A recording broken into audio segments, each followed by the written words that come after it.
Welcome to Ella and Mania, subscribe for more series. Let's protect this school together with everyone. Life Point 0. Almost 4 months have passed since the Hyudur residence was renovated into a super luxury house with 6 floors up and 3 floors down. Yet, we still continue to find new rooms and functions hidden throughout the house. For example, I recently found out that there is a hidden room on the first basement floor. It was found in the basement where there is the audio-visual/training room and the huge bath. There is a dead end in one of the corners of that floor, but, a few days ago, we found a hidden door. According to Rias, this house was designed by a designer who is sponsored by Ajilka Beelzebub-sama.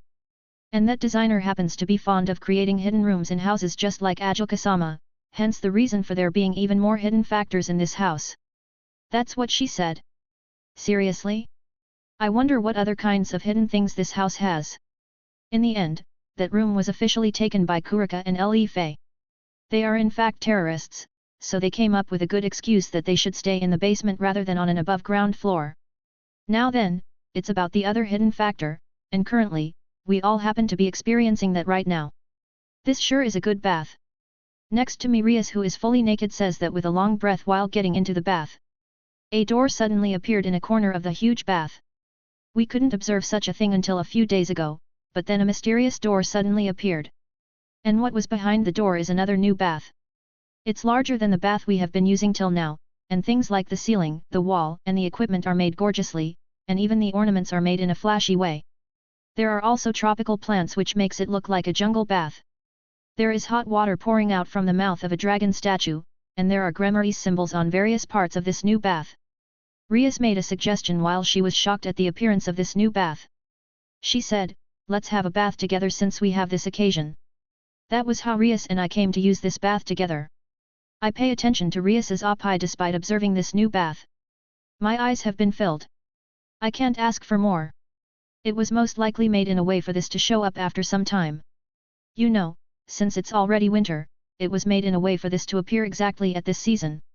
Rias says that while she looks around the hot bath installations that show up after some time has passed. Hey! Just how many secrets does the Hyudur residence hold after going through renovation during summer? Even though I have many questions, I look in all directions as if I'm really busy. That's natural.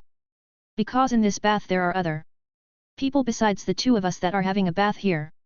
In the direction I'm looking towards, there are many girl talks happening in a cheerful manner.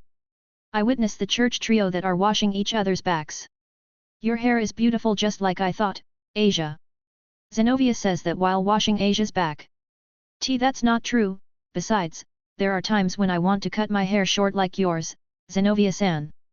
Asia says that while she blushes, but Zenobia shakes her head to the side while she breathes out. You shouldn't. Actually, please don't. Long hair fits you the most, Asia. Irina, who is washing Zenovia's back, says it after her. Oh, but you know that you also looked good when you had long hair, Zenobia. You had long hair before, Zenobia-san. Zenobia then answers Asia's question. It's something in the past. I changed it to this short hairstyle I have now since I can move more freely with this.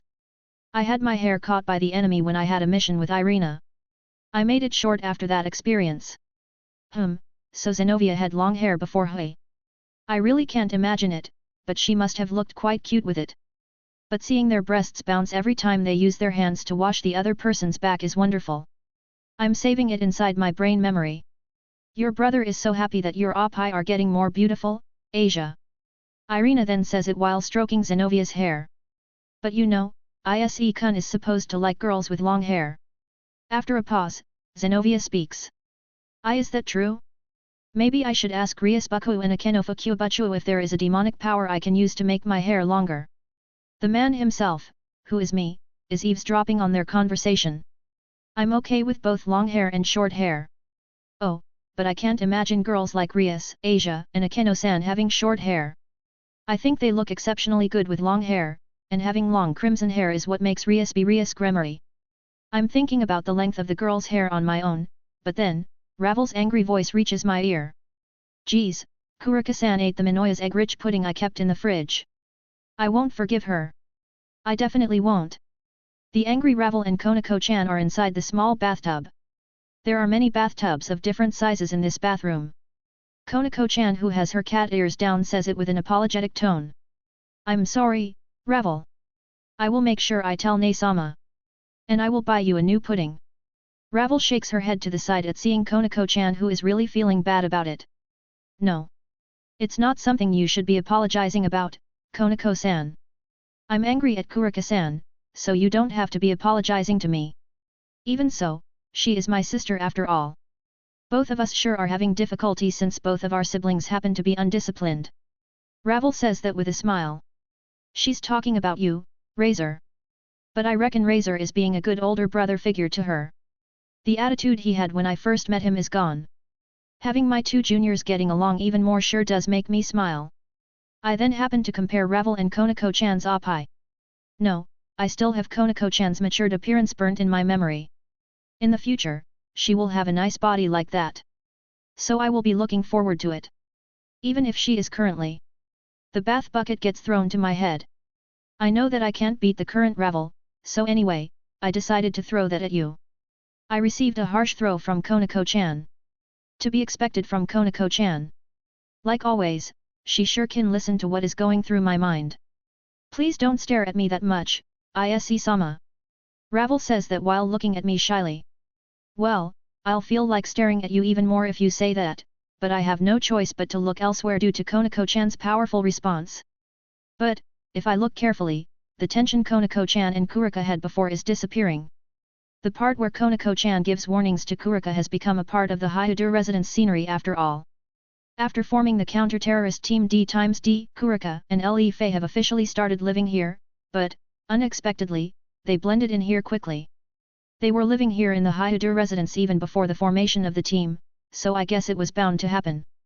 Now then, once I get out of the bath, I'll have a discussion with Le Fei and Ravel about my official pact with Le Fei. For now, I'm planning to have a 5-year pact with her. It's not an exaggeration to call Le Fei a good girl. Her abilities are outstanding too. Simply having a 1 or 2 year pact with her would be a waste, but, if it's a 10-year pact, I won't know how I would end up in that time. So I feel that the 5-year pact is just about right. But the one who came up with that was my talented manager, Ravel-chan. If you look from the devil's perspective, who have long lifespans, 1 year, 5 years, and 10 years will be a short time, but, as someone who reincarnated from a human, I do think that 5 years is a long time. So this was a pact Ravel took into account while considering about that as well. If we can stay benefiting from each other even after 5 years, we can simply extend our pact, so I'll think again when that time comes. For now, I'll observe the girl's breasts while relaxing inside the bath. This is the Shangri-La. It certainly is the Shangri-La. Yufufu, as I thought, having a bath together with everyone is so fun. Akeno-san, who suddenly came next to me. Why yes. It sure is.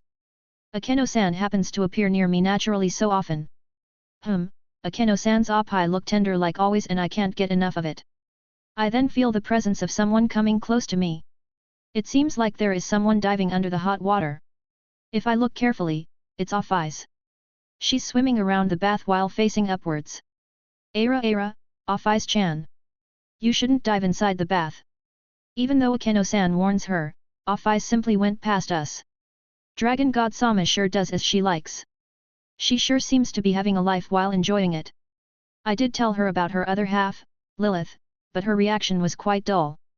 She simply said, if it's ISC's enemy, I want to do something about it. Causing trouble to a friend, I don't want to do. That's what she simply said. I'm happy that she takes importance of me. But it will be too sad to have a battle between the two Offais. I want to bring that Lilith to our side somehow. I only spoke to her once, but I am sure that she is simply being used by Rizevim and she is actually the same as Offais on the inside. I'm sure that she's in the same situation as Offais was when she was being used by the old Mua faction and the Hero faction. If that's the case, then I want to believe that there is a chance for my words to get through to her. I ended up thinking about serious matters despite being under this erotic situation. I come to realize that I can't enjoy this mixed bath due to having so many things I'm concerned about. No.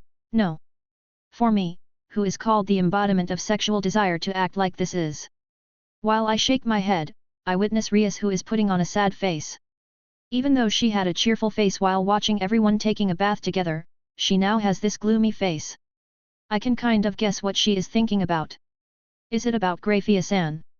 When I ask, Rias puts on a smile after she notices me. I'm sorry. Of course you would understand what I'm concerned about. Yes, you are right. I was thinking about Oni-sama. I heard that Grafia-san is still under a tight situation due to the appearance of her younger brother, Euclid. I heard that she is basically under a house arrest situation at the Gremory Castle. Not only is she sent away from helping Surtsk-sama's public work, but she is also forbidden to work as a maid of the House of Gremory, where she is isolated from the politics of the current devil. That's because the current higher UPS in the government still have doubts towards Grafia-sama. Maybe she lied about her brother's death and was deceiving Surtsk-sama, who is her husband. Maybe she has a connection to Rizevim. Those are such examples. There's no way for Grafia-san of all people to do such thing. She may be strict, but there's no way for a woman like her with such a good smile to betray us. Even if we feel that way, we won't be able to get rid of the doubts the higher UPS have. That's how much threat and cautions the old devils feel about the old Lucifer and the ones connected to him. You haven't received any contact ever since then, right? When I ask, Rias nods. Since such a thing happened, the criticism the higher UPS have towards Oni-sama must be strong, and I can't even get in contact with Oni-sama, though Ota-sama and Oka-sama are telling me not to worry about it. If Rias's parents are with Grafia-san, then we won't need to worry about her. Since Mil-ICAs will be with her, I'm sure she won't feel lonely. But maybe she feels sad? That's because her brother who she thought was dead is actually alive and is rebelling against every force. I don't know what is going through Euclid's mind, but does he even realize how much sorrow his actions are causing to his sister and the ones around her? No, he should have realized it. He took that action while being aware of it. Knowing that, there's some emotion building inside me. I then say it to Rias. Grafia-san's brother. I'm sure he will he will surely appear in front of me again. Even though he's a fraud, both of you are the Sekuriti after all, right? I nod at Rias. He had a strong interest in my powers. That's probably because he wanted to master the replica boosted gears ability. Then he will definitely appear in front of me again. That's because I feel that he is feeling pleasure in trying to defeat the original with his replica. Bring it on. If I lose to the replica, then it will taint my title as a Sekuriti. I declare it very strongly to Rias. I will beat that man and bring him in front of Surtsk-sama and Grafia-san. The debt caused by the Sekuriti will be repaid by the Sekuriti. I won't lose to a fraud. I'm the real Sekuriti after all. I say that to Rias while I crunch my fist and bring it in front of my chest. ISE. Rias approaches me while her eyes get teary, but then I can feel an incredible sensation on my back. Yufufu, you had such a manly face just now. My heart took a beat. ISE-kun with a manly face. It really did turn me on. Akeno-san hugs me from behind. Ah, Akeno-san's soft skin which feels like it's absorbing me. For an instant, Rias was outsmarted by Akeno-san, but she then retaliates. Hey, Akeno. ISE went far to make a declaration for me. Isn't this a scene where I'm supposed to hug him? Ara, did you know eating him when you find a chance is what you call having an affair? Rias, you shouldn't let your guard down, you know? Besides, it's not like I'm the only one. After Akeno-san says that, Rias and I look around us. I don't know when they came close to us, but Asia, Zenovia, Irina, Konako-chan, Ravel, and even Off-Eyes have surrounded us and they are observing us. Zenovia nods her head strongly as if she is really impressed by it. I see, so even if ISE was seducing someone, we can still take him without being concerned about it. The battle of the two older girls is more helpful than any other strategy out there. Don't try to learn such weird things. More like, I did not seduce anyone. I simply declared what was going through my mind to Rias directly. Konako-san, we may need a daring move to break through the wall of ranks. Ravel, I'm planning to go to the offensive side without holding back when I become bigger. Ravel and Konako-chan are discussing something while having their eyes shine. Wait a sec. I'm being surrounded by naked beauties. I am scared that I will have an insane nosebleed. I want to take a very good look at everyone's oppi one after another in a row, but it will be dangerous since it feels like I will die due to lack of blood by the time I look around them for the third time. I'm already in a situation where I have Akeno-san's oppi that are currently the highest treasure here being squashed on my back. I want to hold my nose, but I try to calm myself down in order to enjoy this pleasure. I was about to take a big breath while tasting the sensation of Akeno-san's oppai, but someone approaches me. It's Rasias-san who has a towel wrapped around her. It's really rare for Rasias-san to have a bath while I'm inside. She's isn't really fond of this kind of thing, actually she's quite strict about it. I can even tell her magnificent proportions even from above her towel. Rasias-san says it to Rias while putting on a bit of a complicated look. Rias-san, I have a favor. Eh? Sure, but it's rare for you to ask me for a favor. I agree. Just like Rias said, this may be my first time seeing Rasias-san ask Rias who is her master for a favor. But ever since we returned from Romania, I think I have seen her several times where she was being concerned about something. Will you listen to any kind of favor I ask you? I don't know what you wish to have from me, but I will grant it if it's something which I am capable of granting. You are also my precious servant after all. After Rasias-san confirms that and takes a big breath, she moves her gaze to me. I understand. Ise-kun. Eh? Why yes. Me. I point to myself. That's because she suddenly called my name. While I put on a doubtful face, Rasias-san says this very forwardly while she blushes. Please become my boyfriend. With those words, not only me, but everyone, minus off eyes, froze. Life Point 1. Praises during the training. Part 1. November that was filled with excitement ended, and now it's December, which is the end of the second semester. Even though we entered December, what awaited us was the last part of the second semester. The end of semester exam. Well, we somehow finished that as well. After we found out the results of our test, the ones who came to my desk while putting on lewd faces are the two idiots, Matsuda and Motohama. How was it? ENDOFTHESEMESTERTESTS. Matsuda asks me in such a manner. I answer while breathing out in agony. There was nothing to it. Well, quite average. Though I got quite a good mark for my Japanese. The results for my tests were slightly above average. Even if I took the test with this stupid brain of mine, having Rias and others look through my work every night showed results. To be honest, I would have been in a tight spot if they hadn't helped me. It seems like Matsuda and Motohama have the same result as me.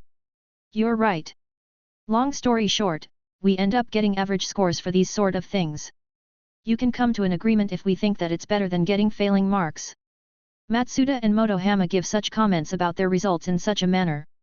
I on other hand, didn't have time to study due to things like the pact with a magician and going to Romania. Though I wonder how I would have done even if I studied for it. I'm lucky that I have many smart comrades that help me with my studies. More like, the other orc members were supposed to be in the same situation as me, so I kind of do come to resent them for being smarter than me. Then I hear the girls talking loudly from the corner of the room. Hey? Did something happen to the girls? When I look that way, Asia notices me and comes to my side. Ise-san. Zenobia-san is amazing. Irina continues after her. It's regarding the end of term test, and Zenobia got more than 90% average for her test. Seriously? Getting 90% is an amazing feat. Getting such a high score despite being a transfer student from overseas. I then find out that there was a subject where she got a perfect mark in. Zenobia tends to be seen as an idiot due to her relying on her powers, but her brain is really made differently from mine. I guess she tends to be a bit enthusiastic during battles. Zenobia then says it without even being arrogant about it. I just wanted to test how much I can do. Though Japanese was the subject I scored a bit low in. I ask Asia about what Zenobia scored for Japanese, but she basically had the same mark as I got. Japanese was the subject I scored the highest for this exam, so I am quite shocked right now.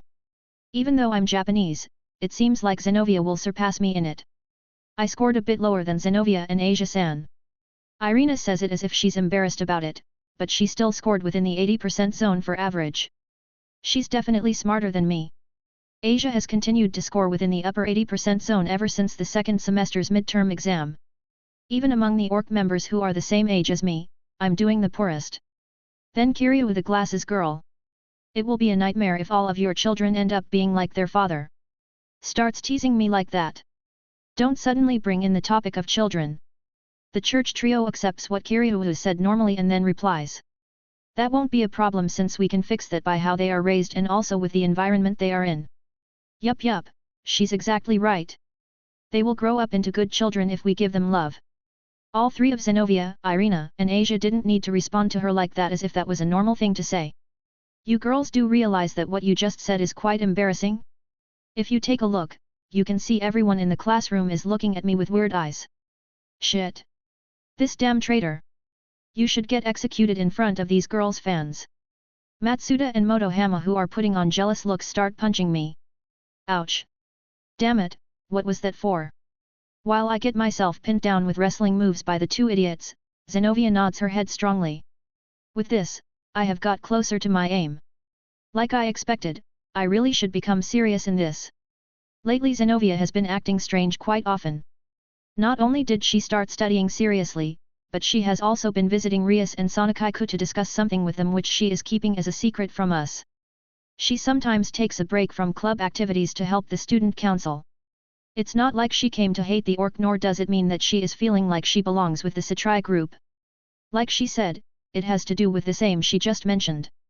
In order to make that aim come true, Zenobia has been working hard in school-related matters and for her usual lifestyle.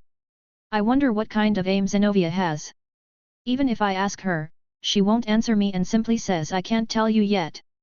Apparently the only ones who know that answer are Rias, Akeno-san, Asia, Irina, and Sonakaiku. Even if I ask Rias and others, the reply I get from them is we can't tell you until Zenobia reveals it. Though Rias seemed like she was having fun. I may be able to get an answer if I become persistent towards Asia and Irina, but I feel it will be rude if I become that persistent towards them. More like, even I don't want to take such actions. So I'm planning to wait until Zenobia tells me. Matsuda and Motohama who are finally feeling better then ask me. Oh yeah, ISE. What's your plan for winter break? It's coming up soon. It's about time I want to hear some answers from you. Winter break, hey. Yeah. With the end of the semester exams done, winter break is coming up soon. So what is your plan? Will you be able to go somewhere during winter break? Motohama asks me. I apologize to him while putting on a regretful expression. No, I'm sorry. I really do want to hang out with you guys but it seems like there will be some orc activities coming up. Furthermore, I can't give you a clear answer until I ask Rias Buko about it. There will most likely be club activities during the winter break. Same goes for our devil's job, but I'm also a part of the D times D as well. If Kliputh were to make their move somewhere, then we must take action and head out. That is the important duty entrusted to the majority of orc members. Matsuda asks me another question. So you won't be free during New Year's Eve and the first 3 days of January then? If I remember right, we made a prayer in the previous New Year's Day which was please get us a girlfriend this year. I guess that dream of mine came true. I will most likely be free during those days but I'm still not sure yet. I gave such a vague answer to them while scratching the back of my head. Even if I am a part of a counter-terrorist team, I do want to take days off during New Year's, but to begin with, do devils even celebrate the first 3 days of January? Motohama sighs. You sure seem to be busy lately. You barely have time to hang out with us during days off. Just like Motohama said, I have been training even during my days off. If I don't use the time I have during weekends wisely, I won't be able to fight properly if things were to happen. Due to those things, I must be turning into a friend who Matsuda and Motohama can't easily hang around with. It won't be weird if our friendship was lost, but these two still confront me as their friend. And I'm very grateful about that. I'm simply happy about that. Matsuda then says it while making a pose as if he's about to take a picture with a camera. Maybe I should join the photo club. I may be late joining in now, but I might make it in time for the competitions and such.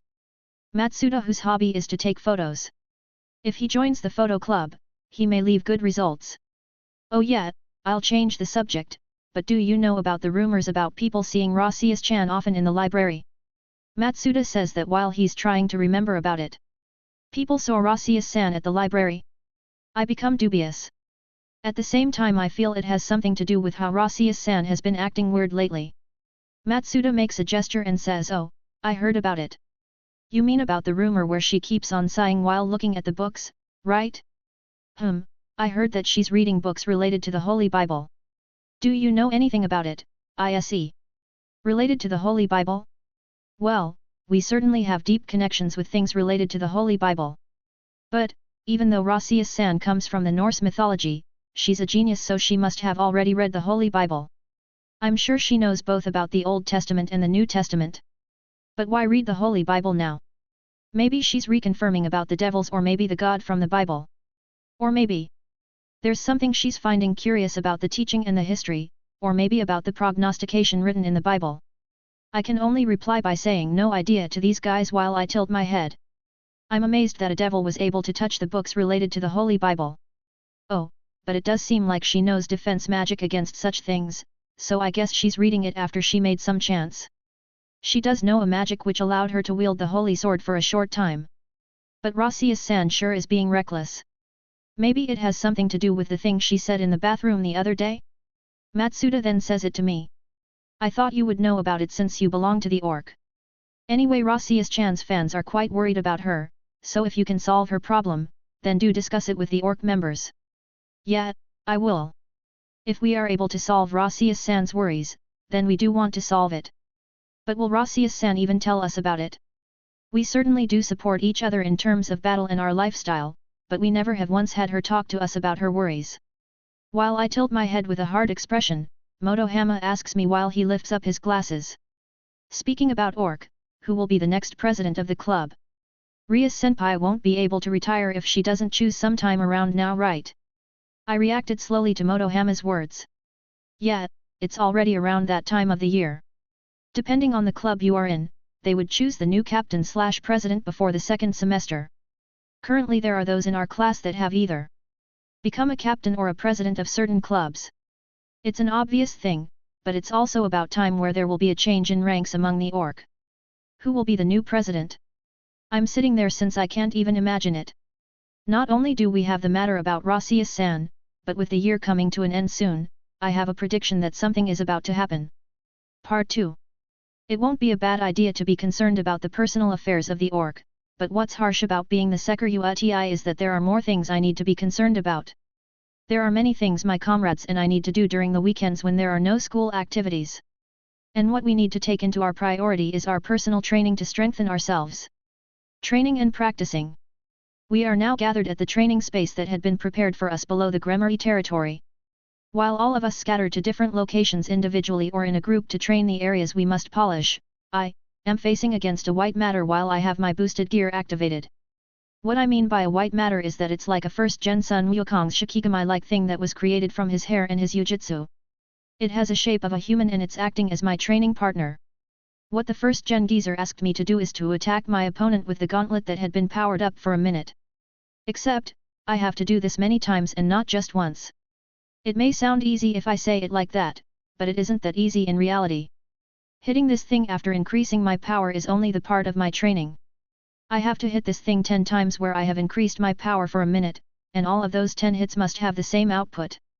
And this proves to be insanely hard. For me, it's something which will be considered extremely hard to do. Powering up and hitting it will be too simple. But if he asks me to hit it 10 times consecutively with the same output, then the complexity will increase dramatically.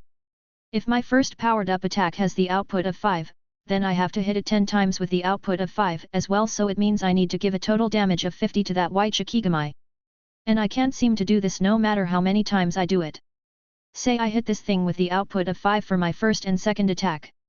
But my third, my fourth, or my fifth attack happens to have an output of either a 4 or 6. Even a single failure will result in the white Shikigami saying, "You have failed." It will reset from 1. This Shikigami was made by the first gen where it can calculate my attack's output.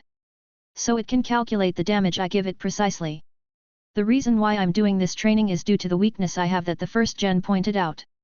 My balance break, or my crimson armor form, state can't last long. In other words, the way I use my power of the Sekiruti is rough. If I compare my state when I'm wearing the armor to the time when I first reached balance break, the time I can maintain its form has improved very rapidly. But still, there is a limit to that. I'm in a state where I don't clearly know what my limit is and how many times I have to use my power of a certain level to have my armor disappear.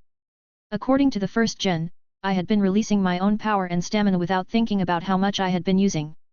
I thought I had been fighting while controlling my own pace, but in reality, the first gen geezer said that I was maintaining it while I went with the flow of the situation I was in. I can't find any excuse I can use against that claim. That's because there were many situations I experienced which he could be mentioning about. For that reason my current aim is to become capable of releasing my power as I want it to. If I am able to do this at all time, he said, the time I can maintain my crimson armor will improve in several folds. I think so too. If I master how I use up my power, then I will be able to fight while knowing how long I can last for with the remaining power I have left in any situation. My attacks won't work on the enemies that I would face in the future if I use up my power without thinking about it. Especially against Euclid, who has that replica boosted gear. This was what Azazel-sensei added to first gen's opinion. The swirl created by Great Red and Ophiz's power that is inside you may become stable if you master the task the first gen gave you. Your life force is in a state where it turns between 0 and infinite, so if you are able to stabilize it, you may progress to the next stage. The next stage. Everyone says that I'm the only existence to ever have received power from both Ophize and Great Red. But even now, not only can't I master using it, but I also can't come into contact with those powers. If those powers are to be unlocked by the end of this training, then I certainly want to get my hands on those powers.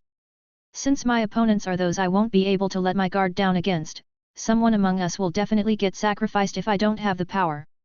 And I don't want that. No, we will survive and continue to have a peaceful school life. I punch the first gen's Shikigami with high spirits, but you have failed. The attack just now was 8. Restarting from the beginning. I messed it up. I couldn't help but to punch it while being worked up. This is my bad habit. I show what I'm feeling inside on my outer appearance. I lack in being calm. I need to punch calmly even if I am getting heated up inside me. Well, I guess attacking heroically when I'm in a rage may be good. As I sighed, a white flash moves in a zigzag above me. It's Valia in his armored state who is flying with his wings of light.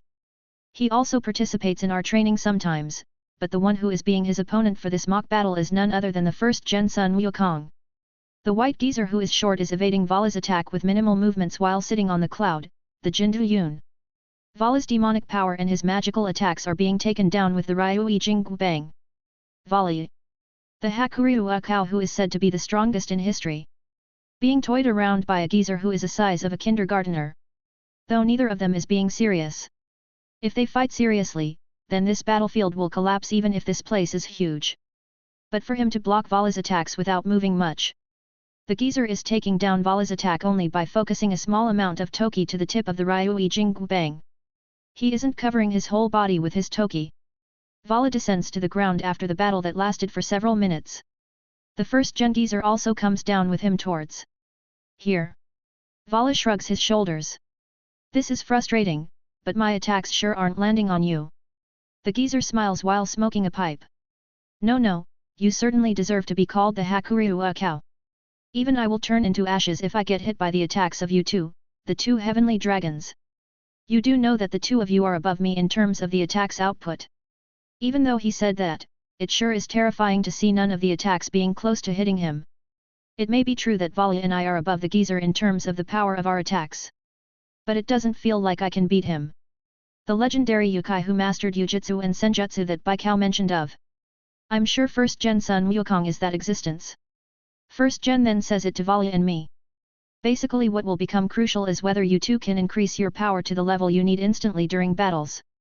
Especially you two who have much higher stamina consumption than the average people have high amount of energy being unleashed from your body at all times, so that will affect your activity during battles, you know? Both of you, the Sekuryu Ti and the Hakuryu cow, are the battle forces that will become the key to your respective teams. It will be out of the question if you two lose the energy to fight at the most crucial time you need it. In other words, we need to keep down our consumption rate both during our normal state and the balance break state in order to increase our power in battles only. So it means both Valia and I can control our consumption rate in order to get rid of unnecessary wastage of our energy. No, that is something ridiculously hard to do. The moment the enemy's attack hits us, and also the moment we release our attack. Being able to unleash our energy the moment we think is right is a severely hard thing to ask us to do. Even our opponent won't be standing there waiting to get hit by us. So there will be times when I need to use feint attacks. There are also times when Kaiba does that to me in our mock battles where I receive his attack since I couldn't put my guard up. The delicate controlling of my powers which is currently assigned to me, the decision to when to use my power during the battles immediately that the first gen spoke of. Both of them are too hard for someone like me who has only started battling using superpowers for less than a year. But if I can master doing them, I will be able to bring out both my traits and power. Vali on other hand is doing a harder training than me, which is to fight the first gen. The bastard is already showing improvement in keeping his pace than before. Even from my eyes I can tell that he's avoiding the consumption of unnecessary energy while only doing attacks that are necessary. That must come from his talent he was born with. It's not something I can learn overnight. You can also say that he simply has more battle experience than me. Unlike me, this guy must have been using his powers by the time he was already aware of it. First gen then adds. In terms of overall balance, the white one is superior by several folds.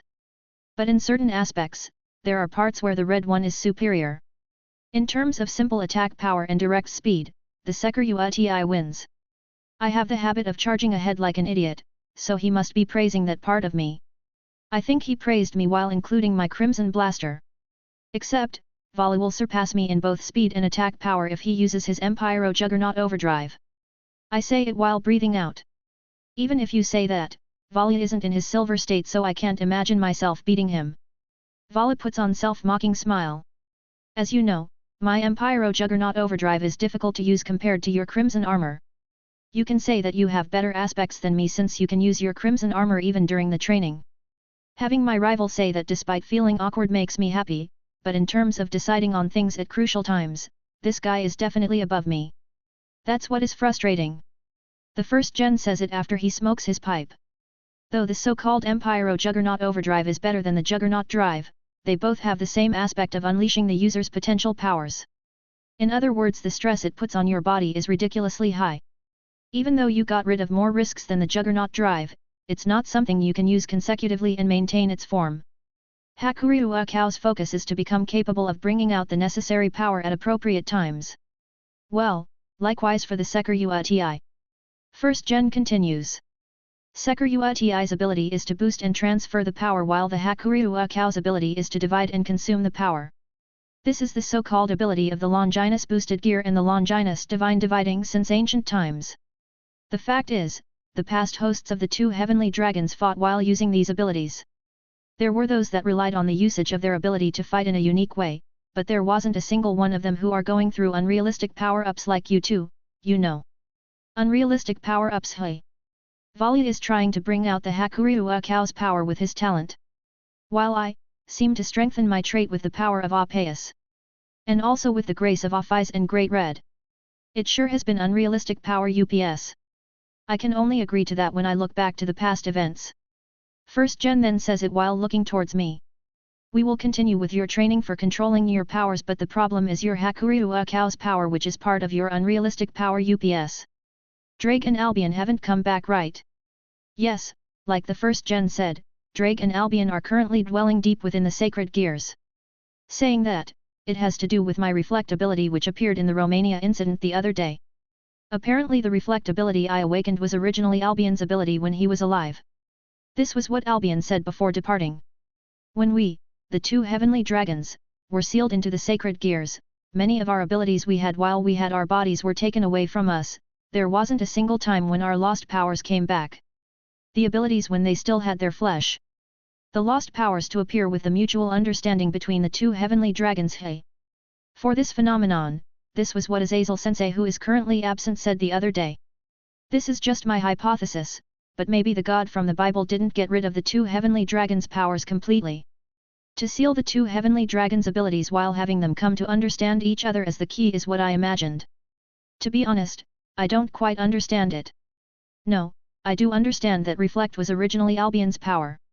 I also understand that it was sealed. But I still don't get why that ability came back simply from those two understanding each other. Even if understanding each other was the key, the intention of the God from the Bible who made that the key to unlock the seal is still a mystery. Well, it's not like Drake and Albion are completely unsealed from it. Simply the reflectability came back at this point. And for now, the only one who can use it is me. The actual Hakuryu Akao Vala still has yet to unlock that power. Even if I did previously make the Hakuryu Akao's power into my own, it's weird that I'm the only one who can use it, so Drake and Albion have both sunk deep within the sacred gear to search about it, believing that they may perhaps regain their powers they had when they still had their bodies. But, Drake on other hand didn't have any clue. After all, the fragment conscious of the past Securities that seemed to hold the key had moved to the afterlife, so there wasn't any way for him to ask them. It seems like he entered the territory where he can solve the mysteries related to Great Red and Ophiza's powers by going deep within the boosted gear. But Drake said he wouldn't be able to enter that zone at this point. Like that, the two heavenly dragons decided to go deep within the Hakuryu Akau's sacred gear that still had the fragment conscious of the past possessors in it. Currently, Drake and Albion have linked their consciousnesses to each other where they both dived into the divine dividing. Vala then says. It seems like Albion and Drake are facing unexpected difficulties. It seems like the past Hakuryu Akos who they want to draw answers from have a harsh hatred towards Drake, or more like towards the Securitii. This obviously is different from their old hatred they had, and it is the disagreement they have towards Hyudo Issei. I don't know what to say against that. The past Hakuryu Akos created the victims of Securitii association inside his sacred gear, so they continue to make their claim, even after Drake and Albion came to understand each other. No, it has turned into a situation where I don't know what to say about it, and apparently their hatred they have towards me while in tears is so great that my apology won't do any good. The butt. Is this the butt's fault? But the one who made the name Kitsuryu Akao was that geezer Odin, you know? I do feel a bit bad about it though. Maybe I have to apologize with Odin the geezer? Drake also transported his consciousness to the Hakuryu Akau's sacred gear where he is trying to seek answers from the past hosts, but he's having difficulties even with Albion's help. I sure would like the two heavenly dragons to somehow convince the past hosts to have their original abilities appear on our sacred gears. The first gen geezer smiles while breathing out smoke. Looks like we can only wait for the good news. And if the two heavenly dragons come back, it will be easier for the Securitii boy to control his pace that he is having difficulties with. Seriously. When I ask, the first gen says it while dropping the ashes into the ashtray. If you find out about how you can hold back on your strength, then you will be able to fight right away while having Drake support you. By gaining experience and also by strengthening yourself by training every day, it will certainly become easier for you to tune your powers when the time comes. I won't say something like asking you to control Securiiti's power all by yourself after coming this far. You can only prove yourself when you team up with Drake. But you also need to learn how to distribute your own power, since it will put more burdens on Drake if you don't. That's why I gave you this training, you know. Oh, so this training also had that purpose too, huh? I thought that I had to learn my sacred gear's abilities all by myself. You're right. It makes me the current Securitii when I'm with Drake. Until Drake returns, I need to continue this training to lessen the burden Drake has to shoulder. I make a new resolution. Then Vali activates the magic circle. I'll be heading off. First gen, I ask for your assistance in the sparring again next time. Receiving such words, the first gen smiles sarcastically and replies back by saying it sure does terrify me. Obviously Vali and I are not the only ones who are training in this field. Oh, it's ISE. Are you done with your training? Zenobia and Irina notice me who is walking towards them. After I send off the first gen, I join up with the swordsman group consisting of Kaiba, Zenobia, and Irina that are training a bit away from where I was training. There's also the demonic power/magic group that consists of mainly Rias, Akeno-san, Rasias-san, and Asia. And finally the group that is looked after by Kurika that consists of Konako-chan and Gyusuk. We basically do our own training as our main, but we also have a team meeting where everyone gathers and joins. Ravel isn't here today. She's currently having the final discussion with Le Fei at the Hyudur residence. Normally it is something I should also be joining in, but Ravel sent me here and said she wants me to train as much as possible. Please leave this to me. I will call you when we really need you. The only thing I can do is to take the kind favor given to me from my capable manager. Now then. We choose to wear jerseys during our training here, but the ones among us who fight on the front line have their clothing torn already. Zenobia and Irina already have their clothing torn. That shows how much they were concentrated on their training. Irina approaches me while flapping her angel wings. Look at this ISE-kun. After Irina says that while flying swiftly in the air, she makes a pose in midair like an action hero. Oh. I then realize the change in Irina. She has 4 angel wings. Irina, did the number of your angel wings increase?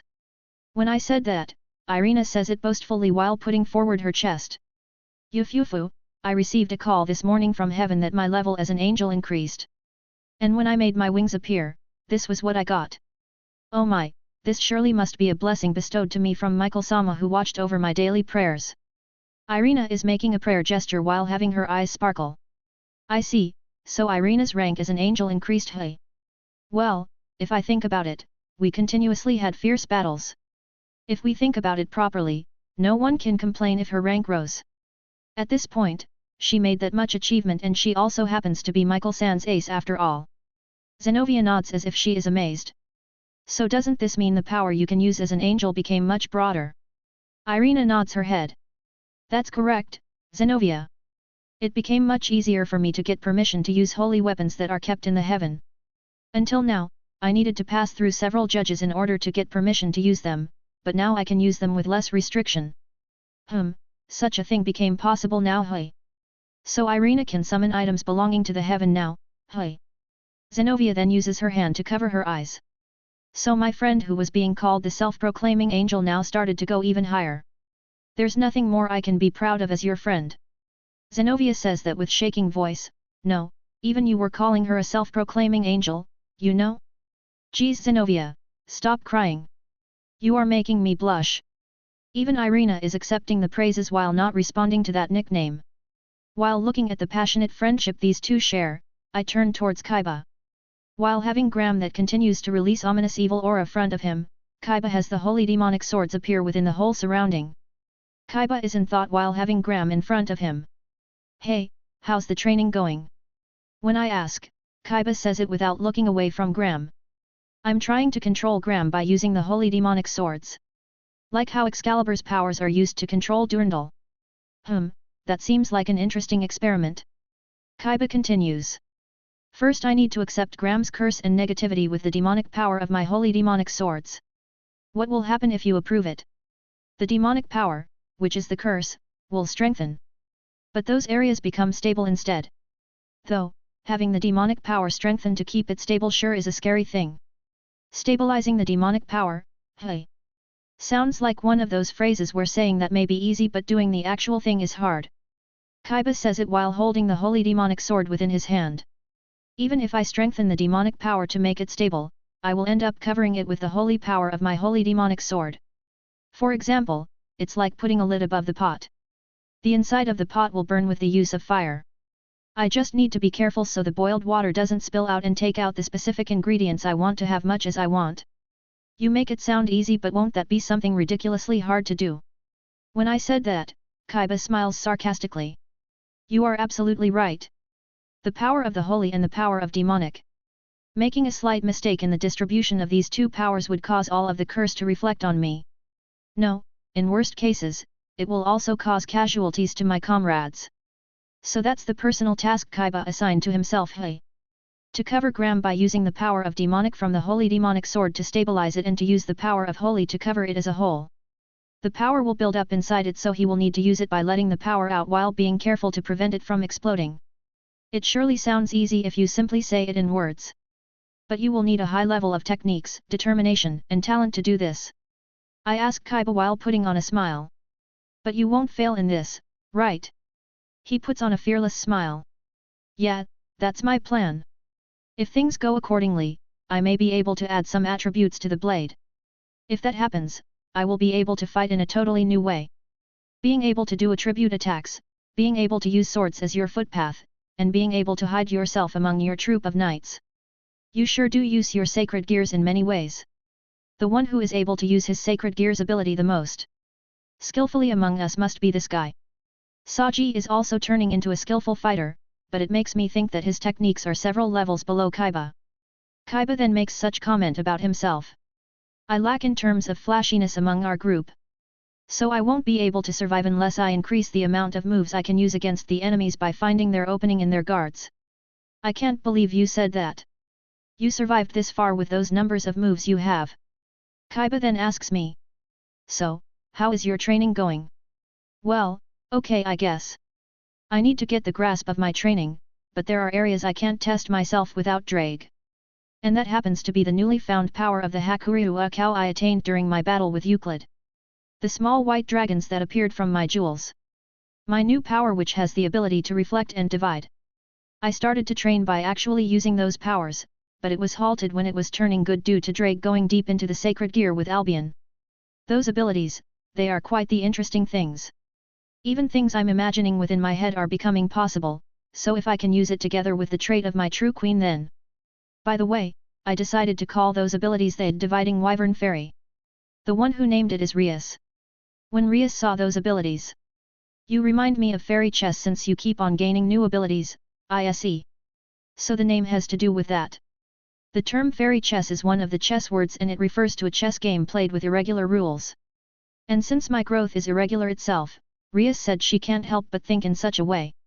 So I named it by adding the word fairy to the word wyvern which describes its appearance.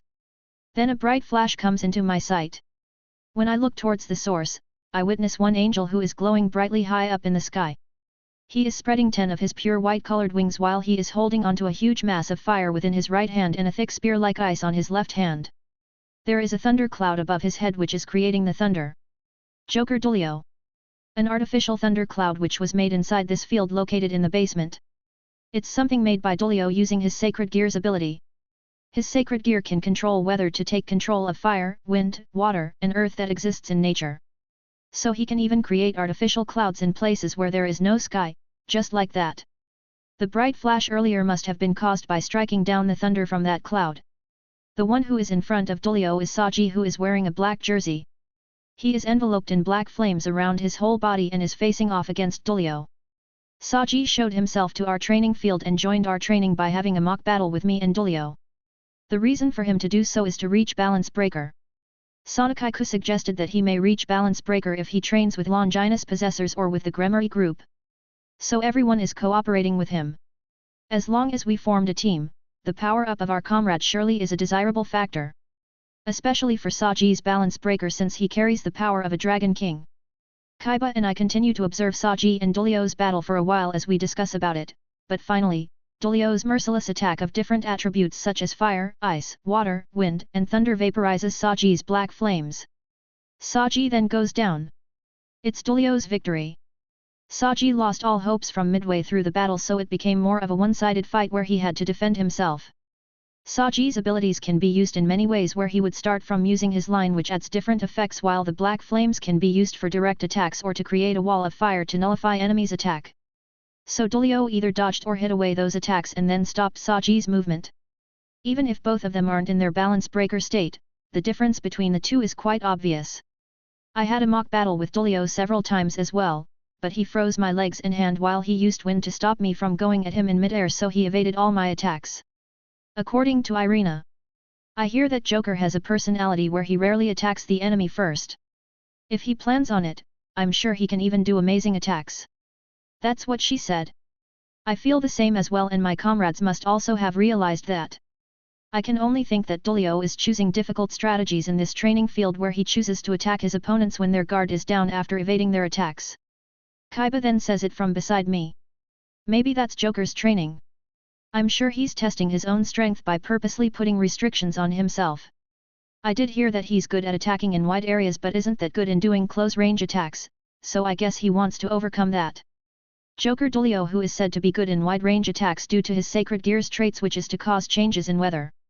He did say it himself that he will be done for if he gets hit by me and Zenobia at close range. To strengthen his movement for close range. So that's Dulio's training hui. After Saji does his stretching after the battle to soften his muscles, he comes to our side. Man, I sure did lose that one. It's still too early for me to lay an attack on the strongest brave saint, the Joker. He does seem like he is frustrated, but it's not the Saji that I saw before I headed to Romania. I spoke to him before I went to Romania, but the Saji back then seemed to be concerned about himself since he isn't able to reach Balance Breaker. I guess there was a change in his heart while I was dragged into some mess back in Romania. Saji then says it after looking at us. Thanks for allowing me to use this place for training. Okay, I'm off to the school then. By the school Saji just mentioned, he's referring to the rating game school that Sonokaiku built where anyone can enroll in it. They haven't scouted students yet, but there's an open school day going on so parents that are interested in this school can bring their children from the whole underworld. It seems like people are continuing to visit there every day, so the Satri group is having a hard time due to having the duties as a student council as well. I then say it to Saji. We'll also be going there since Rias Baku suggested that we should head over there during the weekends to help you guys out. Yet, when Rias made a suggestion to help Sonakaiku, we the Gremory group, Irina and Ravel agreed to it. Saji smiles hearing that. Yeah, that will be a great help. Man, we can't handle all of it since this is a new thing for all of us. Also, Boss Org will come and help us from today, and we called lecturers who would show demonstrations for us as well. I see, I'm happy that it's going smoothly. But that shows how many children that can't enroll in such schools and how many of them want to participate in the rating game in the future. The career paths for the normal devils are insanely narrow. That's the situation of the underworld and also the reality of it. It became a world of giving charity where only those with certain peerage and only those who were luckily picked up by a high-class devil can participate in it. Alright then, I'll be under your care again for the next time. Saji says that before he left and disappeared within the light of the magic circle. Dulio then descends from the sky. He takes a donut out from his pocket and takes a bite. Oh yeah, his hobby is to walk around while eating. The gourmet journey around the world. I can't live without getting supplies of sweets. Joker, you sure do live freely. Even though he's like this, he's the young leader of D times D. Everyone else's training is over as well, so it became the final meeting time of the day before we head back to our homes. And so, that ends the report from the wizard group. In other words, I still can't shorten the charging time for my finishing move. Though Akeno is becoming capable of turning into a fallen angel without the bracelet. Our meeting then ends after receiving the reports from our Oni. Samus. Our leader Dulio. Is half asleep. Even though he appears for the training every time, sleepiness conquers him during meetings. Irina speaks while making a posture to apologize to us. Sister Griselda said it's basically a miracle for him to show up to meetings like this all the time, so please forgive him. Rias breathes out and nods her head with a bitter smile. It's fine, Irina. His strength is the real deal, so we don't doubt his strength nor will we warn him about it. Rias used to call Irina, Irina-san, but from the other day she started to call her without the honorifics. I don't know what happened between these two, but there's no need to speak to each other like strangers anymore. Rias looks around us and changes the topic. I'm sure all of you are already aware that we will be helping Sana for the open school day for the school she built, but the truth is, a guest will be visiting the Hyudur residence. She is a lecturer who will be having a special lecture for the students and their parents in that school. I heard that she decided to visit the Hyudur residence abruptly. I guess it's the lecturer Saji mentioned. And that lecturer will visit my house? Why? I become dubious, but I realize someone gazing at me. When I look that way, I witness Rasius-san gazing at me. She notices me too, so she looks away immediately. What? The reason must be what she said to me the other day, I guess. Please become my boyfriend. She said such a thing to me. On top of that, it was inside the bath while everyone was looking. Nothing much happened since then. But Rias is making a complicated expression towards me. Akeno-san is also looking at me, Rasius-san, and Rias with a sad expression. What the heck is this situation? The older girls became silent while putting on a not-so-looking good expression. I then hear the church trios talking silently. Look, Asia, Irina. The older girls made their move. This means that Rasius-san also joined the battle as well, right? For Rias-onisama and Akeno-san, who are usually confident to act like this. Asia, the older girls have their own kind of problems. Judging from how confused Akeno Fukubachuo is acting, I can make a deduction that there was an unexpected attack. This may be our chance. What are you planning to do, Zenobia? Irina, Asia, it means that a chance for us to break into the upper world which we couldn't enter before has come. But we need to respect Rias-onisama's standing. No. We need to charge in ahead. There may be a chance for us to take him away and surround him. And no, we can't do such a thing like taking him away. An angel like myself can't possibly do that. There isn't a slight persuasive power within the words of an erotic angel like you. I hear that you wear no bra when you go to ISC's room. You sure are full of fighting spirit, Irina. That's because, wearing no bra is for health reasons. If you can only look away with such pathetic eyes, then it's better for you to make your decision now. Alright, come closer Asia, Irina. Let's form a circle. Alright, at times like this. For some reason the church trio formed a circle and started to speak even more silently. But I never thought Irina wore no bra. I was wondering why her breasts bounced and moved quite a lot, but it's natural to bounce like that if she didn't wear a bra.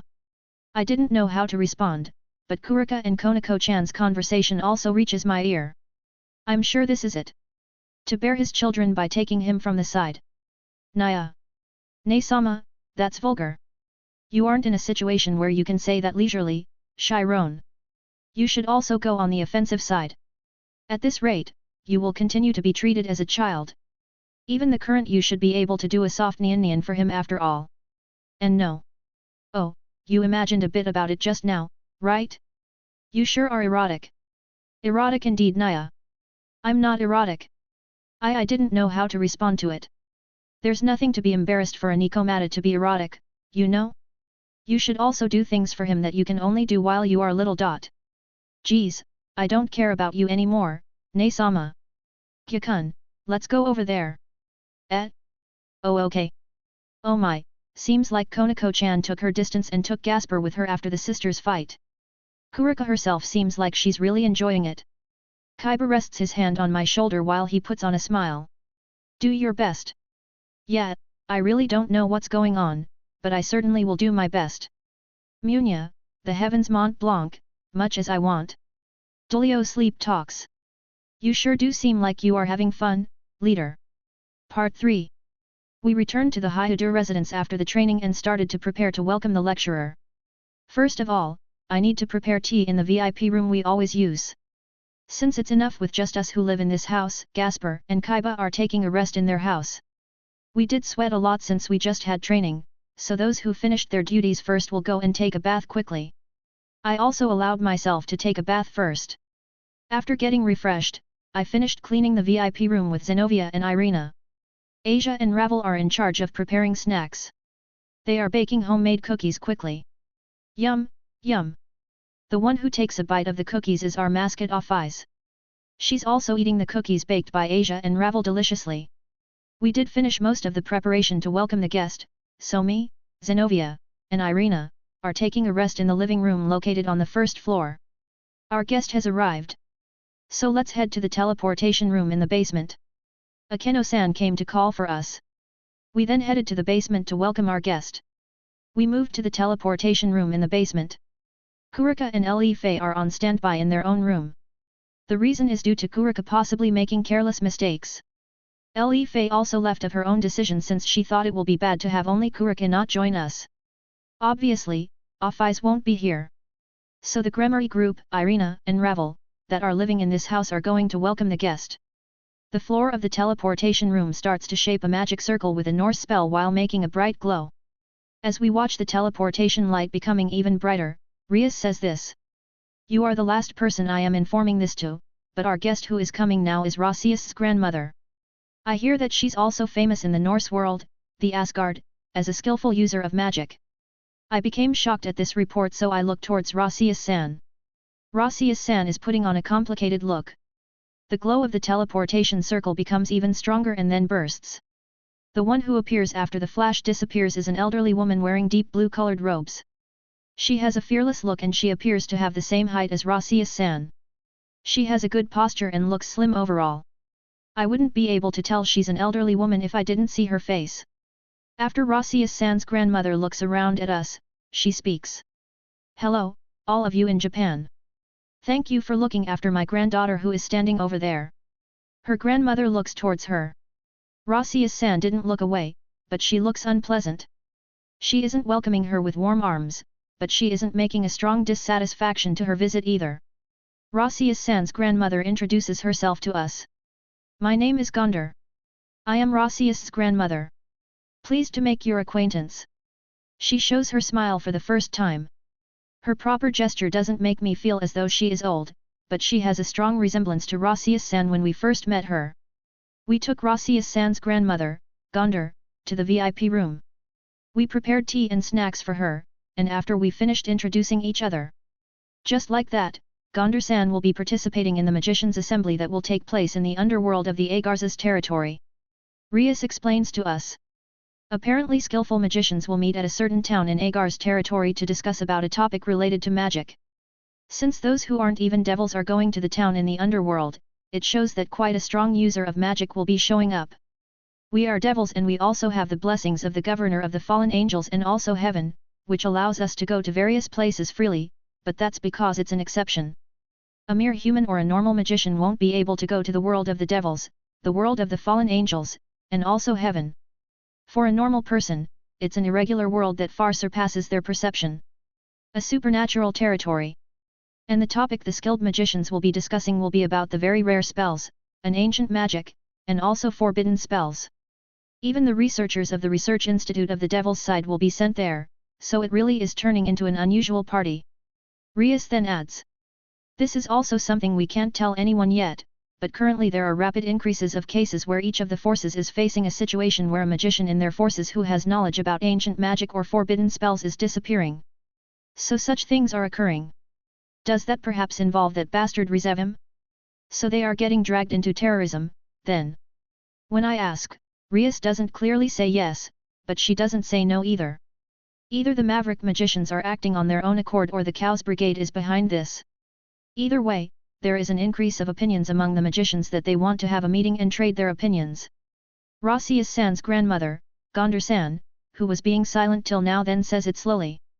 This is also an information which hasn't been leaked outside, but for this meeting, we are thinking about sealing the research theme we are investigating about, in other words the spell each of us are experts in. So, you are planning to seal away your magic? Gondar San nods at Ravel's question. Basically it's better to seal it until this incident gets solved rather than having some person we don't know use our power we spent our whole life strengthening. Well, you sure won't be able to resist having your powers being misused. And if that happens to cause trouble for other people, they may get held for responsibility. And things like forbidden spells has a dangerous ring to it, so there will be spells which will be too dangerous for it to get leaked outside. Gondar San continues. I hear that the Fallen Angels organization the Grigori, has plenty of research for anti-magic. So for these incidents that are currently happening, we are going to depend on the fallen angels sealing our spells. Speaking of the Grigori's anti-magic, the person that appears in my mind is that stern-looking Takusatsu leader. No, I'm sure that he has been researching about it thoroughly, so I hope I can feel safe about it. Gondar-san then says while holding her hands together. Even if we seal it ourselves, they would be able to break the seal by kidnapping us and then using hypnosis on us. Even if we ask other magicians to seal it, there's a concern that they will steal it from us. If that's the case, the Research Institute of the Fallen Angels will be a good common ground for us since they are currently gaining trust in the world of the supernaturals. So the reputation of Azazel Sensei's place is increasing in those regards. Hey. Well, they certainly had a strong impression of being the evil organization prior to the alliance of the three great powers. But now, they argue for peace and are also providing their techniques to everyone. They even promised the vampires from the other day about cooperating in the research for the sacred gears. I'm sure they strengthened their trust by piling up those achievements. It sure is an amazing feat within this short time. Gondar-san then says. So before we seal our powers, we decided to trade our opinions. There are spellcasters that rejected participating in the assembly, but it's clear that there will be valuable discussion happening there. I also agreed to participate in it. And also, I received an invitation from Sana Satrai-san. Oh, so that connects to her taking the lecturer role for the rumored school built in the underworld. Hey. Rias continues after that. That's how it is. Gondar-san came to visit us due to the magician's assembly and also for the role of a lecturer in the school Sana built. After that, we received the explanation of what she will be doing from now. Gondar-san will be staying in this town for several days and will be going to the underworld on the same day we don't have school. This became possible because the day we have off overlapped with the day when there will be the magician's assembly. Everyone in this room understood the reason for her visit. I need to inform Kaiba and Gasper afterwards. After that, our discussion became more of a laid-back thing. Rias then says. Rasius's grandmother is also counted as one of the Valkyries. Oh, is that so? Then I guess the reason why Rasius-san aimed to become a Valkyrie has to do with the influence of her grandmother. I told her many times that she isn't suited for it since she is clumsy. Gondar-san said that harshly. Rasius-san cheeks turn red and she looks away. Gondar-san puts her teacup down and then asks Rasius-san. Rose, there is only one reason why I came here. You do know the reason, correct? So Rossius-san is called Rose Hui. There is only one gentleman in this room. It is okay that I take him as the person you mentioned, yes. Gondar-san looks at me. Rossius-san stands up and says it after taking a big breath. That's correct. He is my boyfriend, Hyudois Seikun is his name. So that's how it is. So her confession the other day in the bathroom is connected here. Is this that kind of situation? Something about telling her grandmother who is living in her homeland that she made a boyfriend kind of thing? Gondar-san then speaks. Rose, you left the house of your own accord, you turned into a devil of your own accord, and you started working as a teacher in this human world of your own accord, you sure are a bad granddaughter for worrying me this much. Ugh, that's because. Rossius-san can't argue back against her grandmother's words. Rias then defends her. Obasama, that also has to do with me since I invited her. So please don't only blame Ross Weiss for this case. But Gondar-san doesn't stop. You are misunderstanding me, Princess of Gremory. That isn't that much of a problem. Well, strictly speaking, it is a problem. But I need to say this to my granddaughter who changes the way she lives with the situation she is in without even discussing it with me. That sure does make my ear sore. Zenobia who is munching the cookies mutters that. Yeah, you need to listen to what this grandmother has to say very carefully. Gondar-san realizes that her tone is getting stronger, so she makes a single cough. Well, that should be fine. I also told my opinion about how Odin-sama forgot about you and left you here, so I won't blame you for that. Oh, so that Odin geezer got scolded by her Hui. Well, even for a stupid old man like him, leaving behind his bodyguard Valkyrie is just too horrible. The chief god of the Norse world needs to repent on his mistake. Gondar-san then says it to Rossius-san. I'm worried about you. Even though you are good with studies and magic, you are clumsy, so it worries me if you can even take the role of a teacher in a Far East country like this without causing troubles. That's why I always told my granddaughter that I would feel safe if she has a boyfriend. Then she said she does have a boyfriend. So that's how it is. In order to not make her grandmother worry about her, she told her that she does have a boyfriend. And that happens to be me? No, since the visit of her grandmother became decided, she just chose me as her acting boyfriend in a rush, right? Oh yeah, even though Rossius-san seems calm, she really does live while going with the flow of the situation she is in. If you ask me if she does act like one of the Gremory group members, then she indeed does. Is it me or does Rias tend to gather those who gets influenced easily into her group? Rossius-san sits next to me and grabs onto my arm. Ise-kun is a man I can depend on. He's also the legendary Sekiru Ti and someone who has a bright future since he is already a mid-class devil. I am happy you are referring to me like that. I then take a glimpse towards Rias. She's frozen cold while smiling. She's shocked. Rather, it feels like she can't resist this situation nor can she comprehend it, which resulted in her brain halting. I'm sorry. I will go and bring new tea. Akeno-san also left the room with a painful expression. I will go and help Akeno-sama. Ravel became concerned for Akeno-san and went after her. However, Rossius-san and Gondar-san continue talking while making me sit in the middle. How long has it been since you two have been dating? 3 months. So that means that it is okay for me to assume that you two have already done what a man and woman would do then. This granny is too bold in asking things. Even Rossius-san has a very stiff face now. But she somehow withstood it and says it with a shaking voice and a red face. It's not like we are married yet or anything. Besides, my strong protection for my chastity is what I was told from you, granny, I mean grandmother. I never said you couldn't have such relations before marriage. I just told you not to get caught by bad boys and give yourself to them unnecessarily. Rossius-san, who is holding onto my arm, shouts with a country accent. Even I want to do erotic things with a boy. That's why I'm telling you to do it already. Oh, even the granny spoke with an accent. Gondar-san, who realized that the atmosphere of this room is heading towards the weird direction, makes a cough once again. I will permit relations between you two. Rossius-san can't respond to her words and replies back with an idiotic voice. Hey! It isn't hey. I said I will allow it. You have already shared your feelings with a man you fell in love with now, right? So go for a date next time. Wait, but. Rossius-san suddenly panics. But Gondar-san says it with her powerful eyes. I will come and ask you about this more in detail the next time I come and see you. To both you and your boyfriend. Thank you everyone for today. I will be taking my leave now. After saying that, Gondar-san leaves this place in order to head to the hotel Sonokaiku prepared for her. After her grandmother left, the atmosphere of this room became very serious. Rias is still frozen. Asia is watching this situation in panic. Rasias-san then holds my hand and begs with a red face. I'm sorry. It's only for a short time, so please cooperate with me, there's no more turning back for me. So it's decided that Rasias-san and I will be going on a date.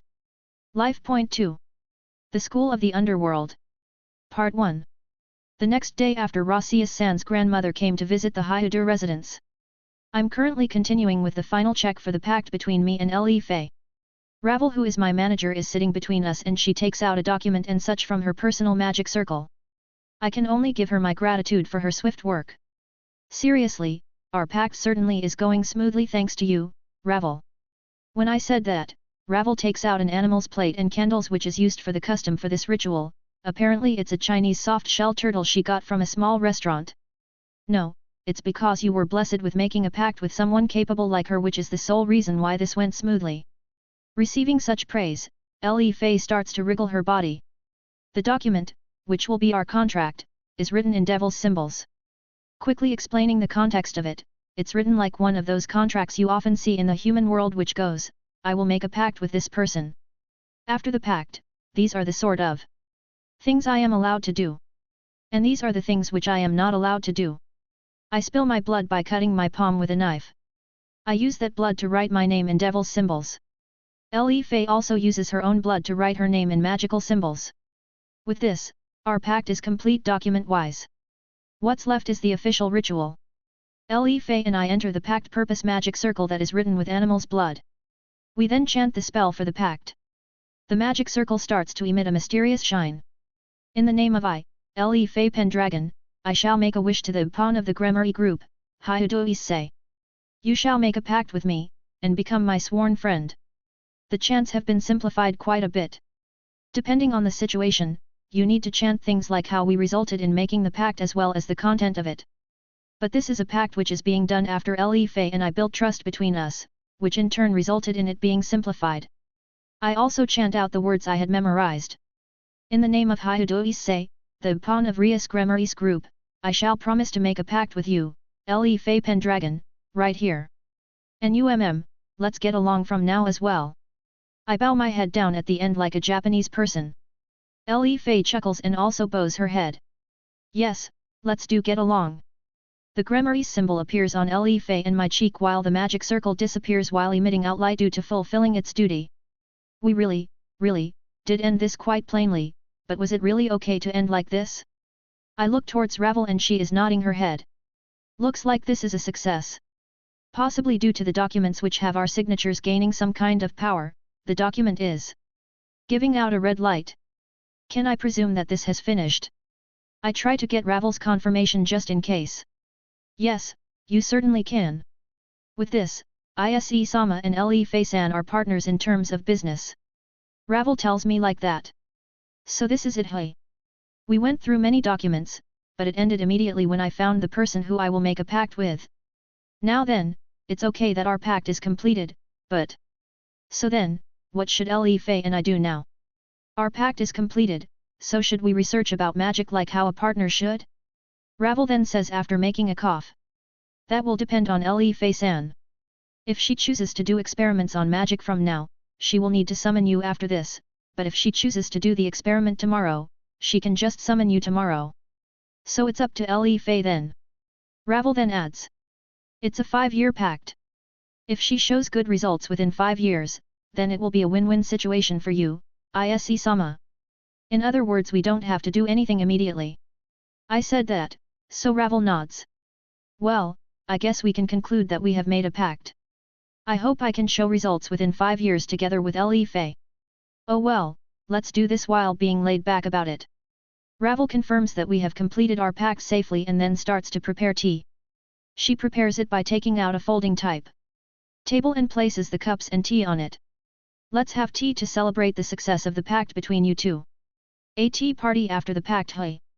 A devil's pact has an ominous imagination in the human world, but it's unexpectedly done quite peacefully. It may be due to the Gremory being quite laid back. Even I didn't think of trying to make a pact while releasing a scary atmosphere. They say that the high-class devils from ancient times are different depending on their household, but the Gremorys really are peaceful. After the pact, a fun tea party takes place between me, Ravel, and Le Fei. After having several discussions, this is what Le Fei says. But I never imagined for Rossius-san's grandmother to be the famous Gondar-san. She's famous, right? Le Fei nods her head when I asked. She's famous for being a user of magic taught in the Norse region such as the rune style, the fairy magic Gondal style, spiritual magic Sais style. Ravel continues after her. Rossius-san is indeed using the rune style along with a different kind of magic the Valkyries created. She did say that she is using magic while incorporating spells she simplified and thought about herself. Le Fei takes out a memo pad from her pocket and shows a certain page. There are many magic circles written on it. And I have seen those symbols before. It's what Rossius-san often uses. I just remembered how I wrote them down since she was using a rare kind of magic circle. The magic Rossius-san uses must be something she taught to herself. She most likely incorporated magic she saw and heard into her own formula. Is that a rare thing? When I ask, Le Fei shakes her head. No, it isn't rare to find a magician that comes up with their own kind of formula. If you are a magician, you will have at least one formula that is suited for you. But the magic symbols incorporated into Rossius-san's magic circle is a very high-level one. This formula incorporated into the magic circle that Rossius-san uses is something she came up with on her own, and it made me think of a formula I often see in Norse style, but you realize that it's something very precisely made if you take a good look at it. Le Fei says that while she points at the magic circle drawn on her memo pad, but for someone like myself who doesn't have rich knowledge in magic is simply lost. Though I kinda came to understand magic symbols that symbolizes attributes thanks to Ravel and Le Fei. But I become clueless immediately when it turns into detailed knowledge. Ravel continues after Le Fei. Kurika-san also said this.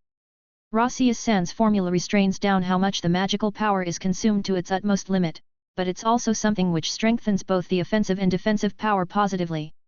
If you use the example of what the human world uses in their games, there will be a magic with the attack power of 50 where you need to use up 10 MP, but Ross Weiss uses her own original formula which requires her to only use up 5 MP while having the same attack power. That is what she said. So this is only capable for someone who is an expert user and also someone who only thinks this stunt is something easy to do. Le Fei also nods at Ravel's words. I see, that sure was easy to understand. So she decreases how much magical power she uses while keeping the attack power the same. Not only has Ross Weiss been releasing different kinds of magical attacks without holding back as if it was nothing, but even each of those attacks has been shot while she kept down the consumption rate high. More importantly, that Kurika, for her to use RPG as an example. She has been using my game console while sneaking into my room after all. She continues to play games while I let her out of my sight. Even Konako-chan and Ravel are tagging along with her, so it isn't rare for us to have a game competition with everyone living in the Hyudur residence participating in it. Well, let's leave that to the side for now. Instead, there is a single question I have regarding Rossius-san. I understand that Rossius-san is quite a skilled fighter as someone who is in the same group as her. But why didn't Rossius-san learn the same magic as her grandmother? Ignoring the rune style and Gondal style, I also don't think I have seen Sais style that often as well. I had been taught about rune symbols and fairies from Rossius-san and I think she has incorporated them into her magic circles. But I don't remember Rossius-san using fairy Gondal style and such. It certainly must be different to summoning. But I don't remember her saying that she is good at using them. I don't think it's weird for Rossius-san who is Gondar-san's granddaughter to use all of rune, Gondal, and Sais since her grandmother is a skilled magician. Ravel and Le Fei don't give me a clear answer but simply look at each other after hearing my opinion. I guess it means that they are feeling that is a strange thing as well. I then tilt my head. Is it me, or have I been tilting my head often lately regarding Rossius-san? Well, it's not weird for me to think about her after she said please become my boyfriend. Then Ravel says it after making a cough. By the way, Ise-sama, I heard that you will be going out with Rossius-san after this. Yeah, it's planned for me to go out with Rossius-san after my pact is completed. It turned into a situation where Rossius-san can't turn back to what she said to her grandmother, so it was decided that Rossius-san and I will go on a date. This happened all of a sudden after the incident yesterday. During her grandmother's stay in this town, Rossius-san asked me for it since she wants to show it to her grandmother. I can't decline if Rossius-san is the one asking me, so I accepted the date with her since I have no plans from now till the training I have tonight. Ravel, who knows about this, starts to become angry in a cute way. Going out with Rossius-san may be something you need to do in order to deepen the relation between the members of the Gremory group. But you also need to pay attention to Rias-sama and Akeno-sama. You really do. Ravel approaches her face and keeps on telling me that. I think you would need to go on a date with both Rias-sama and Akeno-sama for the next occasion. Why yet? I can't agree with you more, Ravel-san. Last night, Ravel went to calm down Akeno-san, who left the VIP room. Ravel then says it with a red face. I also want to go shopping with you, Ise-sama. My heart starts to beat faster at my manager, who just said that while being a bit reserved. I will definitely go shopping together with you next time, Ravel. I will obviously go with Rias and Akeno-san as well. Before I finish my sentence, Le Fei naturally raises up her hand. Beside me. You too, Le Fei. If it comes down to this, then I will go shopping with everyone living in this house. Either way, all of us would need to go shopping at the end of the year, so I guess going somewhere at the beginning of the year won't be a bad idea. I said that to them. The girls will most likely require to buy things during the New Year's holiday more than the boys. Especially in the Hyudu residence, since there are more people living here this year. Both Ravel and Le Fei react happily, where they both say yay. I shall also go shopping. The dragon god Sama that jumps out of the closet. Eyes, since when were you inside the closet? Oh, looks like I won't have time to hang out with Matsuda and Motohama. No, I will at least like to have a single day where I can hang out with those guys, though it seems like Kaiba and Gasper will come as well. I say to Ravel after giving much thought about it. Ravel, I'm sorry, but can you make me a schedule with precise times for me that includes my training for the New Year's holiday? It seems like I won't be able to act accordingly if I don't decide on my plans carefully. Seriously, the Sekiru sure does have busy schedules. I lately think that I'm the Sekiru who has the busiest schedule in the whole history. Part 2.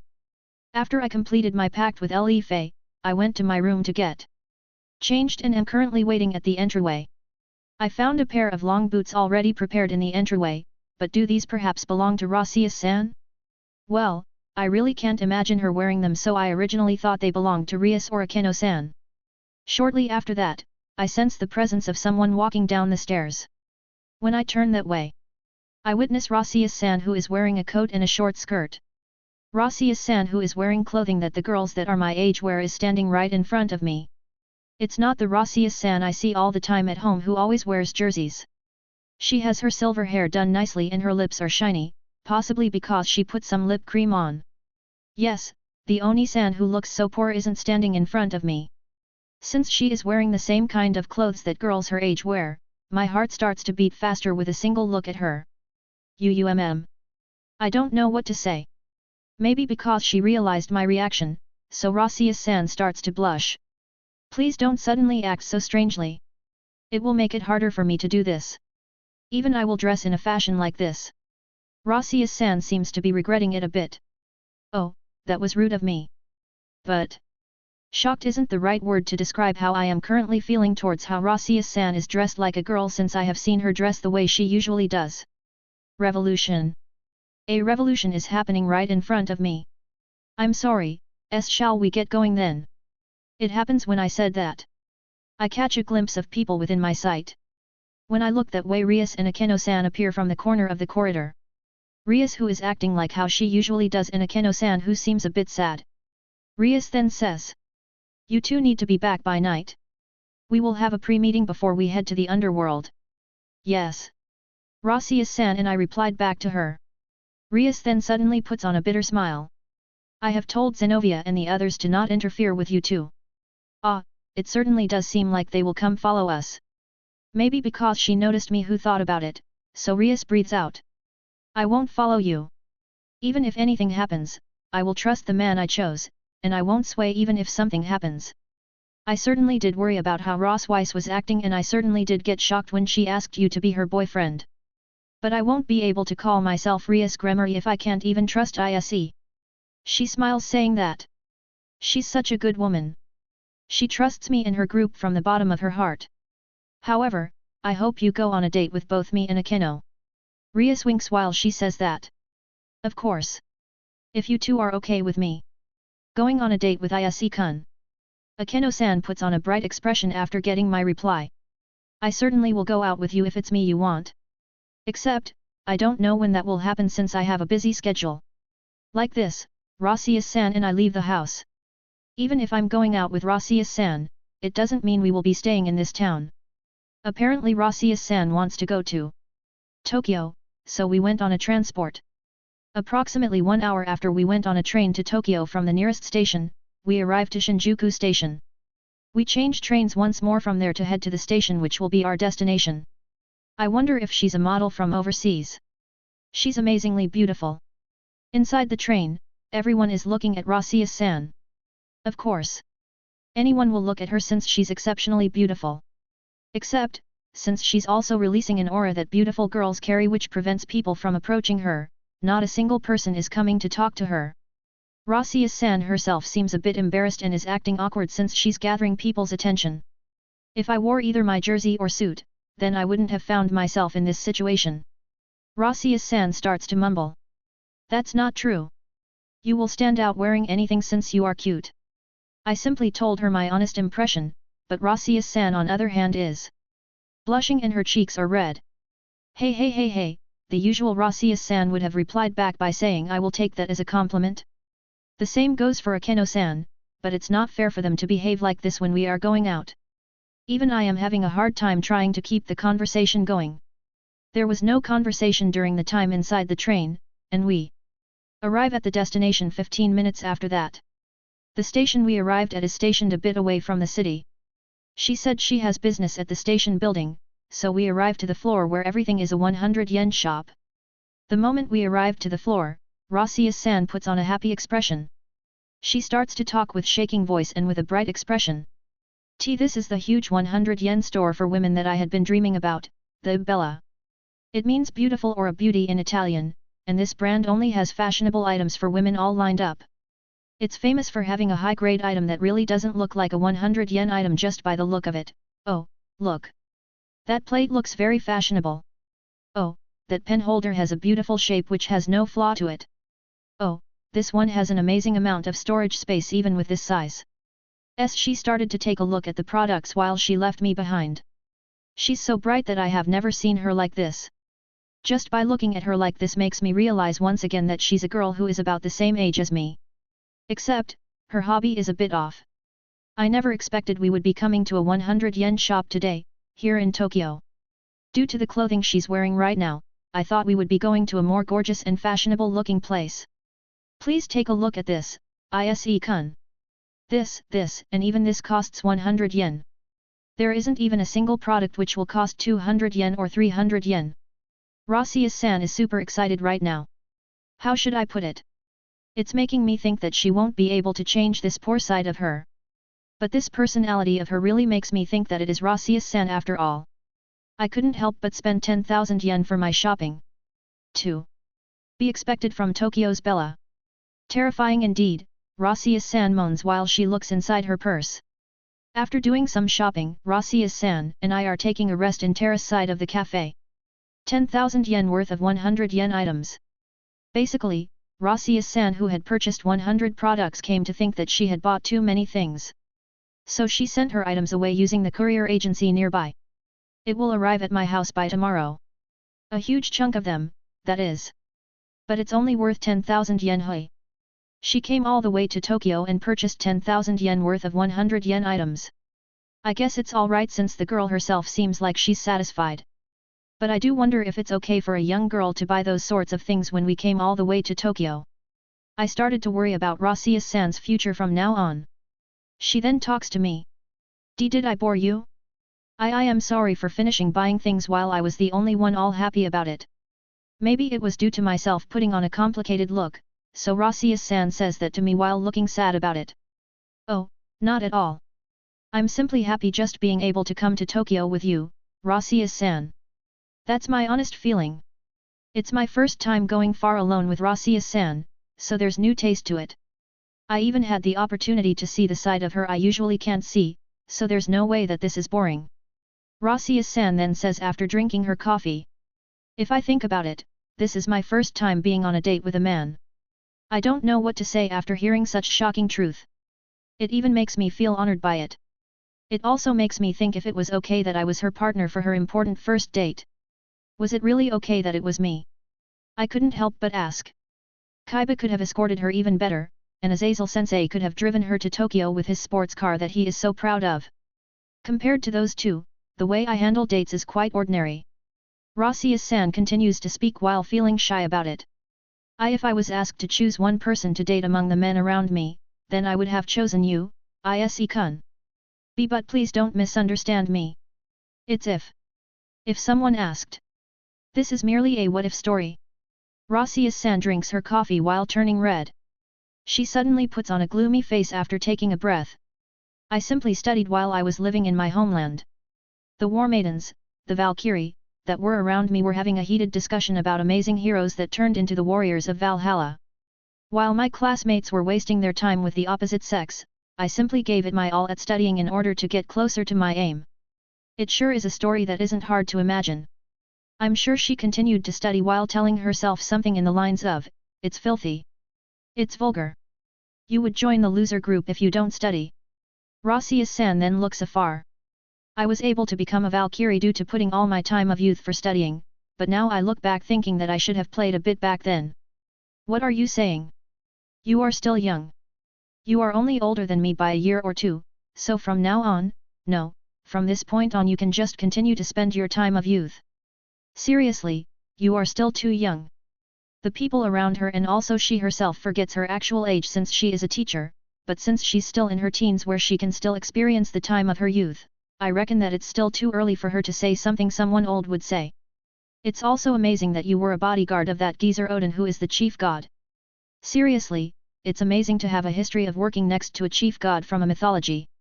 Rossius-san's unfortunate side does stand out, but if I think about it no, I actually don't need to think about it since her previous history and her abilities are amazing. I won't be able to have a high position such as becoming the bodyguard of a chief god, no matter how many times I am reborn into someone new. Though he did leave me behind. Rossius-san became a bit depressed about it. I don't know how to reply to that statement. Well, you can say that we became comrades thanks to that happening. Rossius-san puts on a sad expression. Also, I'm not someone who has achieved particularly high as you just said, Ise-kun. Saying that, Rossius-san takes out an emblem from her pocket. There are complicated-looking symbols carved into it. A unique-looking shape which has circles made up of rune symbols. Is this my first time seeing it? No, I saw this last night. Yes, the symbols were carved into the magic circle. Rossius-san's grandmother, Gondar-san, had the same thing. Rossius-san continues on and says this. This is a unique symbol, a house crest, that had been passed through my family. The oldest child of the family inherits this symbol and gets it carved into their body and soul in order to pass it to the next generation. I am the oldest child, the oldest daughter to be specific, but I couldn't. Rossius-san stops there and then says it after lowering her tone. Inherit this symbol. Rossius-san then tells me. At the Norse region Asgard, the half-gods that live there create and polish their unique magic, techniques, and tradition, that had been passed through their family where they have those aspects being carried on to the next generation as their priority. And they use that as the symbol to represent the inheritor when they have the generation change where they carve the emblem into their body and soul. Rossius-san's family is no different, so they had the next inheritor carry on the emblem at the time they need to inherit it. Rossius-san's mother also inherited the house emblem, so it was planned for Rossius-san who is the oldest daughter to inherit it as well. But Rossius-san couldn't inherit the emblem. No matter how many times she performed the ritual to inherit it, the emblem didn't get carved into Rossius-san's body, soul, and magic circle. Rossius-san then says it while holding the emblem in her hand. I don't have any siblings, so my distant cousin inherited the emblem in the end. That child completed the ritual to inherit it immediately, and I remember it very well because no one such as myself or those around me could complain about it. I was originally bad at using the magic that is the expertise of the ones in my family. I don't know whether to say I had a bad compatibility with it, but I still can't get used to spiritual magic Sei's style. I learned how to use rune style and Gondal style, but what shocked me the most was that I easily got used to the Battle Maiden's offensive magic, which is for battle purposes. Currently, I have become the user with one of the most powerful offensive magic in my family. Among my family who had been using all three of rune, Gondal, and Sais, I was the only irregular one. I did get good compatibility with magic that my family barely used after all.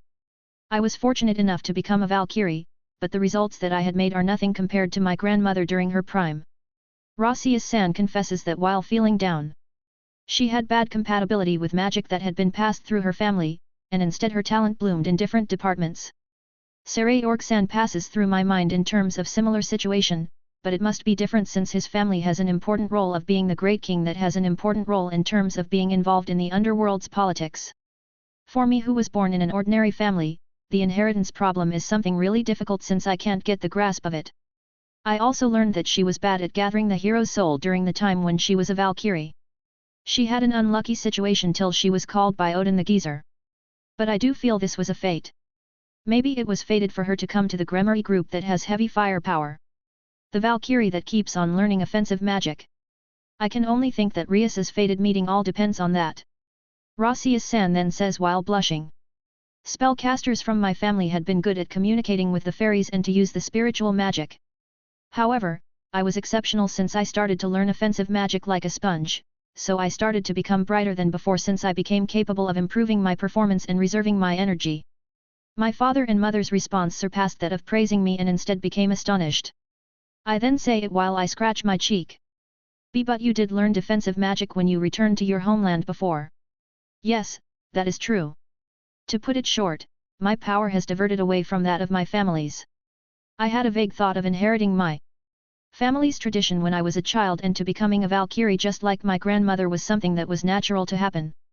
Those around me also had high expectations for me. But that didn't happen. What was supposed to happen didn't happen. Even till this day, I don't even know what to become and what to do. I had a sense of anxiety for my future ahead. So I did the job assigned to me properly and started to take money as a serious matter. She had talent. But it wasn't a talent those around her were hoping for. However, since she was blessed with her ability, she was able to get a job. But she still can't find the answer of what she really wants to do. The concern Rossius-san has is something that a capable person has. Before I thought she was similar to Saray Orc-san, but I guess the source of it is different. Rossius-san continues while putting away the emblem. None of my parents, the people of my clan, and my grandmother blamed me, and they still treat me normally. My family came to accept my situation right away by saying, well, there will be times when a child like her appears among a clan. That does make me happy, but I may have been able to have a different lifestyle if they even gave me a single criticism. No, this lifestyle I'm currently having may be different too. Maybe the reason why she became a devil was because she wanted to have a change. I really was happy when I was chosen as an escort of Odin-sama. He truly was a troublesome person, but I really did feel that it was a job worth doing. Though he did leave me behind. She was the only one capable of escorting him. This is something I heard afterwards. Rather, Rossius-san is the Valkyrie who had the longest duration of being his escort. Because of that, I hear that the other Valkyries are having a hard time. Rossius-san looks up and looks back to her life as she sighs. I graduated by skipping grades in my hometown without enjoying my time of youth, yet I was unable to inherit my family's emblem. Even though I didn't make any particular results during my time as a Valkyrie, I was able to become Odin-sama's escort. I came to Japan to escort Odin-sama and became a teacher in the human world after reincarnating to a devil. Looking back again, I really don't know what I can become and do since I've been going around in circles. Rossius-san laughs to herself. She certainly is going around in circles. There are ups and downs among the rest of the Gremory group members, so it really is a team that has a gathering of those who have some issues. I certainly do feel like I need to apologize to my mother. I don't think I lived up to her expectations. Rossius-san says that while looking down. It really does seem like she feels bad about how she couldn't inherit her family's emblem. Rossius-san then looks at my face and apologizes as if she realized something. I'm sorry. I spoke so long about my life to you, Ise-kun. I try to avoid talking about this even to those close to me. I guess I wanted to share it with someone due to my grandmother's arrival. No, I don't mind at all. Instead, it makes me happy because it feels like I came to know more about you, Rossia-san. Rossia-san rarely talks about herself. She did show me the side of her where she loves 100 yen shops and that she can't handle alcohol much, but she doesn't talk about herself. This day-to-day seems like it will become a valuable thing. Rossia-san then continues while being a bit embarrassed. I haven't regretted becoming a devil, you know? The welfare program of the Devil's World is structured properly and my salary is very wonderful. The Gremory group is full with good people and the environment I'm currently in is also wonderful. Well, the Gremory group is full of surprises since we get dragged into many situations. But having a lifestyle of being a teacher at Kyo Academy is something more worth doing than I originally thought. Is being a teacher fun? Yes, I never thought teaching would be so fun. The rating Rossia-san gets from the students is high. Rossia-san, who is a civics teacher, is good at teaching, and since she narrows the key points for the topic she is teaching, the classes she teaches score high marks in their tests. Furthermore, since her age isn't that different to the students, she's receiving popularity as a beautiful foreign teacher. She may warn people a lot and she may give strict opinions, but there are rarely students that oppose her and take her opinion seriously. It seems like she is getting looked after by her senior teachers, and other teachers regard her highly since she is someone who can give her opinion to Azazel-sensei, who is so strange. Speaking of teachers, I then speak the thing that goes through my mind. Will you take up Sonakaiku's offer? Yes, Rossia-san has received an offer to become a candidate for a teacher in the future at the school that was established by Sonakaiku. She wants Rossia-san as a magic teacher. I'm still thinking about it. Obviously this isn't something she's asking me to decide just in a year or two. First of all, since we are going to that school soon, I've decided to think about it as I observe there. Well, I guess so. It will be rude to change her mind after she takes the offer lightheartedly. It's certain that she needs to decide this after she observes the school with her own eyes. But she did also get asked to become the magic teacher from Sarai Org-san, so it proves how high people rate her. I still don't know what I am capable of doing, but teaching is something I like doing. No, I came to like it. That's why I'm looking forward to the upcoming event where we will be helping them. Rossia-san says that while she smiles. Certainly a lot of things did happen in her life, but it seems like she's trying to look towards the future as she currently is. I will also come and discuss with you if something happens. So please feel free to discuss anything with me, even if it's some complaints you have. Then I will have you tag along with my shopping again. Doing 100 yen shopping with you wasn't bad at all. And it will also become a good excuse towards my grandmother. Ahahaha. 100 yen shop again, hey. No, that's okay. I think it won't be a bad idea to go watch movies or go somewhere for sightseeing. Oh well, since it seems like she's enjoying herself, maybe this is okay too? There's not a single thing in which you are inferior to your grandmother. A voice of another person. When I try to look for the one who said that with my eyes, I sense the presence of someone sitting on the chair behind me. He came behind me and I didn't notice him. This feeling clearly doesn't belong to someone against whom I can let my guard down. Rossia-san also becomes alert instantly. When I turn around, the person who is sitting behind me is a young man with silver hair. A man in a suit with a handsome face. I know him. After all, he's someone whom I fought in Romania. The man Euclid Lucy Fugus greets us as he smiles. How do you do, Hyudois say the Seker Uti, and also the former Valkyrie Ross Weiss. Why on earth is he here? He showed himself in Tokyo during noon. I want to activate my sacred gear, but there are people around me. I can't start a fight here. I glare at him while being cautious of him. He then chuckles. I haven't come here today to see you, Hyudois say. I have business with the person next to you. Euclid looks towards Rossia-san. He then says it while he put his hand forward. I will be straightforward. Ross Weiss, will you come to our side? What the heck? Is he recruiting her? In a place like this? And why Rossia-san? Why is he only recruiting Rossia-san at a time like this? I have so many questions and Rossia-san's face turns pale. Does she have enough reason for him to recruit her? Here is wisdom. He that hath understanding, let him count the number of the beast. For it is a number of a man, and the number of him is 666. 666? Euclid says it while putting his hand on his forehead. It's a line from the Apocalypse. It sure does give a headache to a devil if you say the line found in the Bible. Even I got a headache simply by hearing that. A devil shouldn't read something like that all of a sudden. Apocalypse. The one from Book of Revelation that also cites about Great Red Hay. Oh yeah, the trihexa is mentioned there too. He continues while looking at Rossius-san in her eyes. I hear that you wrote a certain essay during your time as student in Asgard.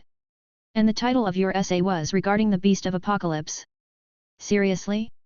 So Rossius-san wrote about such things when she was a student back over there, hey? I then became convinced. It then links with the news of Rossius-san being seen at the library that Matsuda and Motohama mentioned. Rossius-san was reading books related to the Holy Bible. So that's the reason, hey? She most likely remembered about her essay when she heard the name of Trihexa in Romania. Rossius-san then says with a shivering voice. I got rid of that because I couldn't write a proper conclusion.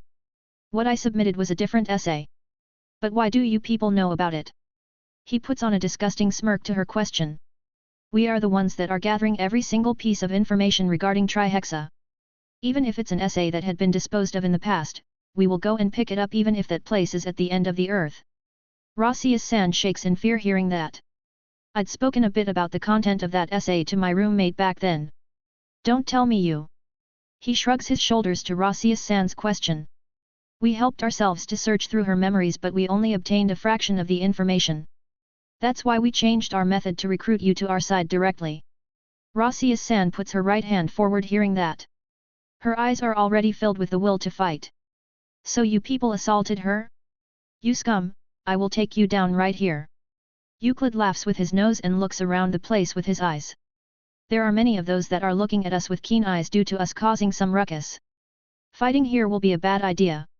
Rossius-san puts her hand down reluctantly. Yeah, that's the right decision.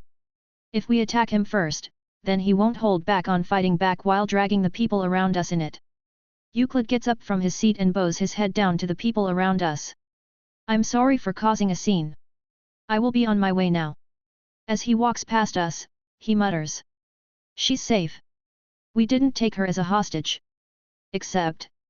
Euclid strokes Rossius-san's hair with his hand. I want your ability. You are exceptional. More than you think. And this beautiful silver hair. It's exactly like. My hands move towards him without thinking. Euclid dodges my hand swiftly. Farewell, Sekur Ross Weiss. Let's meet again. Please decide on the answer before then. Saying that, Euclid Lucy Fugus disappears into the crowd of people. I contacted Rias as soon as I took a breath. Part 3. Rossius-san and I returned to our house.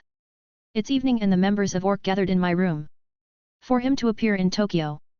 I was careless. Rias, who heard about our encounter with Euclid, is regretting her lack of awareness. This town has been assaulted once already, and since it was originally within the area of the three great powers, the security over here has been raised.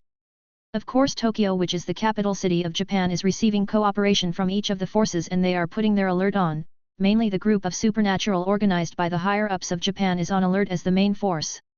Even so, he appeared in front of us so daringly during daytime. Irina says it while narrowing her eyes. They are clearly different to the supernatural beings that have caused terrorism till now. The Kliputh seems like they have no hesitations in leaving influence to the human world and causing casualties. It must be as Irina said. They are different to the terrorists we have been facing till now. The ones we have fought till now had a clear target and concentrated their attacks there. If it was the old Mua faction, then they would have mainly attacked the three great powers, and if it was the hero faction they would have challenged the supernatural beings. They, the Kliputh, are different. In order to fulfill their aim, they would bear their evil intent to the humans and the human world. No, to any beings. All for the sake of fulfilling their desires. As a result, the world of vampires was nearly annihilated. If we had fought them there and had them summon the evil dragons, disaster won't be enough to describe what the situation would have been like. Fatalities wouldn't have been minimized to 100 or 200 people. Were Rossius-san and my action careless? I'm hanging my head, but then Rias says it to me. ISE, you shouldn't let it get it to you. They are terrorists with powers. To be blunt, they could have appeared anywhere if they thought about it, and having him appear and confront you during your private time was something that we never anticipated. Akeno-san continues after her. Yes, that action would pose more risk to them as well. Even if they could intrude into any of the major cities, it isn't something they can do very often. If they do it once, then it would lead them to lose their second chance since we would strengthen the forces in that location. Unless they have to, they won't make their move just yet. Like Akeno-san said, the alert level of Tokyo against the Kliputh has become higher due to their appearance. No, the alert level was already high, but I hear that it has become even higher. Ravel then moves her gaze towards Rasius-san. They approached Rasius-san even to the extent to take that risk. I presume this shows how much they take the essay written by Rasius-san during her time as a student as a crucial piece of information, correct? Rias continues after her. Judging from his words, it's natural to think that there is a high chance for that essay to have so much value to them. It's about time for Azazel to give us his usual call now, so let's listen to what he has to say about it. Ross Weiss, can you talk to Azazel about it? Yes. Rasius-san nods at Rias's order. Rasius-san has been putting on a difficult expression ever since she met Euclid. A few minutes later, we receive a regular call from Azazel-sensei. The truth is, Azazel-sensei isn't here in this town right now. He returned to the underworld and had been having an ongoing conversation with the researchers of the Grigori about the sacred gears, the other world, and the movement of Kliputh for days. Azazel-sensei's face appears from the communication-type magic circle. We explained the whole thing to him. I see, so Ross Weiss had been targeted. Sensei narrows his eyes while putting his hand under his chin. Do you all know about the incidents with how skilled magicians are missing? We nod to that question. We heard about that from Rias and Gondar-san the other day. There's one similarity between the incidents. All of them are those that had been researching the number of the beast, 666. And they were researchers that had been investigating from another method to general one. Apparently the ones coming to the assembly were those kind of researchers. I became speechless to Sensei's report. There's a clear connection now. According to Euclid, Rasius-san had written an essay regarding 666. And since the magicians that are missing share the similarity of having researched about 666. In other words, they are abducting magicians that hold information about the number of the beast trihexa. Sensei nods to Rias's words. You can imagine what kind of seal has been used if you know about the content of the Apocalypse and the God from the Bible. I did however conclude that there are 23 different powerful seals those guys from Kliputh may have difficulty in unsealing. We are currently having a conference over here and are calculating how much time we have left till the 666 gets released by calculating from that information. We have no intention of letting those guys bring back 666, but we do need to prepare for the worst. If 666 is brought back and fights against Great Red, what on earth will happen to this world? Sensei laughs loudly after seeing how uneasy we are feeling. It's still too early to get depressed, youngsters. We are planning to have some insurance ready besides you all, just in case. I need to get ready for that soon, but I will discuss about this with all of you further in the future. Does Sensei have some kind of plan? It's this man we are talking about. It feels as though he will have some insurance in a different way. Well, I don't even know if I can even trust the answer we get by the end of this conference. We don't even know what kind of influence the abducted magicians will have had on the seals after all. I wonder what on earth happened to those people that had been caught by them. This is Kliputh we are talking about. I can only think they are using a wrong way to make those people do what they say. Sensei then asks Rasius-san. I'll just ask you one simple question. Ross Weiss, how did you try to encode the number 666? Rasius-san opens her heavily shut lips. I researched it by using the number 616, which has a different approach. I used that number to compare it with the documents and incidents that occurred within each forces as I made a numerical formula and technical formula. I see, just as I thought. It seems like Sensei predicted most of what Rasius-san was going to say. What's with 616? Shouldn't it be 666? I'm full of suspicions, but Sensei says it to me. When many of the researchers of Apocalypse were focusing on the number 666, one portion of the magicians apparently used the different approach of using the number 616 to research about it. The ones that had been abducted for this incident all researched about the number of the beast by using the number 616. The different approach. So there's such a thing. And one of the people who was researching that different approach is Rasius-san. Sensei continues while he strokes his chin. The majority of the researchers don't see the number 616 as the correct way. Even we, the Grigori, thought so. But seeing those guys make their move, Did the god from the Bible make his seals against 666 by using the number 616? Sensei says that as if he's talking to himself. Rather than explaining it to us, it seems like he's speaking while he is getting shocked at his own hypothesis. Maybe he realized that he'd spoken all of that out loud, so after he makes a cough, he says to Rossius-san. Alright, first of all, Ross Weiss. Write everything you remember about the essay you wrote when you were a student on a piece of paper and send it here. I will check it here to see how much of it is related to 666. I have already written it since a while ago. Rossius-san puts a pile of reports which have difficult-looking magic symbols and formulas written on them on a small teleportation magic circle and then sends them away. From the communication-type magic circle, the reports appear within Azazel-sensei's hand along with a flash. Looks like the transfer was a success. Sensei says it to Rossius-san after he received the reports. But man, you sure are amazing. For you to research about the same thing as your grandmother naturally. I guess families are alike. I then realize one of the reason why Rossius-san has a complicated expression for the first time after hearing Sensei's words. The similarity between the magicians that are being targeted for this incident is the fact that they have been researching about 666. Likewise for the ones that will be gathering in the assembly which will take place in the underworld.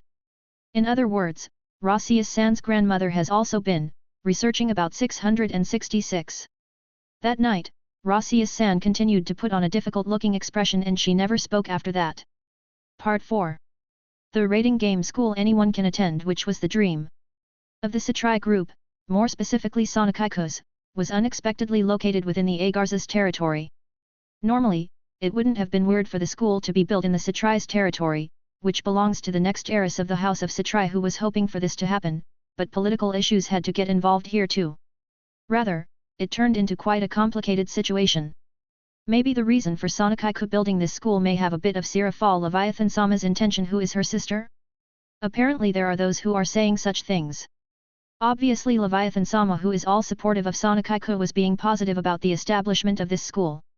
However, this action will stimulate the politicians, the higher UPS with peerage that had been taking importance of the old bloodline. From their eyes, a rating game school where anyone can enroll regardless of their rank will be something which they would not like. Obviously there will be opinion and pressure which would be against this. If Leviathan-sama becomes stubborn and argues back at them, then it won't be weird if they take her action as Leviathan's political action. The reason why Rias, the Gremory, couldn't intervene in this matter was due to this reason. If the higher-up takes this as the intention of the Gremory, in other words Surtsk-sama, then they are assuming that the chances of dispute between the factions of Four Great Mo may get heated up. In the end, Rias could only help to the degree where she won't get much attention. I heard that Sonakaiku seriously thought about abandoning this dreams of hers. Apparently doing something which would result in affecting her sister's politic standing is something the next heiress of the House of Satrai shouldn't do and is considered as a foolish act. However, a savior appeared. If that's the case, we will become the middleman and build the school within our territory and do this seriously while paying attention to the higher UPS. And the one who called out to them was the current head of the House of Agars. To be expected from the person who has the job of the middleman. The trust the politicians from each of the Mo's faction has towards the Archduke Agars is so great.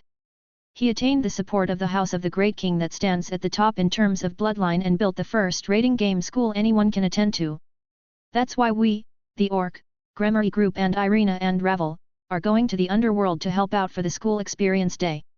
We teleport several times after arriving at the Gremory Castle and step foot into the Agarz's territory. It's scheduled for us to help out for today and tomorrow, so we will be staying over. The place where the school was built is very close to the Sky City Agrias, which was the place where the Gremory Group and the Bale Group had the rating game. Oros, that's the name of the town. I hear it is one of the places which represents the Agarz's territory, which is said to have the best agricultural products in the underworld. There are many civilians that make their living mainly by working as farmers, but the population over here isn't that high. It won't be weird for this town to develop by turning into a sightseeing location for tourists since it's close to the Sky City Agrias, which is the holy land for the rating game. But sadly, the town which acts as the sightseeing spot is located at the opposite side of this place, while the Sky Town of Agrias is located between the two towns. Also, since tourists that come to see Agrias will spend their time enjoying the Sky City, I hear that they rarely come down to the towns nearby. In other words, this town is a quiet and peaceful place even though it's close to the famous Sky City. The place we teleport to is the uppermost floor of the watchtower, which is positioned at the center of the town. The fields that produce different crops are spread around the town, and you can also see lots of windmills that stand out. This place doesn't stand out, but it's a peaceful and a quiet place. I guess this town has a good environment for building a school. The government official of this town who was waiting for us at front of the magic circle takes us down the watchtower. The one who is waiting for us down the tower is... Hey, Hyudu. It's Saji. It would seem normal for the town's mayor to welcome us if Rias, who is a princess of Gremory, is to come to this town. Unfortunately, the mayor went to the magician's assembly that was mentioned before, so he couldn't come here. Rias also hasn't come here for a public business, so she told the town mayor that we don't need a formal welcome. The government official passes his role to Saji and we proceeded into the town. Crops, windmills, and European-style houses made from rocks. There isn't even a single clattering noise you often hear in cities, which shows how peaceful this town is. Saji then says. Nice place, isn't it? A country town of the underworld. Though it doesn't mean it isn't famous at all. I heard there will be presentations and such at this town in order to allow the magician's assembly to commence. Apparently the first mayor of this town liked doing these sort of assemblies, so this place turned into a place which is known to a certain group of people. Also, you can see the huge stage for the rating game, Agrias, nearby, so you can call this environment as the most suited place you can come up with. Saji's voice is full of energy. I guess he likes this town. It certainly is a good town. It doesn't seem like there will be any quarrels since it's so peaceful. I sure would like to do cropping in a place like this. Asia looks around the town while she has her eyes sparkling. One of Asia's dream is to live in a countryside. Lately even I'm thinking of living in a town like this while doing cropping with Asia. Zenobia then continues. I also think it would be wonderful to do cropping with Asia.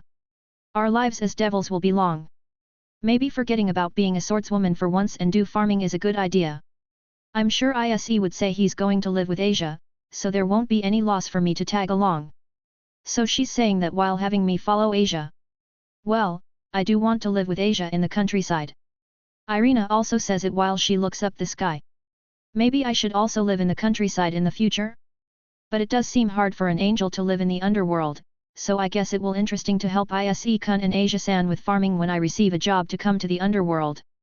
Looks like the church trio are already fascinated with this country town. Rias and Akeno-san are chuckling. All of you, it is far too early to think about what you will do once you retire. Seriously, it really is. There's no point to discuss about something which will happen who knows when. I'm sure we started to feel like this due to having been captivated with this scenery. After a while following Saji and talking about such things, a newly constructed building appears at a southern part of the town. All of us are in shock at seeing that building. That's because a school which looks identical is built there. It looks a bit smaller than Kyo Academy size-wise, but judging from the building, which seems to be a gymnasium, and also the location of the sports ground, the location of facilities seems to be based off our school. On the gate of the school is a nameplate which has the words Oro's Academy written on it in devil's symbols. So they used this town's name for the school. I guess it's an appropriate name. I'm sure noisy people won't be quiet if they used the name of either Bale or Satrai. We go through the school gate and then into the main building. At the sports ground, there are already kids that are doing things like running and also competing by using their demonic powers. Looking carefully, I can see the members of the Satrai group and the Bale group that are looking after the kids. Those kids must be participants of the experience day. When we enter the main building, Sonakaiku welcomes us at the entrance. Saji then tells Kaiku. Kaiku, I have brought the members of the Occult Research Club. Thank you, Saji. Please head to the location you are in charge of. Hearing that, Saji leaves here quickly as he says later and waves his hand to us. We look around the interior of this building. It sure does smell new. It proves that it was just made. I can see so many aspects which are based on Kyo Academy, such as the entrance and the interior of this building.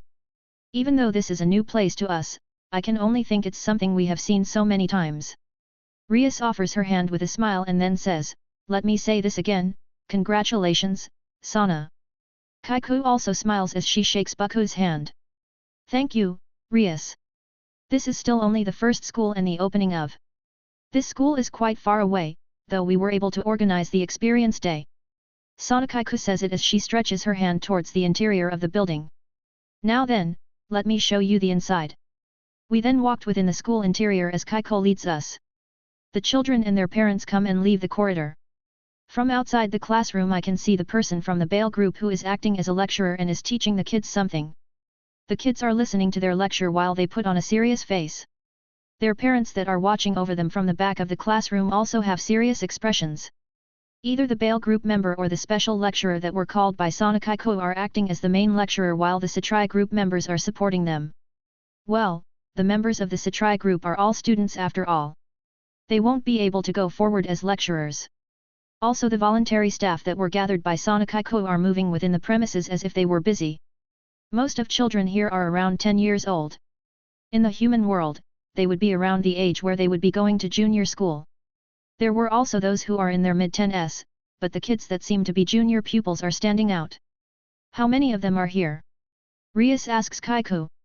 This is an experience day where people simply heard from rumors or from other people, but the number of them that came here were more than what I imagined.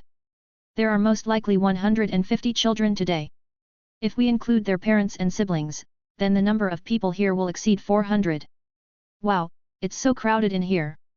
I see, so the number of children exceeded 100 today, hey. But for this many people to come when they didn't even do an official advertisement to gather new students. They say that the devil's children are valuable, so that figure is outstanding if we take that in regards. There sure are many children who can't attend school even though they want to. It feels like I saw the dark part of the devil's world. There are people who are with their children that become shocked at seeing me and Rias, Oppai Dragon and Switch Princess, but I keep myself down and merely wave my hand at them. I won't be able to take a look around this school if an autograph and handshaking event starts here. But our reason for helping out here today has to do a lot with that. In other words, you can say that it's a special visit of the Rias Gremaris group that is famous in the underworld, and you can also say that it's a surprise event that Sonakaiko organized. I guess it's more appropriate to call us the special guests. Obviously this help will be something that would please Sonakaiko as well as a chance for Rias who wants to help her friend. We walk through the corridor which connects to another building and enter the gymnasium where we can hear a voice which is full of energy. Listen up. In order to do a punch, you would need to bend your hips and release your fist directly forward as if you are punching with your whole body. Yes. The one who is teaching the kids how to throw a proper punch in the gymnasium is Saray Org-san.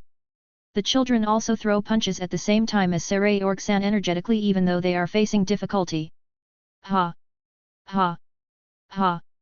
Saray Org-san who is also punching with the kids realizes our presence. He stops his stance and shows a cheerful smile to us. Oh, so Rias and all of you came. Saray Org-san then says it to the children. Look, it's the Oppai Dragon and his comrades. The instant the kids hear those words, their attention shifts to us. Whoa! It's the Oppai Dragon. Switch Princess is also here. Ah! The Dark Knight Fang is also here. Are they going to fight? The kids gather around us. The atmosphere turned into the Oppai Dragon's event immediately. Oppai Dragon! Push the switch, the switch! Please transform! The kids around us start to have a high tension. Sonakaiko tries to calm them down by saying please don't push and make a line.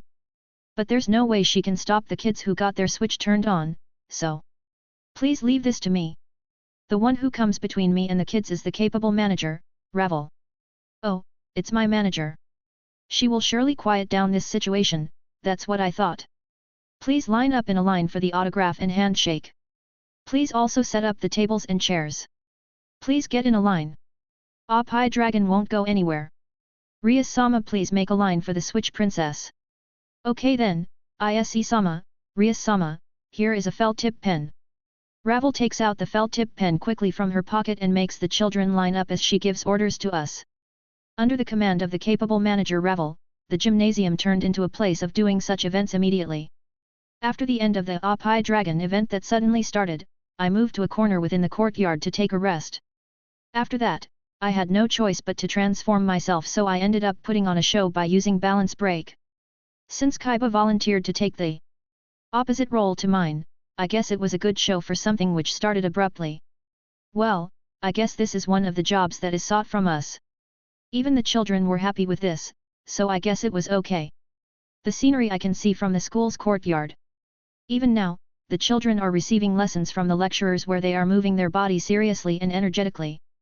From what I have seen till I came here, there are classes that teach how to use demonic powers and also the basic principle behind magic. Seeing the kids that lack in demonic powers seriously trying to face special powers reminded me of myself and Asia when we just turned into devils. I'm currently on my break. The other members went to respective lessons where they would support them. It's also planned for me to be sent somewhere once my break ends. Hyudo say. The one who comes to talk to me is Saray-org-san. He shows up while hanging a towel around his neck. Sonokai-ku and Shinrafuku-kai-ku are also with him. Maybe they are having a walk while having a discussion? The three of them come next to me. Kai-ku asks while looking around the school. Ise-kun, thank you very much for before. So, how is it? What do you think about this school? It's a nice place. The children that came to have a look are full with spirits and more importantly, the environment of this place is peaceful and it's terrific. The children are really serious about this. I can hear their laughter at times, but I can see them listening to their lecturers during this whole time. Shinrafuku-bucha then says. Not only are there children who want to take rating game lessons here, but also children that had been declined to enter all sorts of educational institutes. Simply because they lack the ability and the demonic power, there are children that had their future shut simply for coming from a lower class family.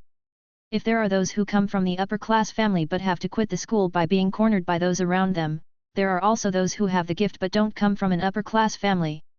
The kids here today must have complicated issues and came here with desperate feelings. For noble families that work as the higher-ups and take importance of their bloodline, an institute that raises low-class and untalented devils is something they won't take very well. There's a chance that a devil nurtured among them will be more powerful than the high-class devils when their potential comes out. If that happens, such devils will take the place of the noble devils that represents the underworld, since what's important in the current devil's world is strength. That's why there's so much strong opposition towards building a school like this in which anyone can enroll in. Sonokai-ku then mutters. Japan is a wonderful country.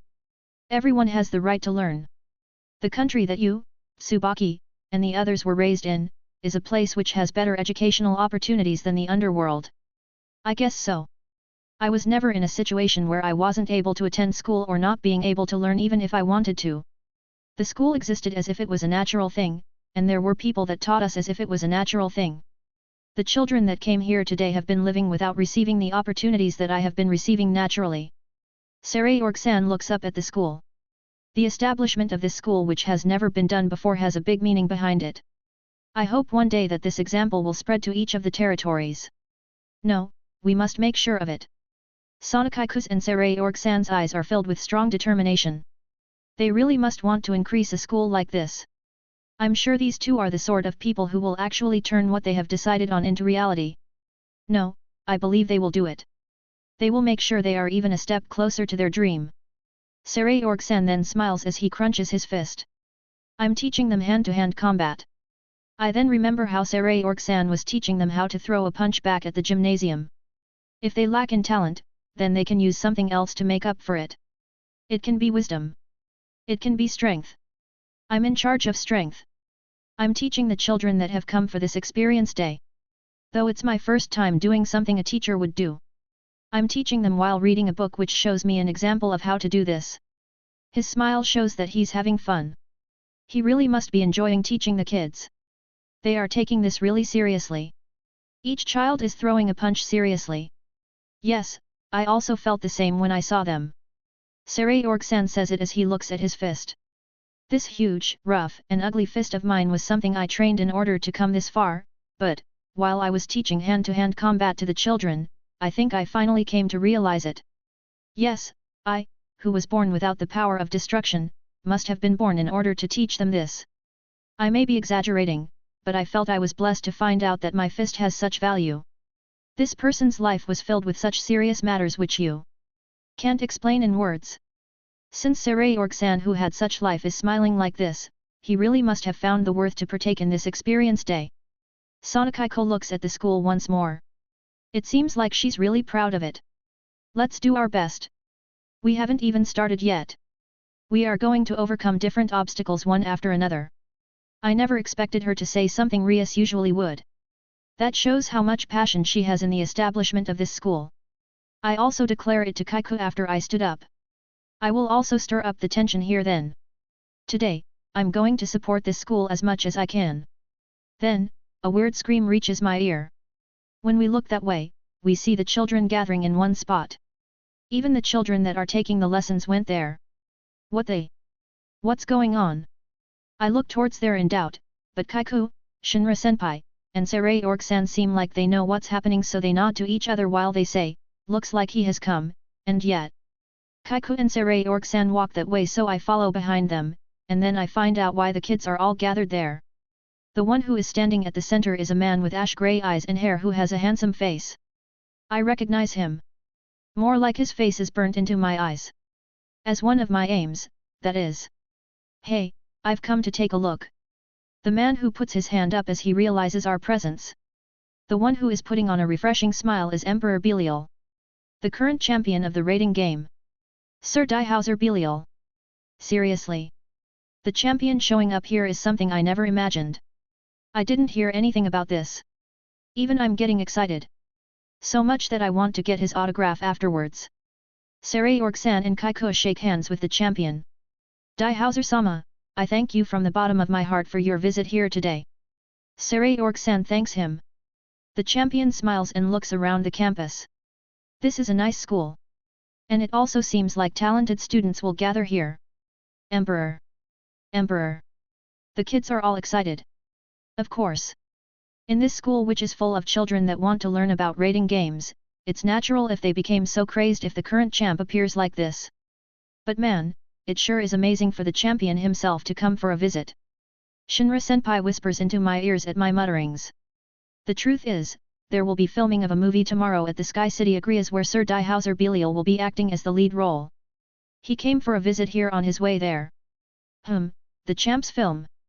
I guess people will ask you to do many things, and you also have to do many things when you become champion. To be expected from the star, since he can also appear in a film. I wonder if I can do a lot of things once I become a champ. Wait, I already appeared in a film. Though I wasn't the main character.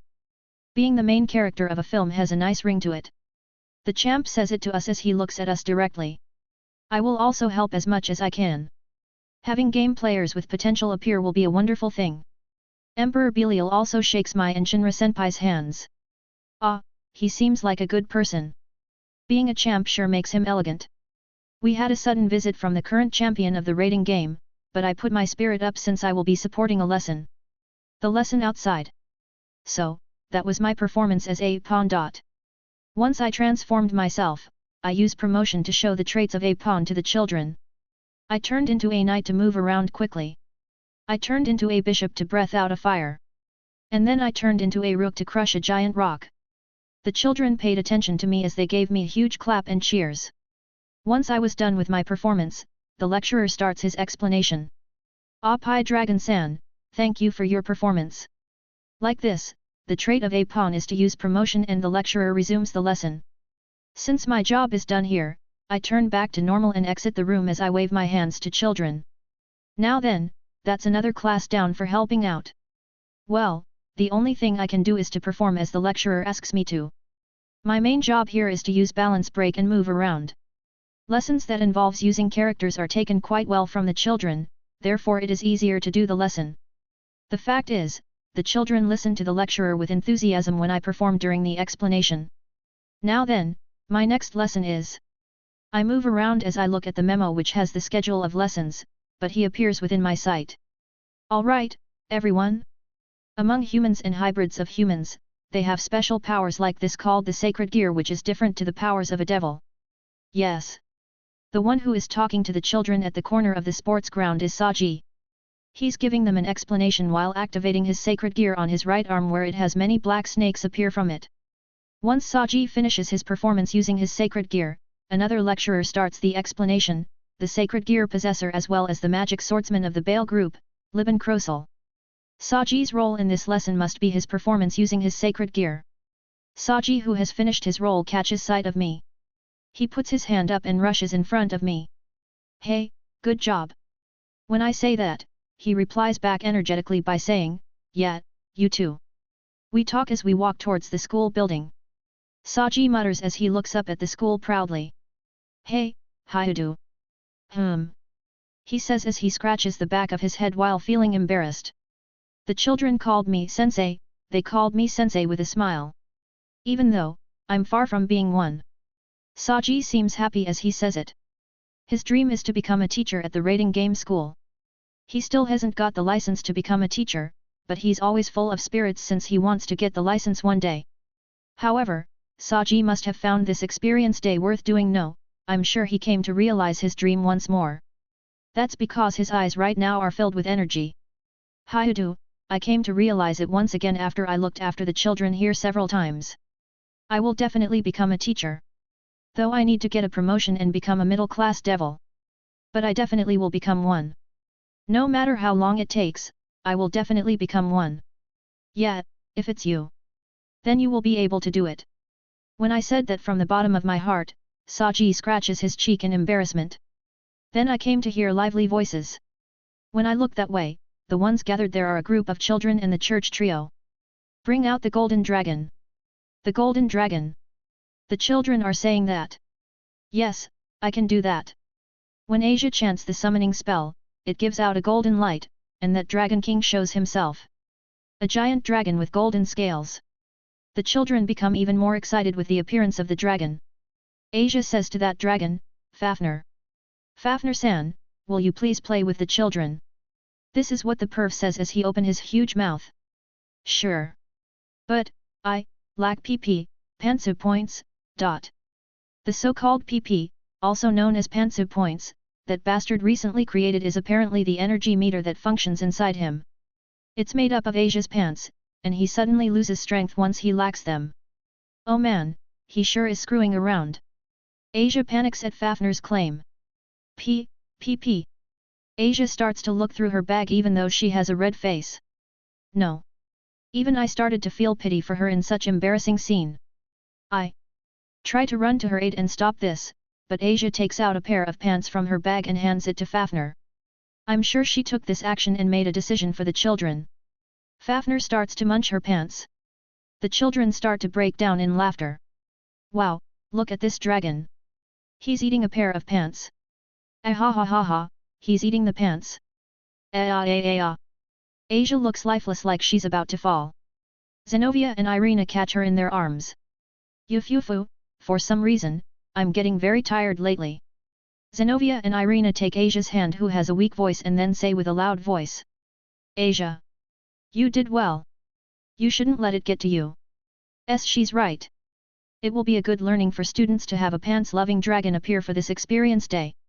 The children got onto the dragon and it seems like they are having fun. Apart from his perverted nature, Fafnir is unexpectedly obedient so he must be suited to handle children.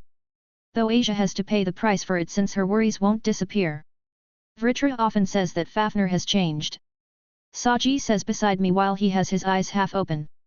Yup, our Drake-san also said that a lot. Well, I will leave Asia to Zenobia and Irina. Saji and I then went inside the school building. When we went past a certain classroom, we witness a lesson which is so popular that there are children even in the corridors. Saji then says. Oh it's the subject, magic. It's one of the subjects that is popular as the rating game lessons for this experience day. Lots of people want to partake in it for each experience day, so we had to increase the number of lecturers and lessons we will be having for these two subjects. The basic magic learning is really popular. A magic lesson hey. It also caught my curiosity so I looked inside from outside the crowd. Rasia's sensei. Sensei, please teach us more. I witness Rasia's-san who is surrounded by the children. A fire came out. The fire did. It was small, but a fire came out. Looks like the children became capable of actually releasing fire after learning basic magic. I then have a flashback. It happened when the D x D team was formed. After the formation of the team, this is what Saray-org-san said to Rasias-san. Rias's Rook Rosweiss, I want you to think about it once more. Will you become the teacher of the school that we built in the underworld? Yes, it was an offer from Saray-org-san. Rasias-san who already received a similar offer from Sonakaiko was being asked by Saray-org-san as well. I'm not asking you to become one now. But it will be great if you can help out in the future. To teach magic to the devils. Saray-org-san continues to talk to Rasias-san who is in thought about it. It may sound weird. For a devil that was the source of magic to learn magic. But it's also true that there are devils that are bad at using demonic powers. There are also children who can't use demonic power like myself.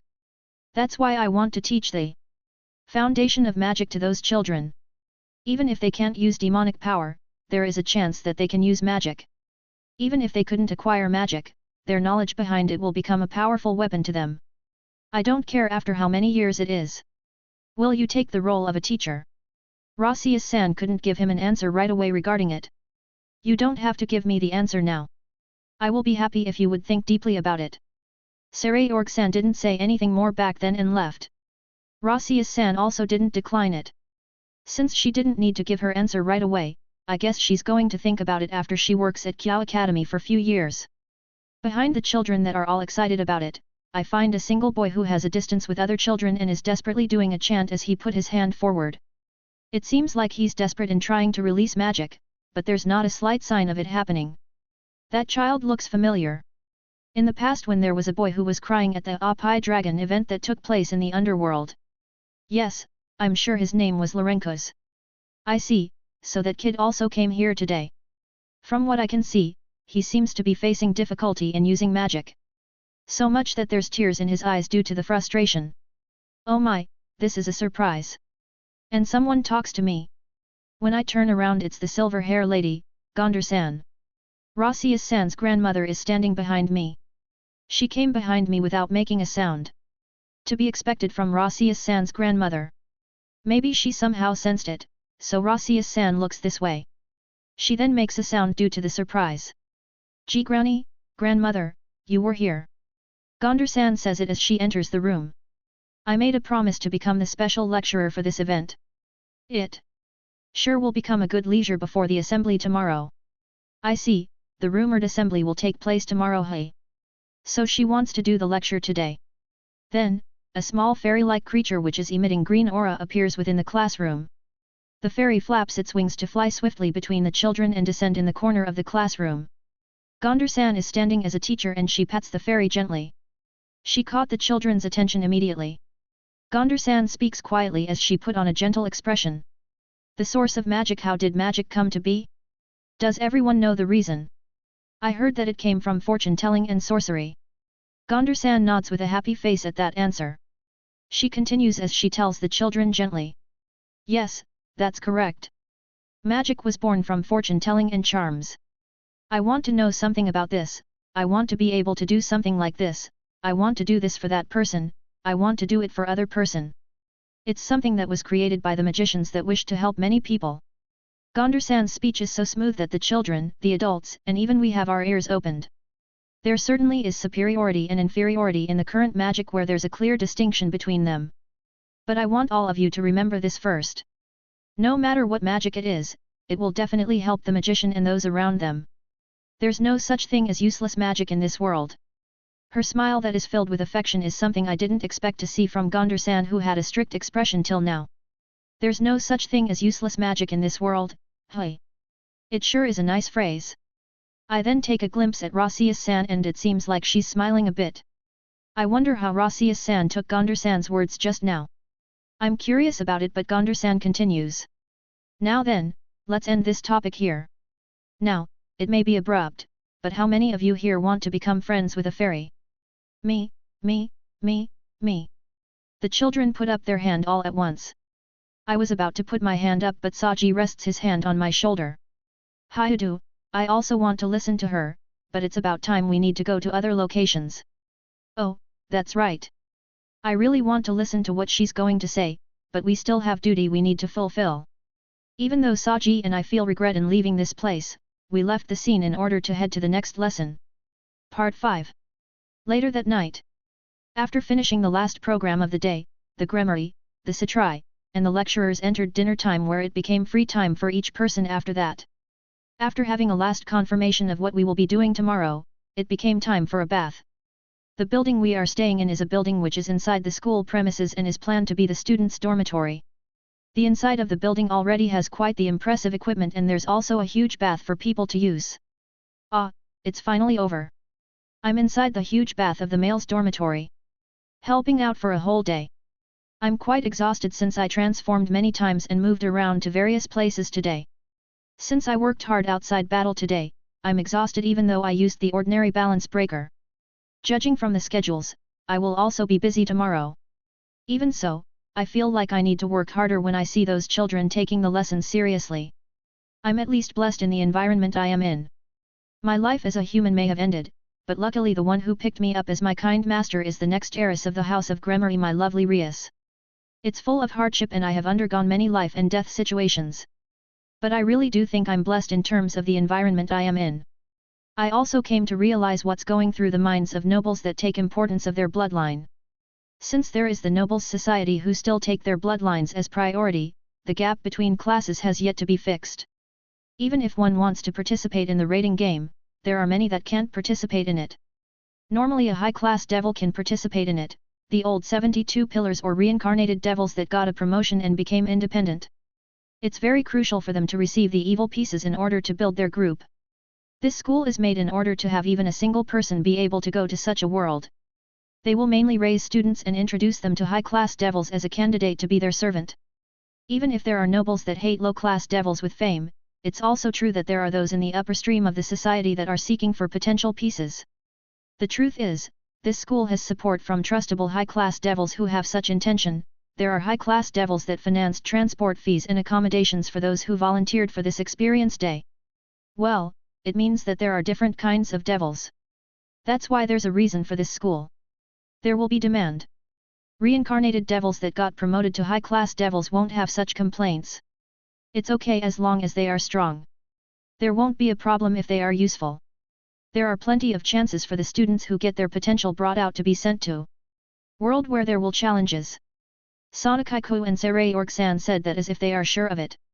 Of course, this school doesn't only exist to nurture raiding game players but it also has the intention to raise those who can bring benefits to the underworld.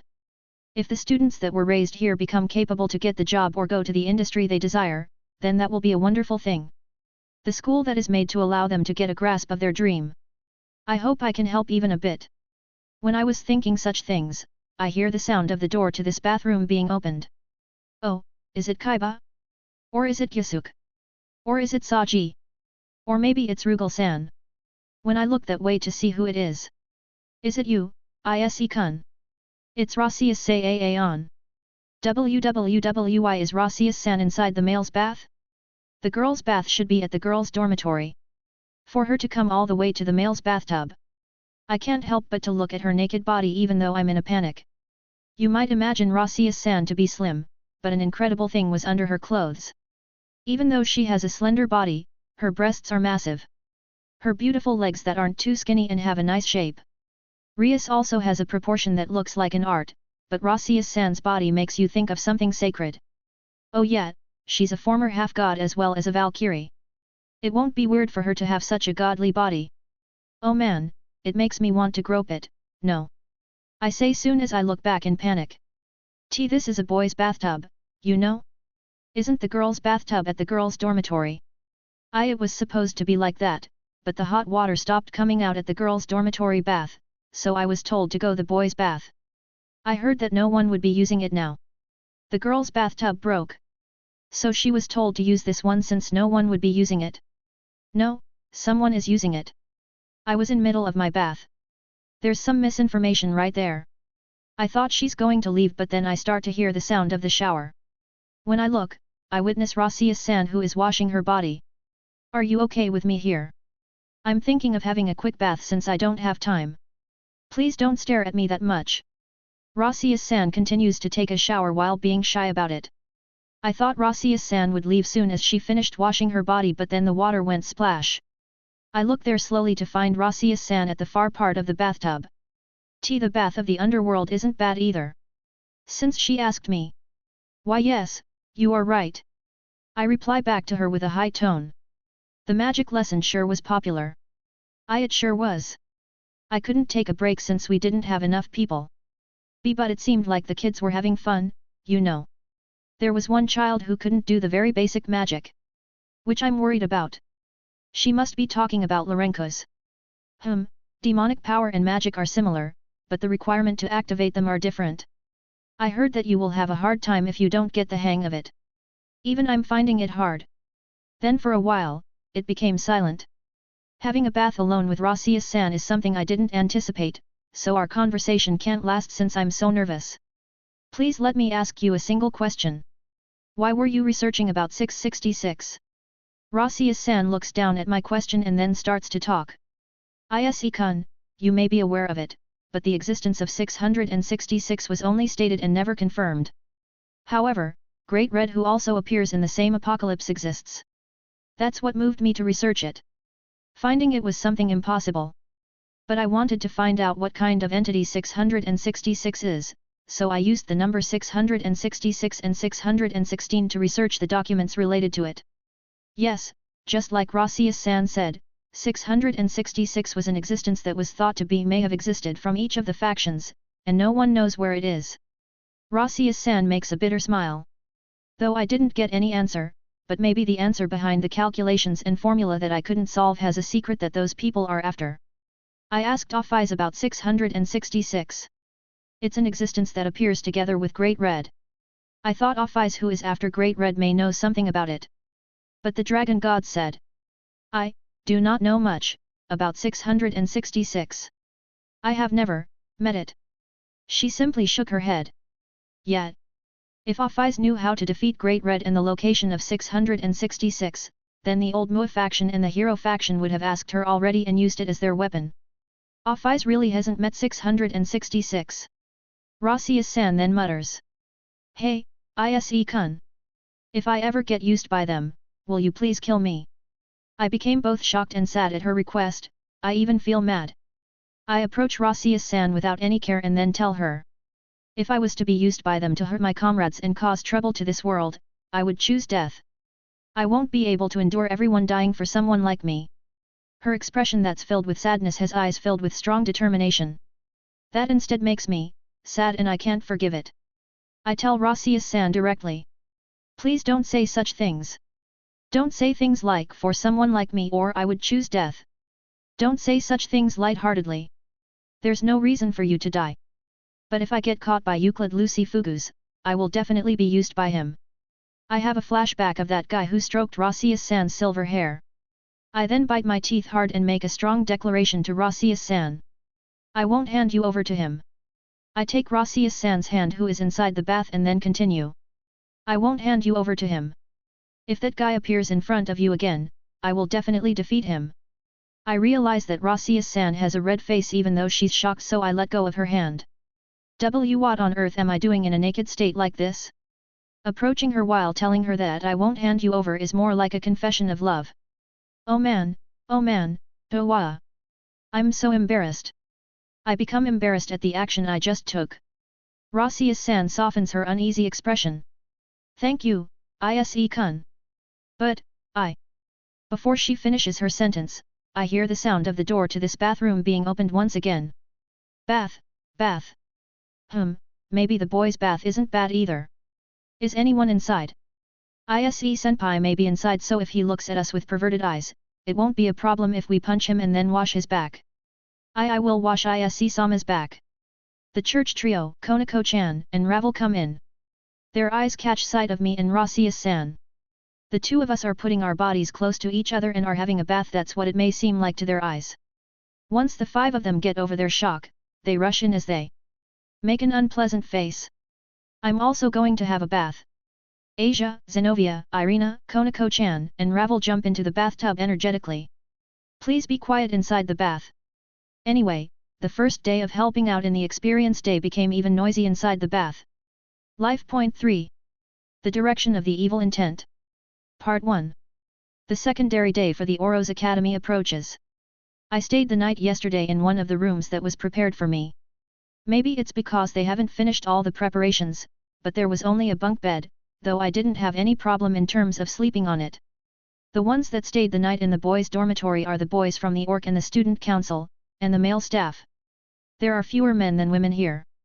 The number of people staying in each room is roughly 2 people. We decided this by using a draw, and it was divided into Kaiba and Gyasuk, and Saji and Rugal-san. I was the one left. I can use the room by myself. I was happy at first, but the only thing inside the room was the bed, so there was nothing I can do besides sleep.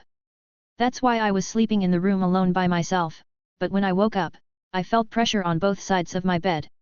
When I look that way I find Ravel on the right side. And Asia on the left. The two blondes are laying on the bed with me. How did it turn out like this on a bunk bed which isn't so big when I was sleeping on the top bed? What happened during the night? No, I didn't realize this had happened. Anu. Ravel who is still asleep. She's sleeping comfortably while using my arm as her hug pillow. The soft sensation of her breast and thighs I can feel with my right arm.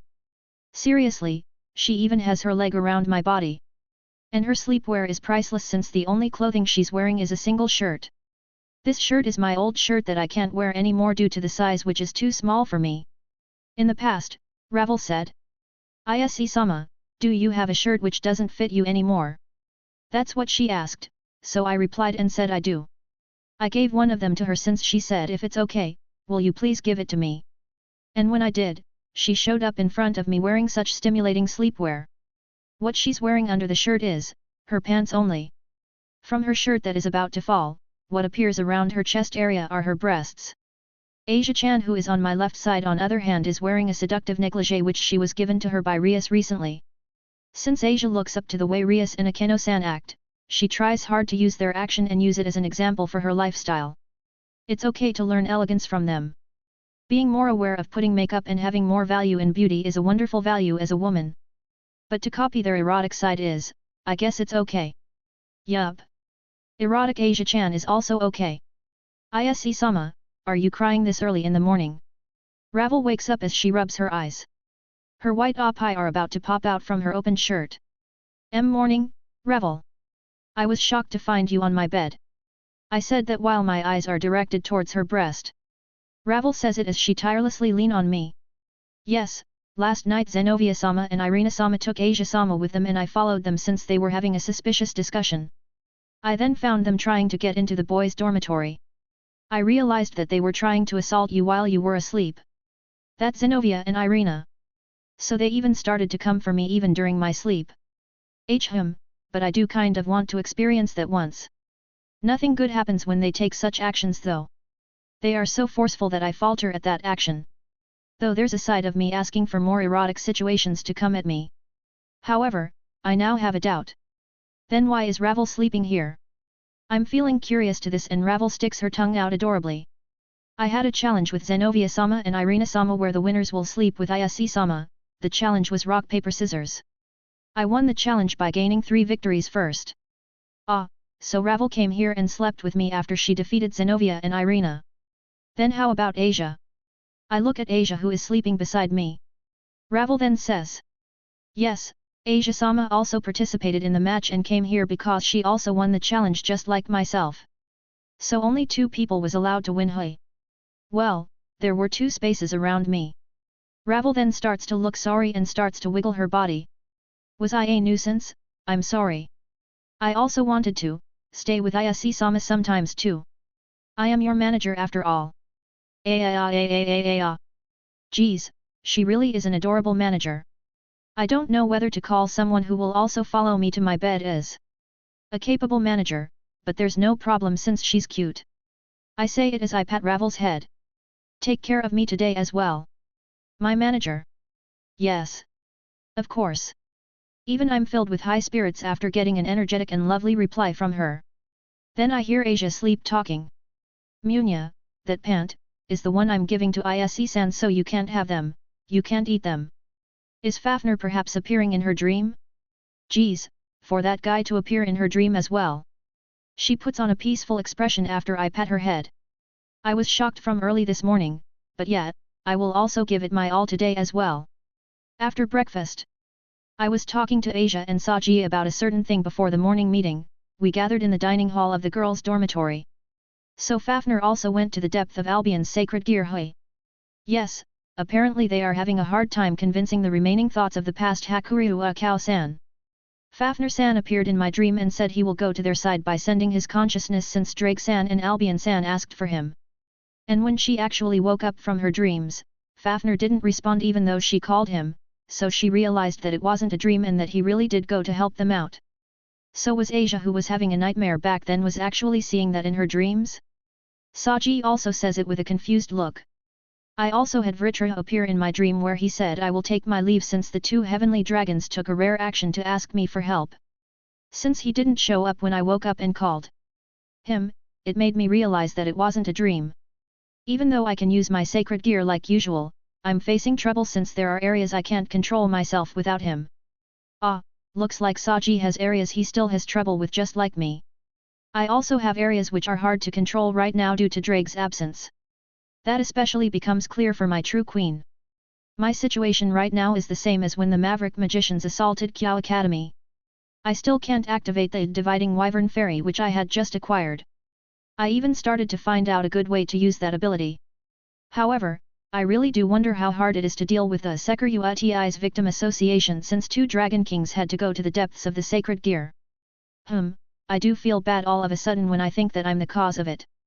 I need to trust the legendary dragons for this case. I then ask Saji. Oh yeah, aren't the Bale group here today? Just during the morning. It's planned for them to join us afternoon. Do they have something else planned? When I ask, Saji points out the window of the dining hall. What lies towards the direction he is pointing is the Sky City Agrias. You know how Emperor Belial will be being filmed over there?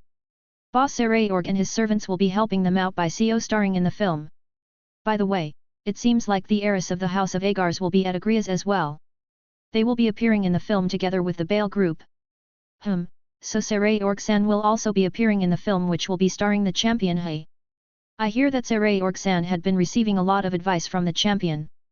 More importantly, Sikvara Agars-san will also be at the Sky City He. The rookies 4 had gathered in this region. Also, the rumored Magicians' Assembly will commence in this town today.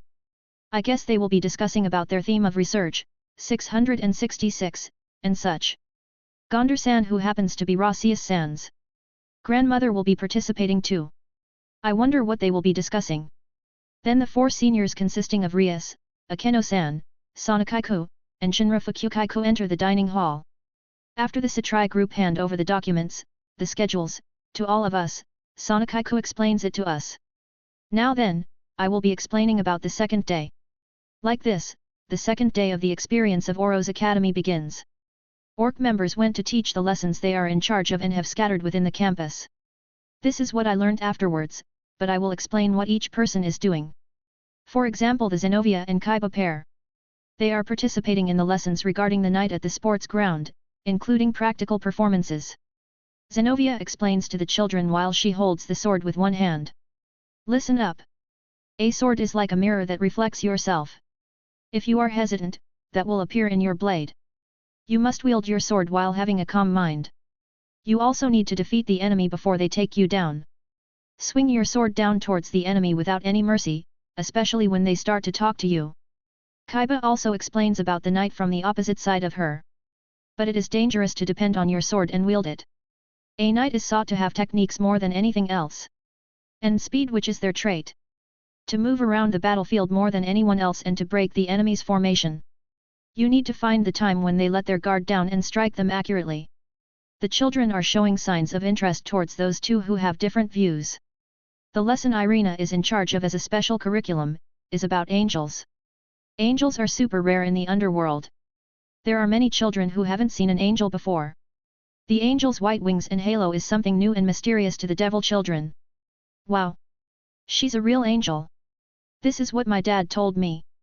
Bad children get taken away by the angels. If there are children that are very interested in her, there are also children that are a bit scared of her. Even if the alliance has been formed, the angels are the symbol of fear towards the average devil. Irina explains passionately, while having her eyes shine. That isn't true. Angels are beings that serve the heaven and are the allies of everyone. Now then, let's us all pray. Amen. Also, I will be giving out the homemade bread as well. Your beliefs strengthen when you eat them. The missionary work by the self-proclaiming bakery angel began, so the children's parents started to give criticism. I later learned that the special curriculum of the subject angels became quite chaotic. Asia mainly was in charge of the knowledge she attained about exorcists during her time in church, Gaspar was in charge of the subject vampires, Konako-chan was in charge of the subject yukai, and hence each of them was giving a special curriculum which they are related to. Gasper especially panicked since he had to appear in front of people and the children asked him questions. Rossius-san continued to be in charge of the magic lessons. This was popular like yesterday. Now, Rias, who is the president of the orc, and Akeno-san, who is the vice president, are giving lectures about king and queen, which can be considered as the most important lesson of them all. The relationship between the king and queen of the group is very crucial within both private time and game time. By having them stay beside you all the time. This isn't a lecture as a lecturer. Both Rias and Akeno-san are still young and there are still many things they need to learn. They were being humble and told me that they are still far from teaching anyone. For that reason, they are speaking as their seniors and are sharing as much knowledge and experience as they have gained till now. Even so, it became a valuable discussion for the children who are listening to them very seriously. Orcs scattered through the campus and are doing the best they can. The student council members have also gone to support the lecturers. Student president and the vice president are mainly dealing with the parents where they are giving them explanations. There aren't many people, but both the orc members and student council members are finding this worth doing even though we are so busy. On the other hand, while everyone was doing their best in the lessons they are in charge of, I also started the Oppai Dragons Question Corner event along with my manager Revel. It's an event where I answer each of the questions given to me by the kids. Many kids raise their hands up, so there are so many questions thrown to me. So many questions are thrown to me, from a question anyone would feel curious about such as how can I become stronger, to a question I don't know how to answer such as what type of Oppai do you like? By the way, I answered energetically to the Oppai question where my answer was, they're still Oppai even if they're big or small. I hope this feeling of mine will get through to those boys. After answering most of the questions, I asked the children a question of my own instead. Is there something all of you want to become? When I ask, one of the boys raises his hand energetically. I want to become Oppai Dragon. The children who are around him start responding lively by saying things like Oppai Dragon is just over there, and I want to become one as well, while having some laughs. Other children also start to share their dream. I want to become the champion of the raiding game. I want to work in the laboratory based in the Moose territory. I want to become Musama's personal guard. The children talk about their dreams. There are things these kids want to become. Hey. Of course. They are kids, so it's natural for them to have a dream. There's no difference between humans and devils regarding this. I want to become a student of this school. The children start saying me too, and such when they heard that answer. Yeah, that certainly must be the biggest aim these children have right now. No matter what kind of dream they have, no matter what kind of target they have, they won't be able to get close to that chance if there isn't a place to study which will fulfill their dream. These children merely became able to reach the possibility. There are obstacles and trials they need to overcome in order to turn their dreams into reality. I hope that all of these kids can attend this school. Even though there's no God, I can't help but to make such a wish. When I look at the strong and serious eyes these kids have, I wish for that even more. What I can do right here is, build up their spirits even a bit for their dream and aim. My duty is to make them wish even more that they want to attend this school. Alright, I will talk about the devil's job in the human world. Even though I look like this, I meet different kinds of customers pretty much every day. When I try to talk about the devil's job with confidence, the kids get really interested in it and start asking me things like I'm really curious about the job in the human world, and are there humans that use their soul as a price? For these kids, the information about the devil's job in the human world will become valuable knowledge. Well, this info is also taught to them in a specific lesson, but I guess I will feel happy if they listen to my story as a small chat. And if they end up becoming someone's servant, then there will be more chance that they will be going around the human world. There are devils who are active in the underworld due to special reasons, Old Man Tannen would be included here, but most of them will head to the human world if they become a servant. Alright, I will talk about it by mixing the steps in making a pact with my funny experience. It happens when I was deciding on whether to talk about Miltan or Morisawa-san. That instant, a creepy chill runs through my body and I start to feel a sensation that stimulates my sixth sense.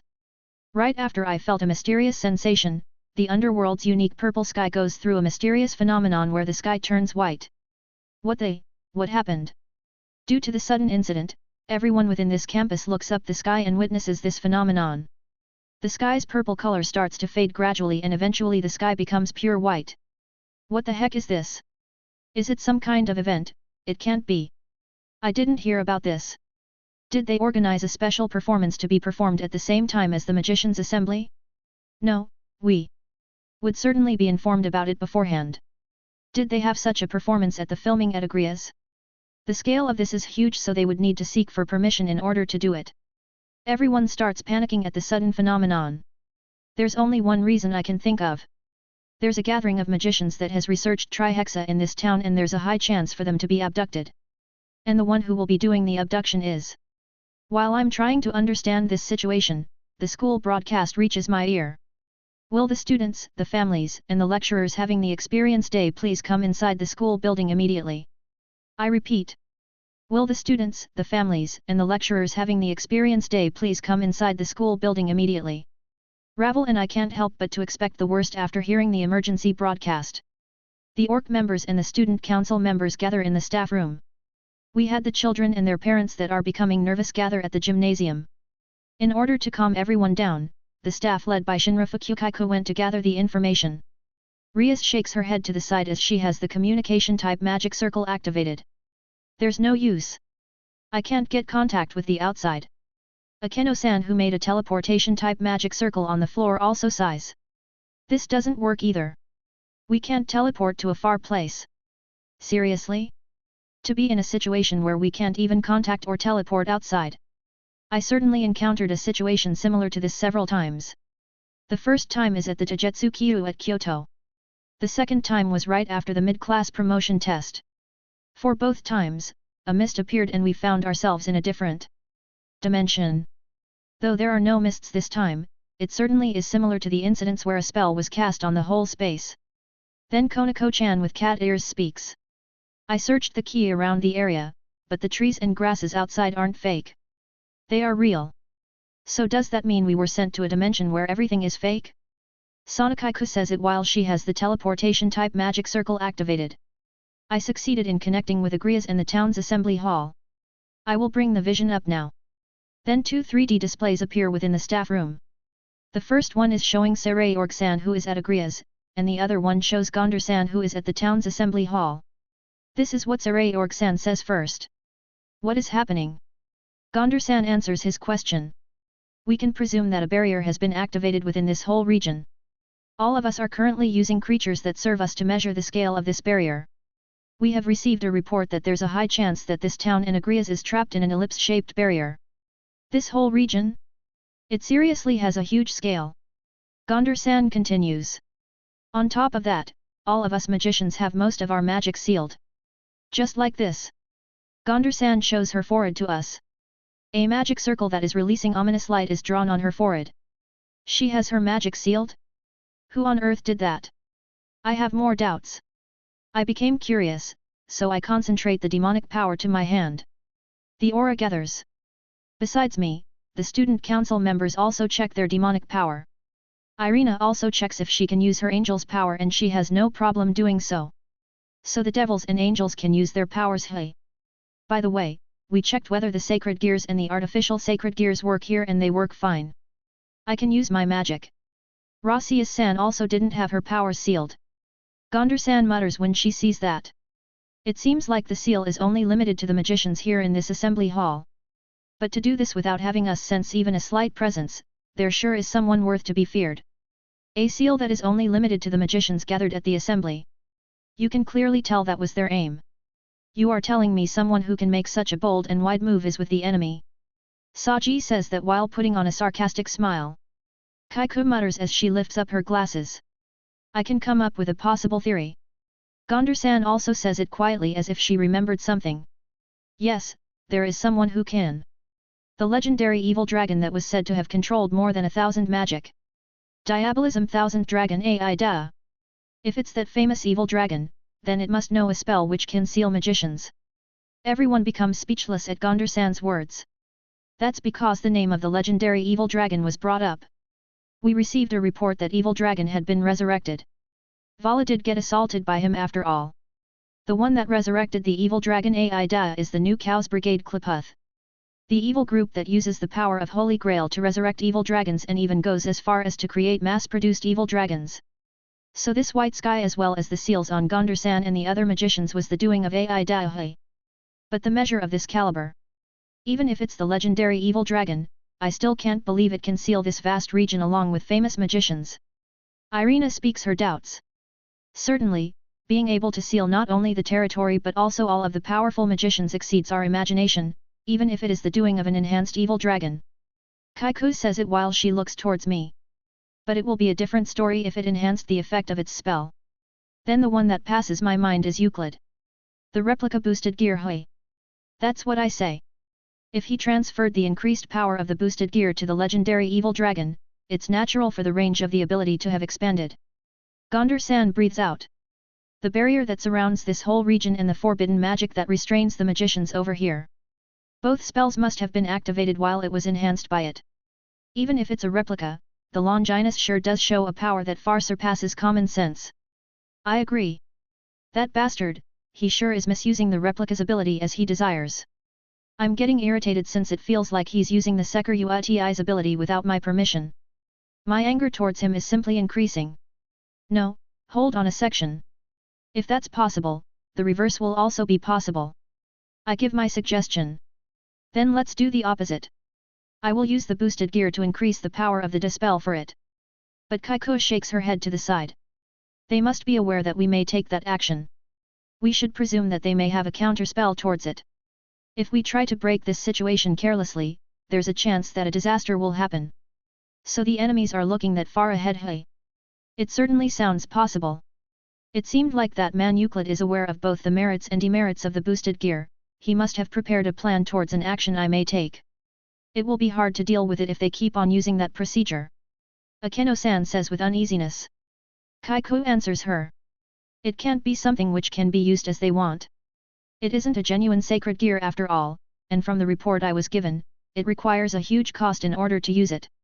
Except, judging from this barrier, the magic AI Dai used has a complicated equation. Even if they enhanced the effect of it, it requires delicate maintenance. That's because there's a risk that the spell would go out of control and blow regardless of the power-up being small or big. I can only think that Euclid Lucy Fugus is proficient in using the replica boosted gear. For the replica user to be superior to the original user. The proof which shows the difference between the base stats of the hosts. Even if you have a powerful weapon, you won't be able to bring out its true abilities if the one controlling it isn't a strong person. Kaiku smiles to me who is looking down. You know I'm not saying that you are inferior to him, Ise-kun? You have talent at using your sacred gear. Except, he must have a great talent. The name of Lucy Fugus, the one that serves the Lucifer as his right-hand man, is something to be reckoned with. Yes, I know. My opponent is the brother of Grafia-san. Even though he's rotten, he's still the brother of the strongest queen. It's natural that he's strong. We need to find the objective of the enemies first. Rias says. Gondar-san puts her hand on her chest. Their first objective must be us. The magicians that have researched a topic related to 666. So they are after us. But they also covered Agrias with a barrier. They may have some kind of intention. The Sky City Agrias. Yes, they purposely covered this town and Agrias with an ellipse-shaped barrier. If they are after this town which currently has the magicians, then they could have simply covered this town only with a sphere-shaped barrier. They must have a reason to why they also sealed Agrias. The technology from the old Muz era. Ravel mutters. Kaiku also nods. The technology that comes from the old Muz era is used in Agrias. There are still areas we can't decipher and the research institute belonging to Ajuka Beelzebub Sama is currently investigating the depth region of that island. Rezevim Levon Lucifer who is the son of the previous Lucifer must be after a certain thing in that island. Oh yeah, I did get an explanation like that from Sensei before our match against Baal. The technology from the old Muz era. Rezevim is the son of the previous Mu. So it won't be weird if he becomes interested in the technology from that era. Gondar-san starts to think as she put her hand under her chin. The legacy of the old Muz era or it can be a type of weapon.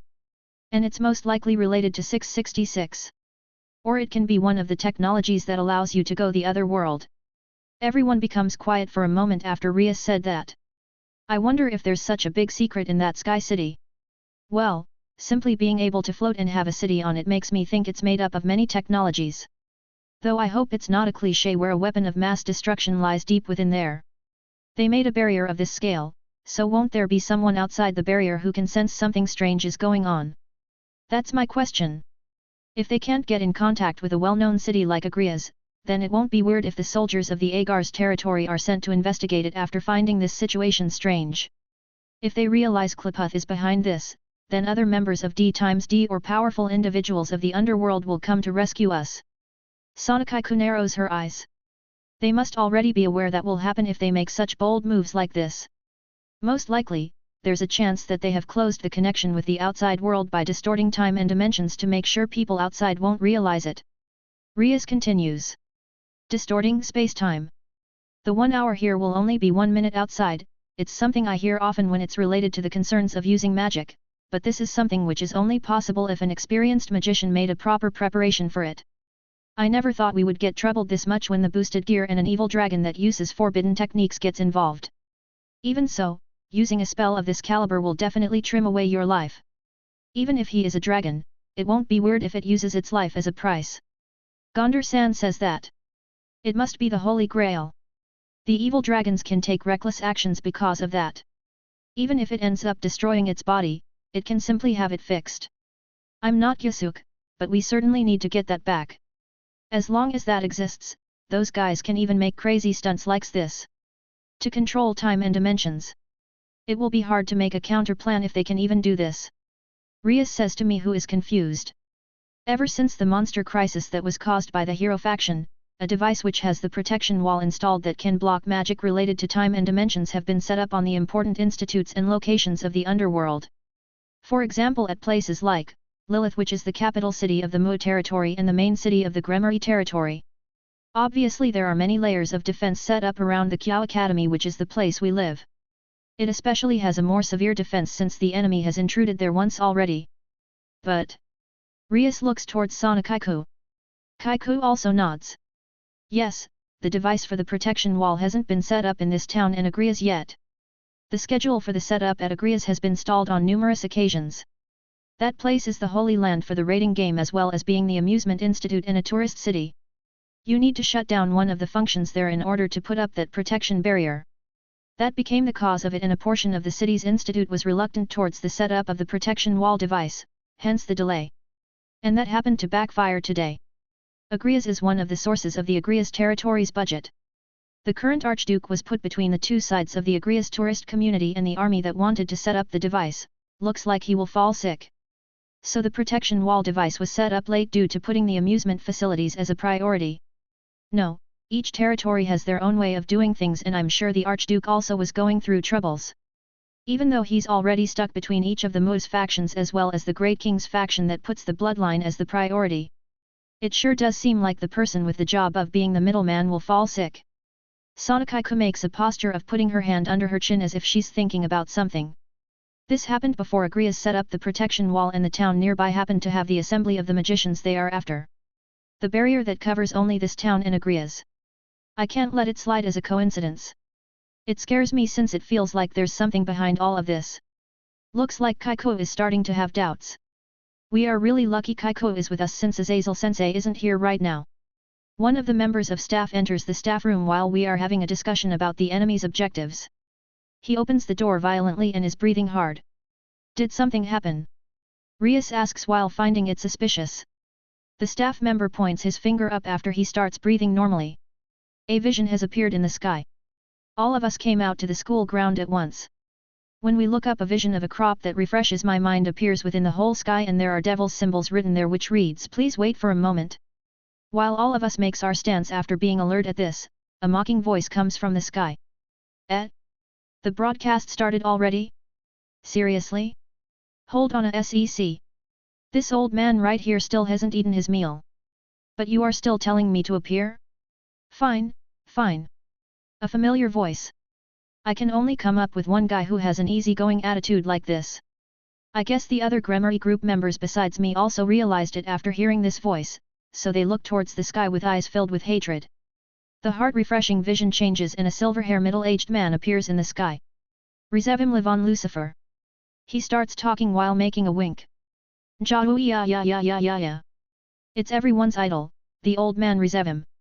Hi there everyone, or long time no see. I guess terrible things are happening to all of you, so I decided to personally explain the situation since it will be weird if there isn't one. You know how the scene where your enemy explains the situation to you is one of the most common cliché. He sure is an old man that gets on your nerves. I'm getting goosebumps and my hatred is building simply from hearing the way he talks. I'm sure all of you have kinda realized it. Anyway, the truth is we covered this whole region with a barrier. Oh my, I'm sorry for surprising all of you from the get-go. He doesn't even feel bad about it despite saying that and is simply putting on an evil smile. The one who did that is one of our allies, Laudan-san from the evil dragon's army. He's the guardian of the golden apple that was killed by the hero, the first Gen Heracles. A giant creature appears behind him. A dragon-shaped tree.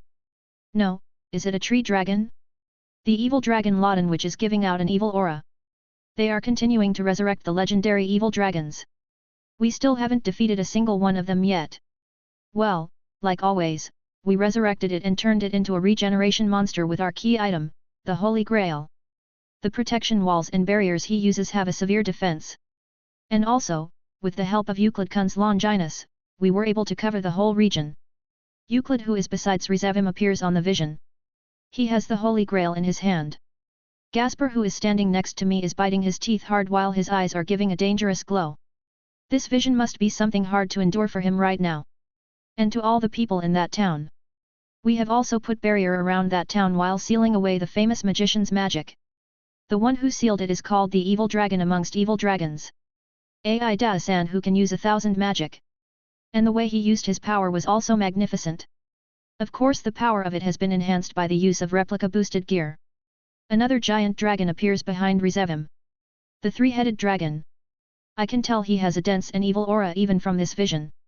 I heard that he is called equal to that Krom Kruuk, right?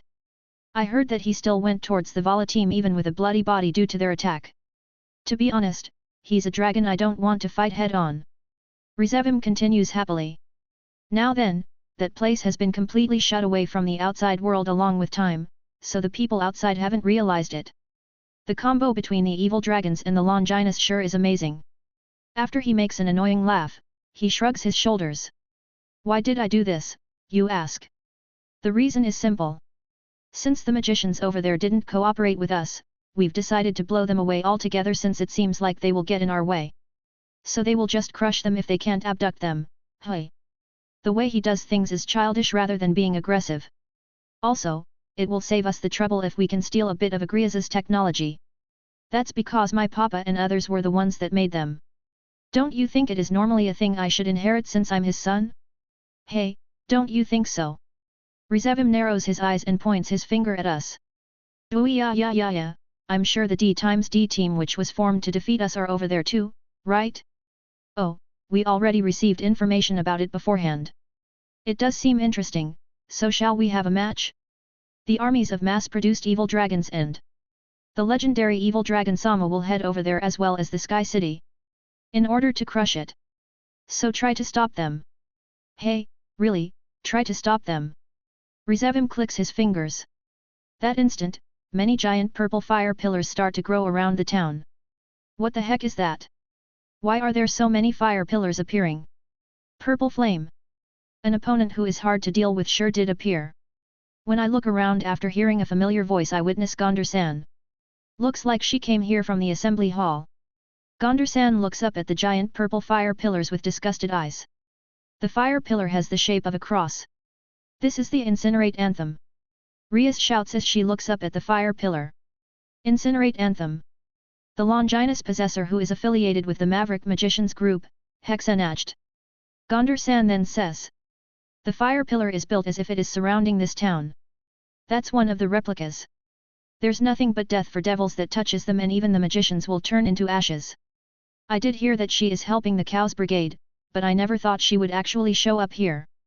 So on top of the evil dragons, the Longinus also participated in this terrorism. Rizevim shakes his hand happily. That's the gist of it, so do your best. We will commence our actions in 3 hours. Oh yeah. The vision ends there. It turned into the worst scenario we can ask for. We moved immediately in order to fight against this. I then look back. Oro's Academy is behind me. The children's smiles flashes in the back of my head. The children that shared their dreams, the children that have a goal. They will start learning many things at that place. I can't let those shitheads destroy this place before this school begins. Fuck off, I won't, let them destroy this school. Part 2. We took action immediately. First thing the Orc and Student Council members did was to lead the children, their parents, and the staff to the evacuation site. The evacuation site is the basement of the school. Sonokai-ku made a very solid shelter deep under the basement of this school just in case something like this happened. Seriously, all of us can only be shocked at how well prepared Sonokai-ku is. Since there's more than enough space at the area for refuge, we had the people of this town move there after explaining the situation we are in. Currently, all of the school staff members within the school campus are leading the people to safety. I see, so you have already started evacuating them. Saray Orc-san sent the communication-type magic circle to Rias, so Rias and I are talking to him. I'm guessing the reason why the vision is a bit blurry is due to the appearance of the purple flames cross affecting it. Rias then says. Yes, the town isn't that big so there weren't many people there. We will have finished evacuating them to the underground shelter of the school in 3 hours. How is the progress with escaping from that town? Rias shakes her head to the side at Saray Orc-san's question. There's another barrier around this town besides the one covering the whole region which shunned us from the outside world. On top of that, Purple Flames Cross has surrounded us. We tried to escape from here, and even if we blow away the double layers of shielding from the protection wall and the cross, it would be repaired immediately. The ones that attempted that was Zenovia and Rossius-san. We tried to destroy the barrier and the cross of fire using the attack of X-Durandal and Rossius-san's offensive magic and dispel magic. It could be destroyed, but it would be repaired so we couldn't find any opening. If we can destroy them for at least 10 seconds, we will be able to take the civilians outside. Zenovia tried to go out of the barrier by digging the ground, but apparently the cross of fire also goes deep into the ground. In other words, we are out of plan in terms of escaping from here. Having the magicians get their magic sealed was a big loss.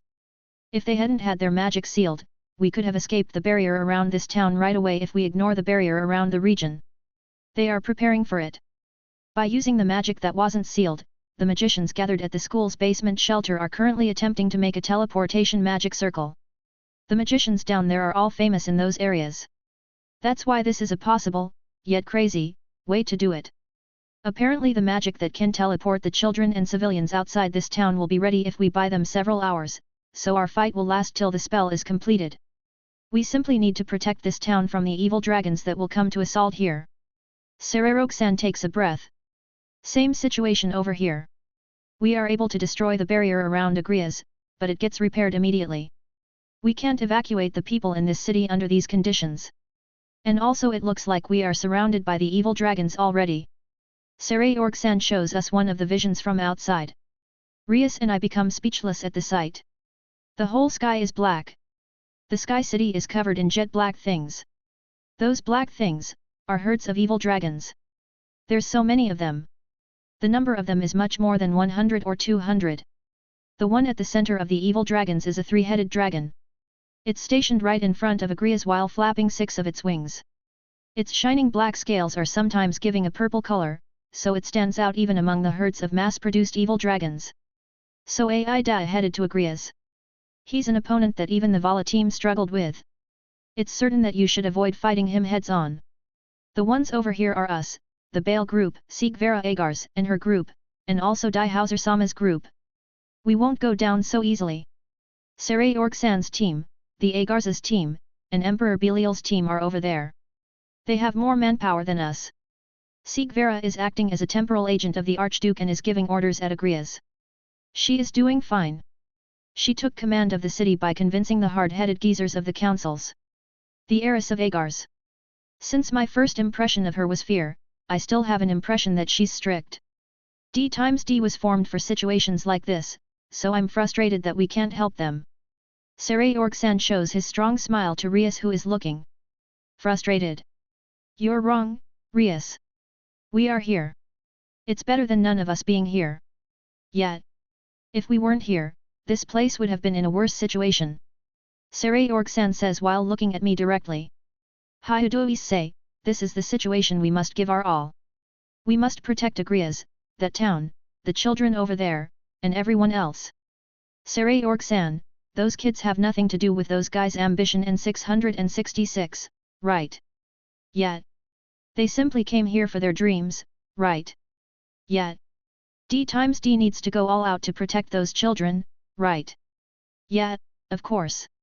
Protecting the hopes of the underworld is the duty of us that formed the D times D. We can't allow even a single child to get killed.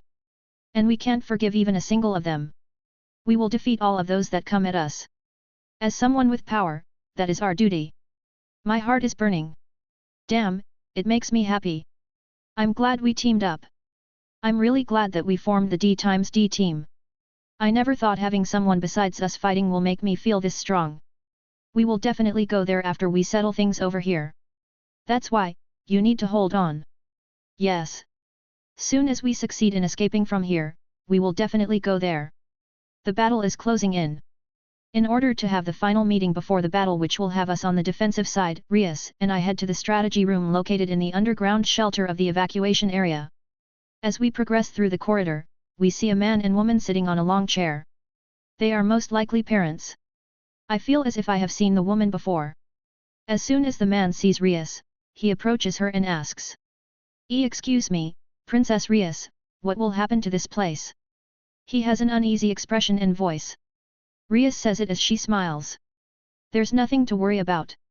This shelter is sturdily made, so it can even endure the attacks of the terrorists. Since the teleportation magic circle would be completed by then, we can escape from here safely. The couple softens their expressions hearing that. The man then confesses. My son, smiled. Since he wasn't blessed with demonic power from birth, my son had been living while being neglected by others. Even so, he's our child that we were finally able to give birth to in more than 100 years. We had been raising and supporting him, wishing that he would grow stronger. So he's in the same situation as Saray Orgsan. The man continues. However, his peers can all control their demonic powers as if it's a natural thing. My son stopped smiling ever since he realized he's different from other children. But, by coming here, our son smiled. The last time he smiled was when he found out about the Opai dragon. The couple confesses in sorrow. Parents that have a child that wasn't blessed with demonic powers. They must have lived in pain which I possibly can't imagine. This school is turning into a hope for these parents. When I turn around after sensing the presence I see a child and Rasias-san. The child is Lorenko's. Lorenko says it with a bright voice as he jumps into his parents' arms. Dad. Mom. Check this out. Lorenko's puts his hand forward and puts strength in them. Then, for an instant, a small fire actually lit. Lorenko's reports it to his parent proudly. It's fire magic. Look, the fire comes out. The man, his dad, becomes stunned for a moment, but then embraces his son with a smile. Why yeah, well done. Many tears flow out of his dad's eyes. His mom is crying behind him. I'm sure this is something his parents wanted to see but couldn't. Something normal parents and children experience. A single family that couldn't. I'm sure they have finally reached this normal situation. I'm sure his parents couldn't hold back their emotions after witnessing the growth of their child. I then say it to Lorenko's. I'm certain that your name was Lorenko's. Last time, you came to my show. Yup. Thank you very much for back then. His mom is shocked. You remembered him. I remembered as soon as Lorenko's came here. Back then, he came. With his mum. See, I told you Opai Dragon didn't forget me. His mum says you were right with a smile to her son. Rias then asks Lorenko's. Is this school fun? Yup. Hey, do you think I can also become stronger? Lorenko's asks us. Rasias-san says it as she pats his head. You will definitely become stronger than me. Being able to challenge obstacles without giving up at your age is amazing. That's why you need to continue believing in yourself, okay? Yes. Rasias-sensei. Lorenko's replies energetically. The parents hold hands with their child and return to the room they have to wait in. After we send them off, the three of us walk to the strategy room. Rasias-san says it as she walks. It seems like he has been practicing for the whole time. He said he wanted to continue practicing so his parents won't cry anymore. That boy is also thinking about his parents. Despite being a kid, he must have wanted to get stronger for his parents. Rasias-san puts on a smile. Whatever the magic is, it will definitely become useful for the caster and other people. Useless magic doesn't exist in this world. That was something that Gondar-san, Rasius-san's grandmother, said to the kids at the magic lesson. After Rasius-san says and thinks about that, she chuckles. These words I had been repeatedly told by my grandmother when I was a child. I may have understood it, but I may not have. But I feel that I can finally understand the true meaning of my grandmother's words. Maybe Rasius-san hasn't realized it, but she has a refreshing expression. Just as we see the strategy room, we find Sonokaiku, Saji, and the children. The children ask with uneasy expressions. Saji-sensei, will the scary dragons come? Is this school going to be gone? Saji smiles as he pats the children's heads. There's nothing to worry about. We will defeat all of the bad dragons. It will be bad if all of you get hurt, so we will need all of you to stay here. That's why wait here like good kids. Right, Kaiku? Kaiku says it as she smiles. Yes, he's right. So all of you don't need to worry about a thing, okay? Let me see. Please watch Oppai Dragon's video here. By the time the video ends, the bad dragons will be gone. Hearing that, the children show relief and walk to the evacuation area. Saji then says it as he clenches his fist. I won't let them destroy it. There are many devils that are seeking hope from this school. This is also our dream. I walk towards him and put my hand on his shoulder. Yeah, let's protect it. Sonokaiku and Rias also put on strong smiles and nod. Saji, it's okay. We have survived many battles. We have continued protecting them. This time will be the same as then. Let's protect this town, and this school. Yes, we can't allow them to destroy it. After we confirm our thoughts, we enter the strategy room. Part 3. Roughly around 30 minutes before the designated time, which is 3 hours, which the enemies announced. We the orc members and student council members, returned to the school premises from the underground shelter. The enemies said 3 hours, but I doubt they would be faithful about it. We kept on being alert and had finished our preparation by the time 2 hours exceeded. And 30 minutes before the designated time, which is now, we moved up to the ground in order to prepare for battle. Our battle will be quite simple. Until the magicians down in the basement complete creating a teleportation magic circle, we need to protect this town as well as this school. It will be a battle of defense. Since Ravel is a non-combatant member, we had her wait in the shelter. It happens when we are walking through the corridor in order to exit the room. Asia stops all of a sudden as if something caught her attention. When I looked that way, it was the wall of this corridor. There are writings on the wall done by the children who experienced the experience day. There are messages written and pictures drawn. I want to become the rating game champion. I hope I can attend this school. I'm happy I could meet Oppai Dragon. I want to come here again. I want to enroll in this school. There are innocent wishes written there. Symbols and pictures I can't even call good. They must have drawn what they thought while they experienced the experience day. I can't keep back my feelings when I see this. It makes me feel that I need to protect this place even more. It feels as if everyone's spirit has increased by seeing this. Then I sense several people approaching us. Men that are wearing soldiers' armor walk in front of us. Judging from their faces, they don't seem like soldiers. Don't tell me they are. Kaiba then says. They are the children's fathers and brothers. Yes, they are the children's dads. Everyone looks like they have resolved themselves. The dads take a step and say we too will fight. There are only few people of this town that can fight, and I also heard that soldiers aren't stationed here.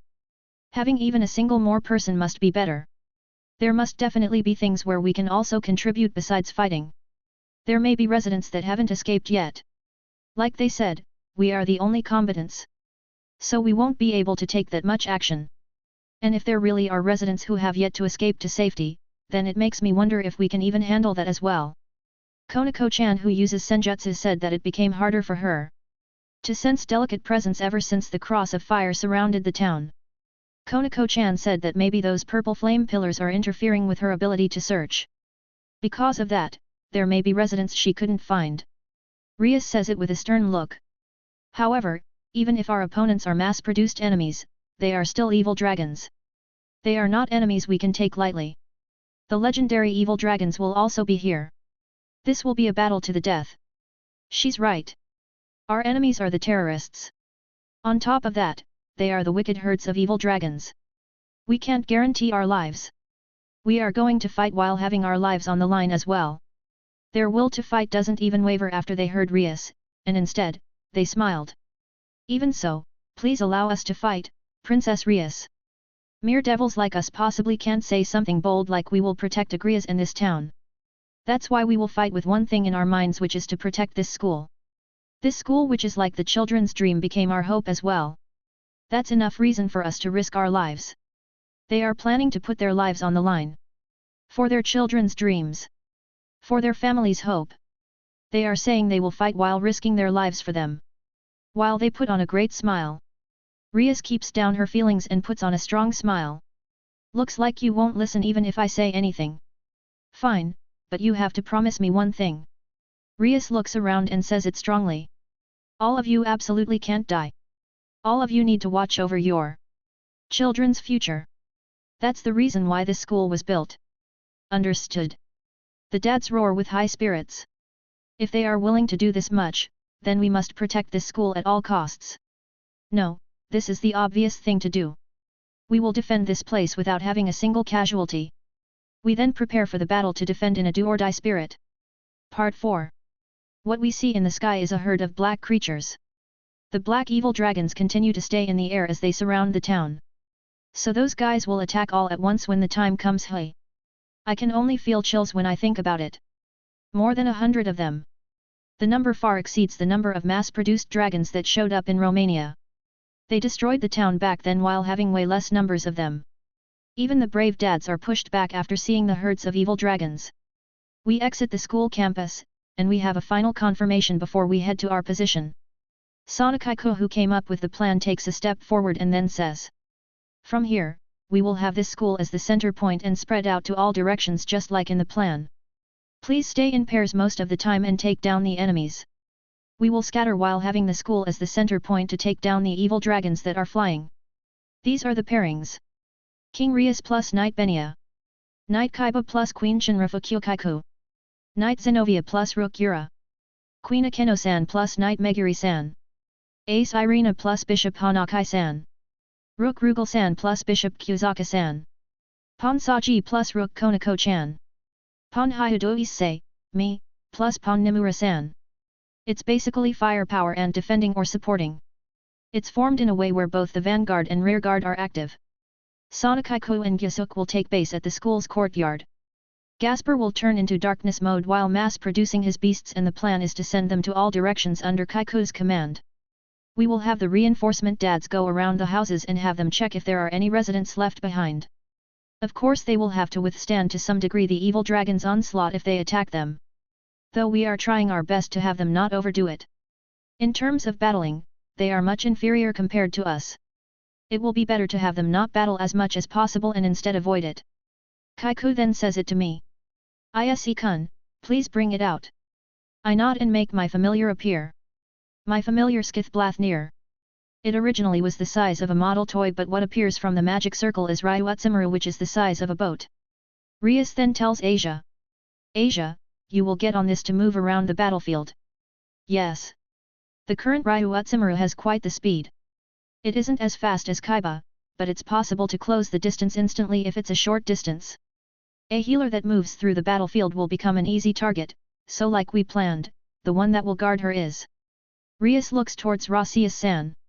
Rasius-san takes a step forward. Yes, it will be me. I will support everyone from the rear and attack while becoming Asia-san's shield. She's fit for the role. She will guard Asia by using defensive magic, and if she is going well, she can attack the enemy by doing a long-range attack from the top of Ryuatsumaru. Since she doesn't need to move herself, she can use her stamina for attacking instead. Kaiba, who is putting on a hard expression, appears in my sight. He still doesn't have full control of Gram. He's still yet to try out the method of covering it with the holy demonic sword. If that happens, this guy might overdo it. He isn't someone who will listen to what we say. I then whisper in Shinra Fukyukaiku's ear, who is Kaiba's pairing partner. Fukyukaiku, Kaiba may overdo it, so please be alert and watch over him. He may wield Gram while trimming away his life. If it becomes serious, can you please stop him? Shinra Fukyukaiku replies by saying I understand when I said that and nods. I then put on a lecherous smile and add this. It's your chance to raise his affection towards you. Please do your best. Since I thought this will become an opportunity for Fukyukaiku who is crazy about Kaiba, I gave such advice. Shinra Fukyukaiku then turns red right away, and www what on earth are you saying? I don't. She panics. Oh, she's acting so innocent. Rather, her eyes are swirling. Kaiba the man himself tilts his head in wonder. I then hear the conversation of Satri's newbies Benya and Rugal-san. Benya who is putting on a bitter smile and Rugal-san who is emotionless like always. We sure aren't lucky to find ourselves in such crazy battles continuously after becoming part of this group. This is also fate. They certainly joined at a bad time. Both of them supported the lessons of this school thoroughly. Benya started a lecture regarding Grim Reapers while Rugal-san performed his battle techniques that involves the mix of his hand-to-hand combat and magic. For some reason I'm a bit relaxed. We are done with our final confirmation, but then a single magic circle activates at the schoolyard. It's a large communication-type magic circle. It's a formula magicians use. A single person appears from the magic circle. The one that appears in the vision is a young woman that is wearing purple gothic Lolita clothing. A woman that is spinning around her purple gothic patterned umbrella. She has an appearance of early 20s and looks like a doll. She has a mysterious beauty. Rather, I can't help but feel that she's covered in evil aura even from over the vision. The woman introduces herself after smiling. How do you do, devils? My name is Walburga, I'm one of the leaders of Hexenacht. Pleased to make your acquaintance. I'm seeing this woman for the first time, but several people among our group put on serious expressions when they heard that name. Sonokaiku then mutters. Walburga the Purple Flames. The possessor of the Longinus Incinerate Anthem. I become speechless. So this woman is the rumored user of the Holy Cross. Walburga continues while smiling. I came here with the evil dragons to burn all of you under Rizevimajisama's command. It will be worth burning all of you if you get infatuated with me. Her squeaky voice is hurting my ears, but the creepy aura around her body doesn't change. She seems to have a nasty personality unlike the way she talks. It's about time the battle begins, so are all of you ready? All of us members glare at Walburga. Walburga acts scared on purpose seeing that. Eon, all of you sure are scaring me. The devils are in a bad mood Yufufu, it looks like it will turn interesting. I then get chills at seeing the evil smile she showed for a moment. Yet, she is the type of woman that can kill people without a second thought. If I hold back she will turn me into ashes. Walburga says it as she looks around us. Which one of you is Rasius-san? Rasius-san? Everyone looks that way, so she finds out which one of us is Rasius-san. Walburga then says it to Rasius-san. The thing is, I was told to bring you as harmless as I possibly can. From who? Walburga answers Rasius-san's question while spinning around her umbrella. From Euclid-san. He said he wants you.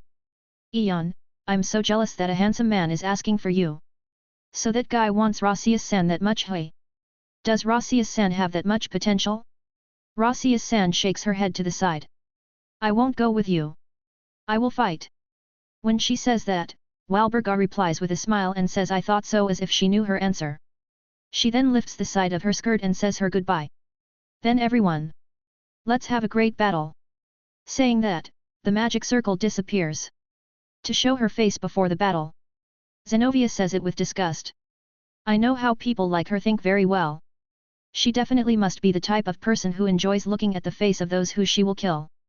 It makes me vomit. I see, she certainly carried that kind of atmosphere. She was looking around us while taking a good look at our faces. Rias shows a strong smile despite the fact that she sighed when Walburga appeared. Everyone, are all of you ready? Now then, my adorable servants. Our opponents are the terrorists that have the mass-produced evil dragons with them. Just how many crises do you think we have overcome till now? This may also be a dangerous situation, but dying here isn't forgivable. She says it to us in her usual manner. Let's blow them away like we always do. Yes. The Gremory group plus Irene reply back to her energetically. At the Satri side, Sonokaiku tells them something. If we are defeated, this school will most likely be destroyed without a trace. There are dreams and hopes gathered here. There's no reason for this place to be destroyed. So let's protect it. That will be our reason to fight as someone that built this place. Yes. The Satri group and the dads are also fired up. We then scatter out to our specific locations. I activate balance breaker right away and arrive at the south side of the school together with my partner, the Pon Nimura-san. We take base at the brown crop field that already had its vegetables removed. The beast's roar that echoes through the sky. The herd of evil dragons roared. It must be the signal that the designated 3 hours has passed. The armies of evil dragons that are flying in the air came at us. I go straight ahead and defeat them one after another where they fall down to the crops. It's so loud that the earth shakes as the giant dragons land. My partner Nimura-san equips her leg armor artificial sacred gear and starts kicking with her overflowing aura. Or yeah. Despite this, I do some training. Nimura-san says that, and her hand-to-hand combat is improving as I watch her. Even her speed is amazing as her after-images remain. And it tells me that she has full control over her sacred gear. Far away from us, there are violent shocks occurring. When I look that way sometimes, I can see the holy aura that reaches high up to sky and thunders striking down. Looks like everyone is going crazy. Much further away I can tell that many explosions I can't possibly count are happening even from here. Saray-org-san and others must be fighting there too. Then something appears from our shadow.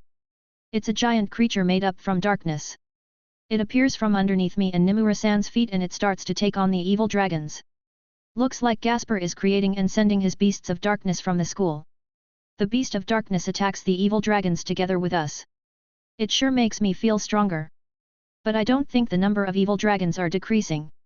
It will be good if he can use a darkness that covers the whole sky just like in Romania, but that drains his energy a lot and it isn't something he can do many times or have it last for several minutes. The number of enemies are far greater than before. Gasper's power is one of our keys in this battle of defense. Rather than having him unable to fight by having him push himself, Kaiko judged that it will be better if we have him keep on creating and sending his beasts of darkness. 14 evil dragons come at us right ahead. I change the piece inside me to bishop and have 2 cannons appear on my shoulders. The huge amount of aura charged in my cannons. Welsh Blaster Dragon. I will tune it so I don't destroy the town but defeat those guys. Alright, here I come. The 2 red auras that come out from the cannons engulf the army of mass-produced evil dragons and then blow. The army of evil dragons perish with the shot just now. That's a good sign. Even so, their attack shows no signs of stopping. I spread my dragon wings and go ahead together with Nimura-san. Roughly 10 minutes pass. It happens when there are piles of evil dragons that we defeated are lying around. From behind us, an explosive sound which can be heard even from here occurs. When I look that way I see a purple flame pillar that reaches high up the sky. It has the shape of a cross. Walburgahi. That's the southern part of the school. I'm sure the one in charge over there is Rias and Benia. I then hear a voice from the magical device in my ears which acts as an earphone. It's Sonakaiku's voice. The Holy Cross user has assaulted from the southern region. It will be hard for only Rias and Benia to take her on. For now, narrow your area you must defend by forming a group of 4. Everyone, for now please fall back. An explosive sound and a black flame interrupts Sonakaiku. It isn't the cross. Then what is it this time? We then hear Konako-chan's scream. This is Konako who is in charge of Southwest region. Evil dragons Grendel and Loden have appeared. Grendel? At this time? No, he must have showed up because of a time like this. Longinus Possessor from the south and legendary evil dragons from the southwest. Konako-chan and Saji are in charge of the southwest region. It's impossible for those 2 to take on Grendel and another evil dragon. Nimura-san and I look at each other and head towards Konako-chan after confirming with each other. When we arrived there, the school is in front of our eyes as well as danger. It's a place where there are many windmills. But several windmills have been destroyed already and there is smoke arising from them. A dragon who has more evil aura than others realizes that I am approaching it. It shows an evil grin and narrows its dangerous and glittering silver eyes. Hey, Seker Uti, it's been a while. Here I am. Yeah, I know. It even makes me sick. This is my 3rd time encountering him. And it makes me sick. Where are Saji and Konako-chan? When I look around I catch the sight of Konako-chan and Saji that are battered already, but are confronting Grendel. Great. Looks like I made it in time. I'm relieved but a tree that has a shape of a dragon appears before me. No, it's a giant tree dragon. The part of its region which I presume is its face opens. That's most likely its mouth.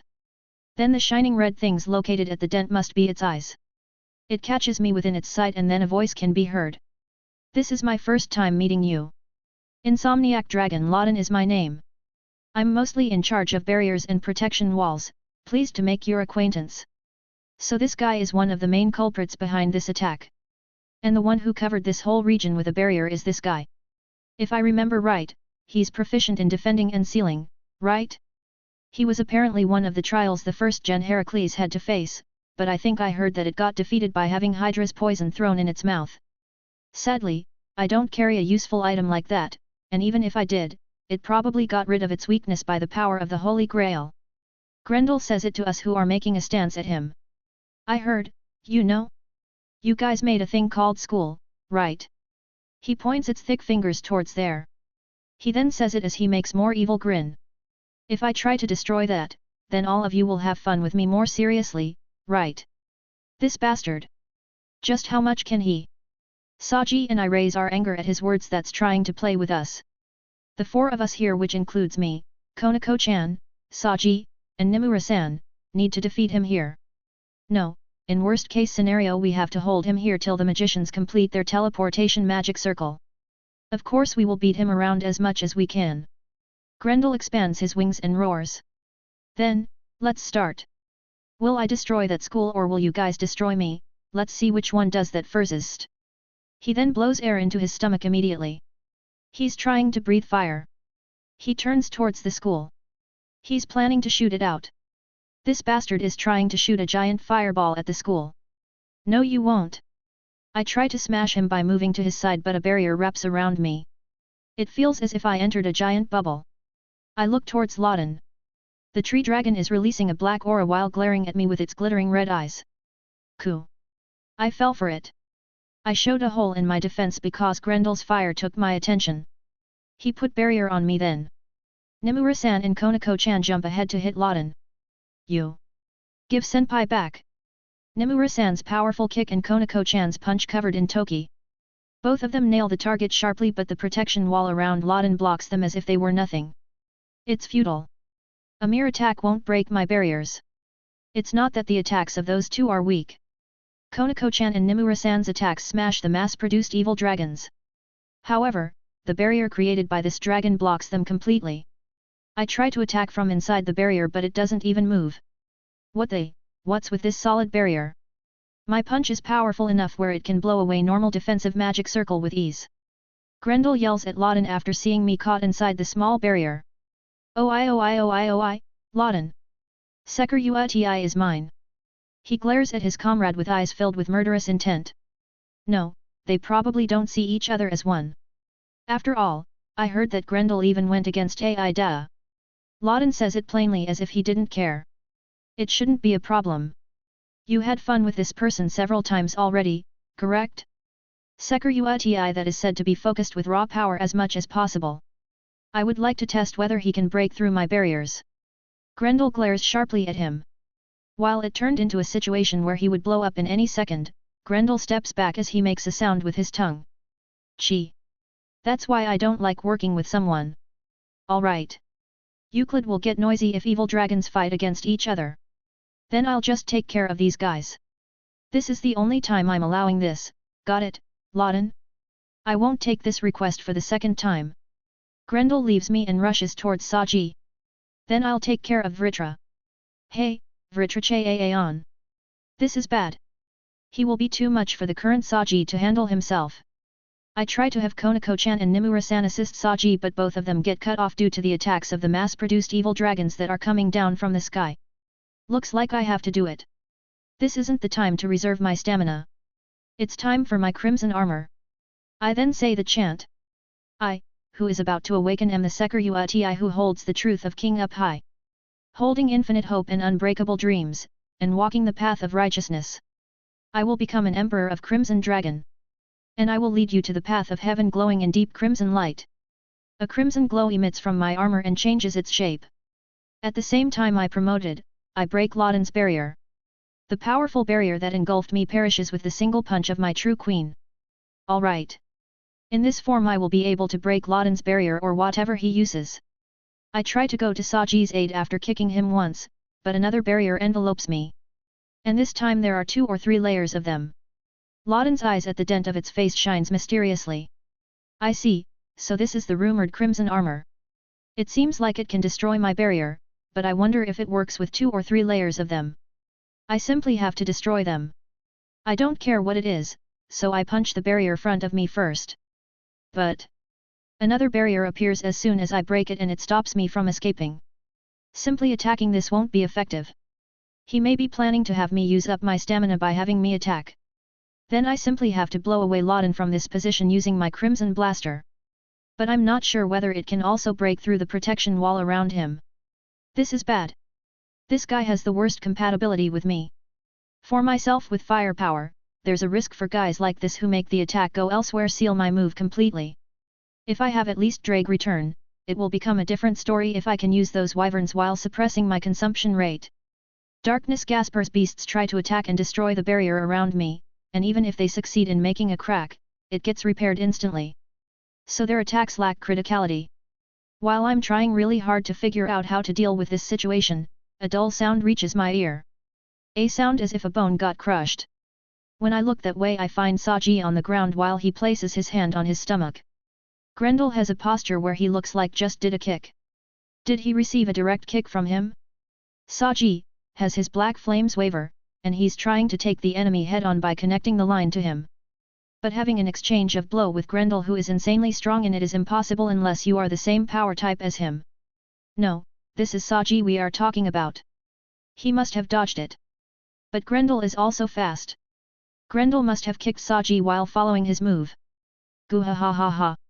What the, Vritra isn't here. You probably could have continued if he was here, right?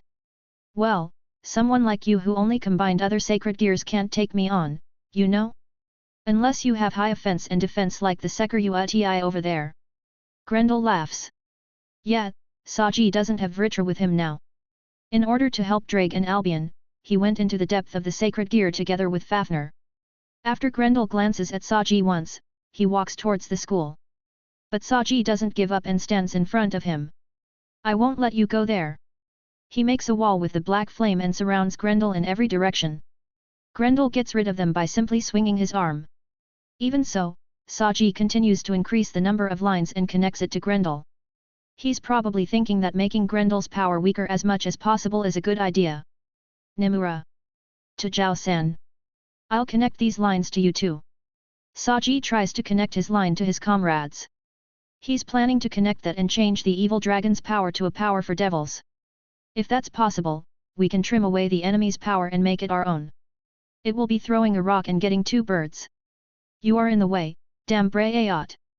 Grendel moves its gigantic body quickly and stops Saji's movement. Grendel who came in front of Saji brings his foot up and then drops it. Saji gets smashed to the ground. His body bounces several times as he rolls the ground. Guha. Saji vomits loads of blood from his mouth. That attack is bad. He's critically injured. Unless he gets healed immediately, Saji will. I open my cannons which are hidden inside my wings in order to save Saji. I then aim it at Loden. Loden smirks. Oh my! That must be your special move, correct? Very well.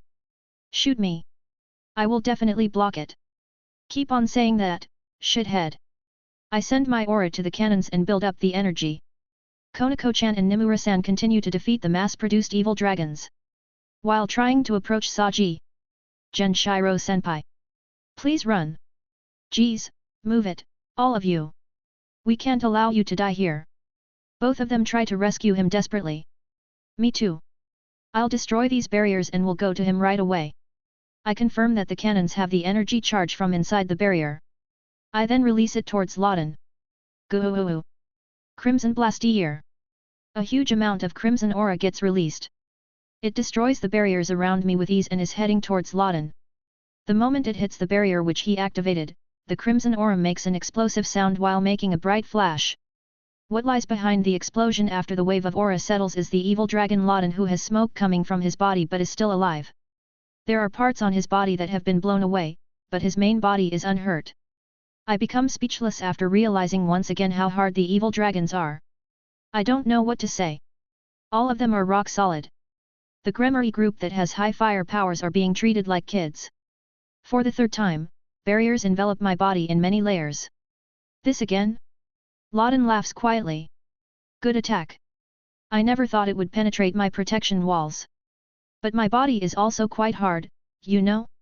My body isn't as solid as Grendel, but I will be harder if I include my barriers. So this is our enemy He. Someone who is more powerful than him is waiting for us. It's over for us if Krom Kruik appears here. We will have to fall back and regroup with others to attack him if he does. Though the question is, how far can we go? No, our current aim is to defend this place. You can say it's our victory if the teleportation magic circle is completed. Well, even if we succeed in letting the residents escape from this town, we can't avoid fighting these guys unless the barrier around this whole region disappears. While Loden and I fight, Grendel continues to move towards the school. We can't let him go. He will destroy that school with joy. We can't let him destroy that school. That place is filled with the children's dreams. My friend who stands up while being in battered state appears in my sight. I won't let you. Saji, whose body is covered in blood, pushes himself to stand and he connects many lines to Grendel's body. He tries to stop him by pulling the lines, but Grendel simply puts on a fearless smile. What they? A weak power like they ought. Do you think you can pull my body with something like that? Goo ha ha ha ha ha. Feudal Foodie Lee. Damn grunt. Grendel shakes his body and rolls over. Saji gets pulled and gets thrown up the air. Grendel tries to release his punch by swinging it down. Saji tries to make a shield of fire after he thinks that getting hit by it is bad, but his timing was slow, so he receives the sharp punch to his body. The sharp sound reaches my ears and Saji gets smashed to the ground. His body bounced on the ground violently and smashed into the windmill. The windmill gets destroyed due to the impact. Saji stands up weakly from the rubble. His face is covered in blood, he has blood coming out from his mouth, and his right arm is bent the wrong way. I won't let you destroy the school, that place is. He starts to repeat on saying that quietly. Maybe he lost interest in the battered Saji, so Grendel ignores him and heads towards the school. Darkness Gasper's beasts charge towards Grendel, but he doesn't even take them on seriously and defeats them. Saji stands desperately with his shaking legs and tries to pull Grendel with the lines. But that was also useless. Saji couldn't overpower Grendel's charge and falls. Even though he's getting dragged on the floor and is being covered in dirt, he doesn't let go off the lines. I won't let you go, I absolutely won't. No matter how many times he gets smashed by Grendel's tail, he doesn't let go off the lines. Seeing him, I couldn't keep down my emotion. Saji's words flash back to my memories. Hey, Hyudu. The children call me sensei. They call me sensei with a smile.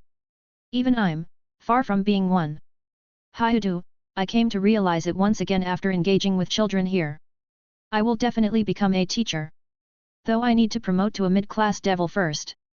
But, I definitely will. You idiot. You are still trying to protect that school. Even after being in that condition. Yeah, I know, Saji. What's in your head right now are the children's smiles, right? You have to do it after you saw those smiles. You have to move. Of course you would resist even if that means death. But at this rate, Saji will really die. I hit the barriers while having tears in my eyes. I continue to hit it. Loden's barriers that continue to repair no matter how many times I destroy them. My friend, my important friend. He's fighting while putting his life on the line. He's standing up even though he's in a serious condition. Why do I have to be sealed inside a pathetic thing like this? Loden simply laughs. Oh, you are good. Such overwhelming power. At this rate, you will break through my barrier. However, that boy in that school can't be saved. Grendel laughs loudly. He lifts his feet and he's about to stomp Saji. Goo ha ha ha ha ha. Tu bay odd. This is the end for you. Goo ha ha ha ha ha ha ha ha ha ha. And it's decided that school will be crushed as we. The moment his foot is about to stomp Saji. Someone picks up the fallen Saji and evades Grendel's stomp. There are several people that are facing Grendel, the children's dads. There's also some I know among them. It's Lorenkuza's dad. You are Lorenkuza's dad. There are no residents in this area. We will assist you. We will buy you as much time as possible, so please reorganize your formation.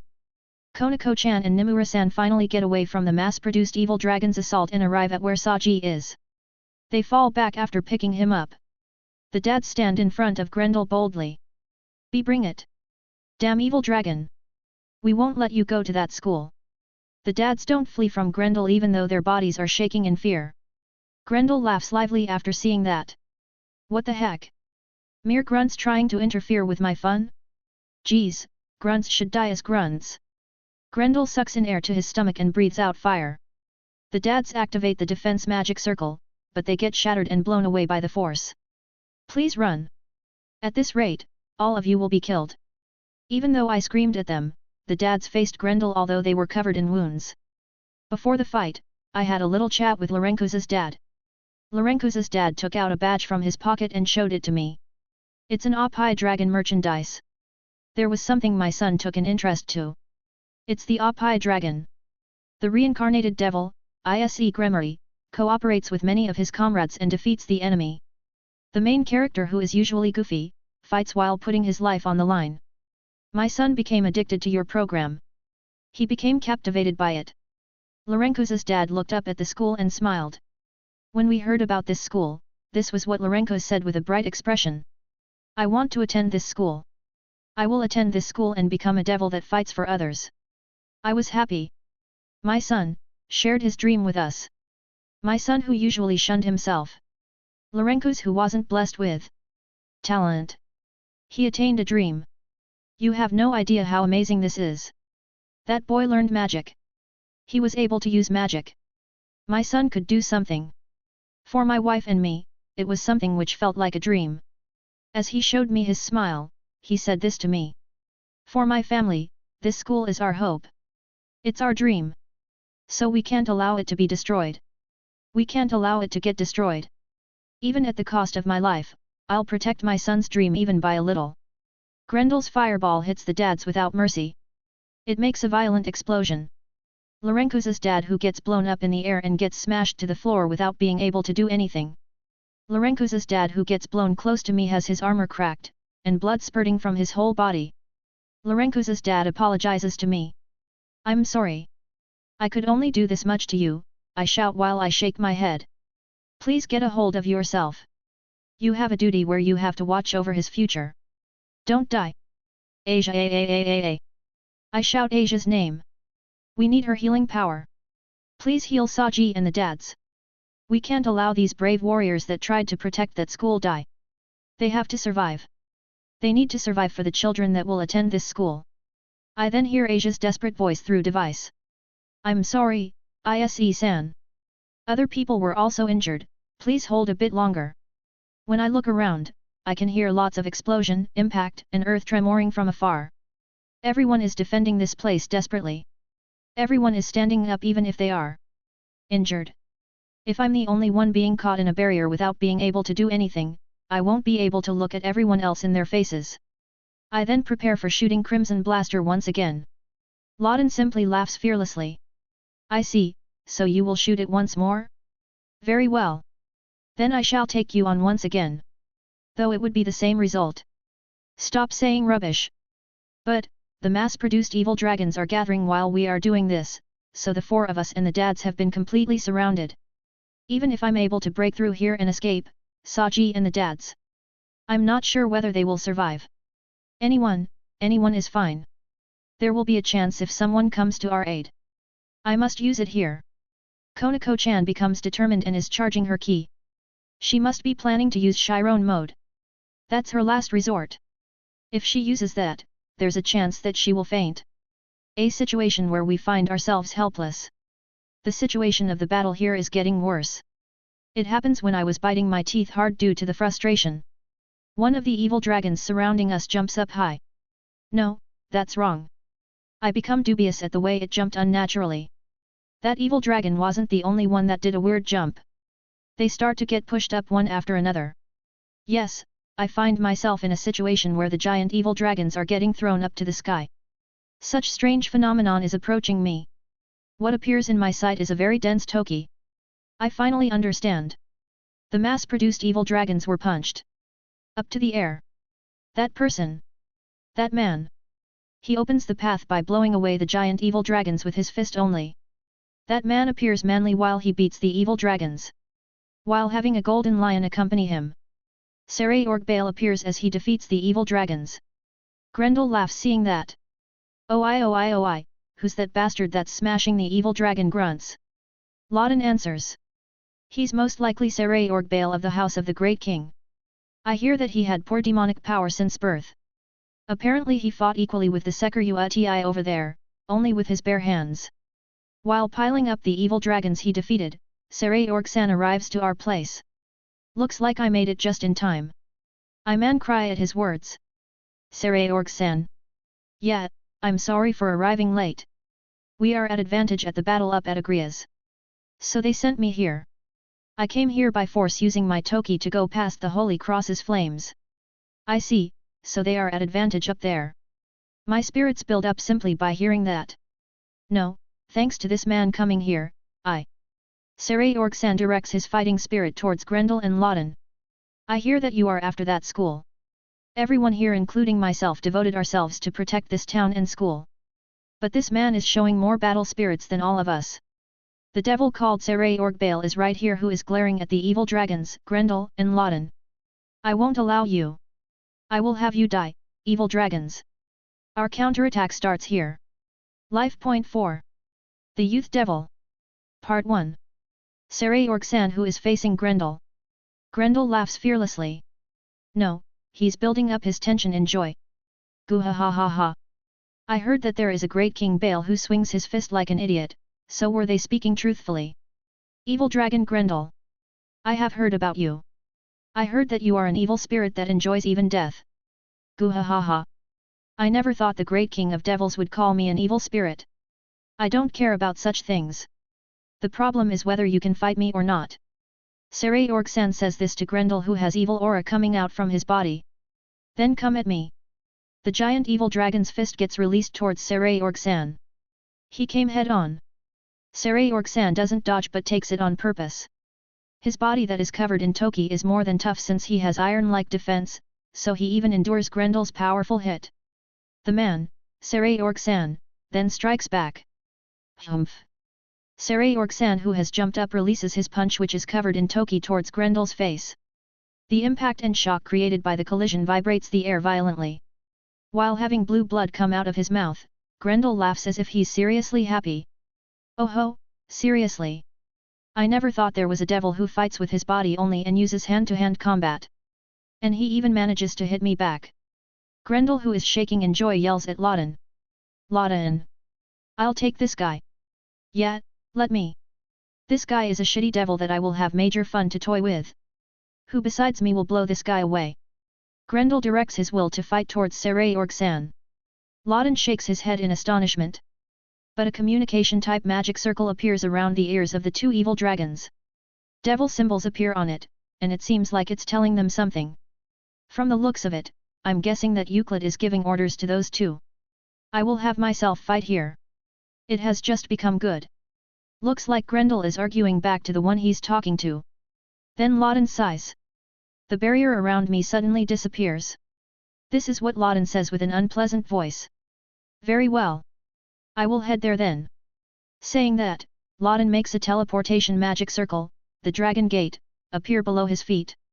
After looking at me once, he disappears within the light after saying so then, farewell. He ran away? No, did he go to Agrias? I heard that the devils have an advantage over there. He may have been summoned as reinforcement. It seems like they called Grendel as well, but I guess he probably declined. Grendel remained here solely to fight us. I became free so I moved next to Saray Orgsan and say to him. He's an opponent who will be too much for you to handle alone, Saray Orgsan. Saray Orgsan nods. Yeah, I understood that while we exchanged a punch. But it's a different story if I were to team up with you, right? My body shakes from the bottom of my heart at those words. My body is getting heated with excitement. There's no way I can say no if this man says this to me. Oh man! I can team up with this man and fight. The feeling of joy swirls inside my body and it builds up my battling spirits. Yes, I'm honored. Let's beat this persistent evil dragon together. Phew phew phew, you sure know the right words to say it. This is a good start to wear the lion's cloth.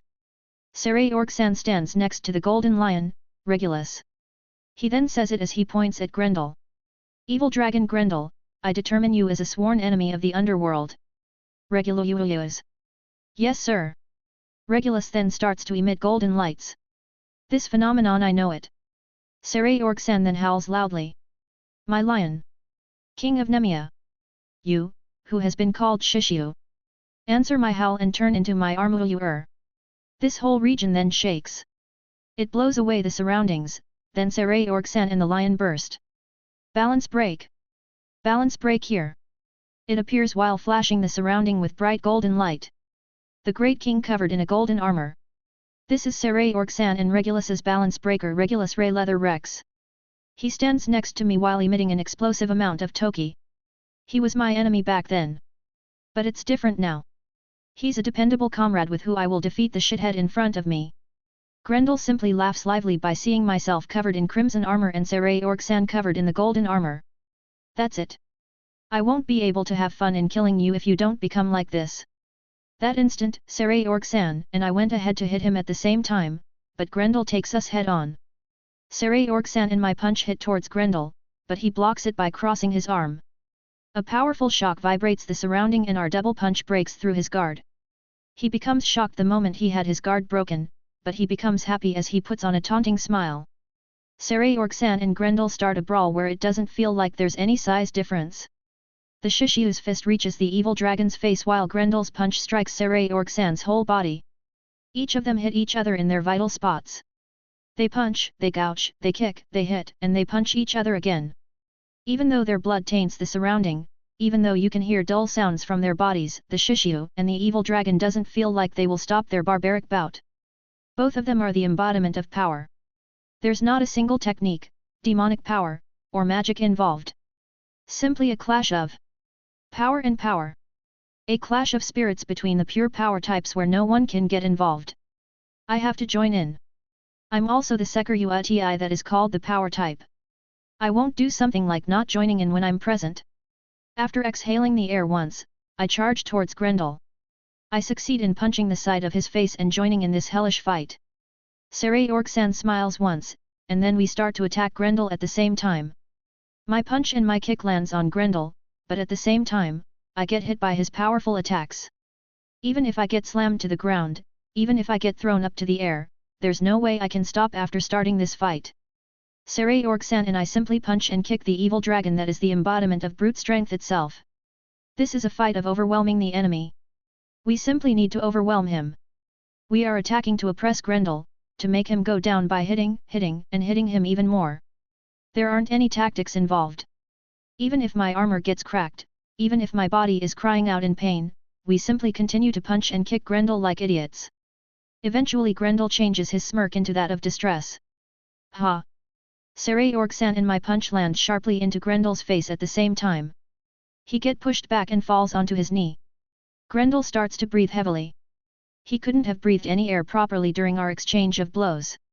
Even if he's an evil dragon, his limit will come if he continues to receive attacks which stops him from taking a rest. Goo ha ha ha ha. Amazing, amazing indeed. You two are trying to corner me with simple close combat. Most of the ones that fight me discard the option to fight me head on and use traps. Saray Orksan says it to Grendel who is laughing while coughing out blood. I'm sorry. This is the only thing I can do. I came this far with this. Grendel becomes so happy that he starts to shiver at his words. He tries to fix his posture by falling back once. The sound of him biting something at the back of his fangs. His body then starts to heal. Phoenix's tear. Of course they have it. Grendel makes his stomach larger. He's planning to release his fireball. Saray Orksan and I split by going in opposite directions and kick his stomach from the sides. Grendel jumps by a margin and dodges. He then releases many fireballs which are directed at us. I avoid getting hit by it immediately and dodge his attacks, but Saray Orksan takes it head on and destroys the fireball with his punch covered in Toki. To be expected from the man who talks with his fist. A single punch can destroy the evil dragon's fireball. After the fireballs are gone, Grendel who is supposed to be there is gone.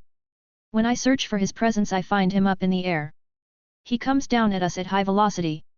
Ha! Saray Orksan doesn't even flinch at Grendel's assault. He stands strongly on the ground with his legs without any second thoughts, and then tries to prepare for a punch. But it will be too much for him to handle that alone. I descend behind Saray Orksan and touch his back. I will transfer this power to him. Transfer. My boosted power flows into Saray Orksan and I succeed in increasing his toki dramatically. Saray Orksan puts so much toki in his fist that it blows away the surroundings. He then releases his punch at Grendel that is coming at us. His uppercut, which is filled with toki, hits Grendel's face. He has blood bursting out from every hole in his face and slams to the floor violently. Goo ha ha ha ha ha. It isn't over yet. I close the distance as he tries to stand up while laughing, and release my kick which has been boosted. Grendel, who received my kick, stumbles and breaks his posture. Even so, he stands on his feet without falling and wipes the blood dripping from his mouth with his hand. He's putting on a smile as if he's really happy. Like usual, he must love battles so much. That was strong. The punch of the next heir of the Great King who's over there. Not just my body, but even my soul gets damaged every time I get hit by it. Though it's a weird way to say that my soul hurts. But my body hurts from the core that my consciousness almost flies away. I'm sure I'm not wrong. You are telling me Saray Orksan's punch isn't just reaching Grendel's body but also his soul? Toki, which is said to be the increased life force. Saray Orksan's attacks, which is filled with them. It seems like it's effective against Grendel more than I imagined, that he's actually receiving damage. Saray Orksan crunches his fist. I see. You are much harder than I heard you were.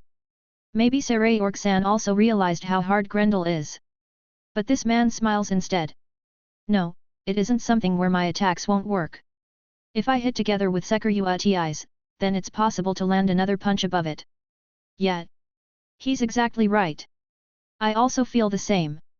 Even though he's hard like always, I don't feel much threat at Grendel's defense like I did before. It must be due to myself trusting the attack power of the next Great King besides me.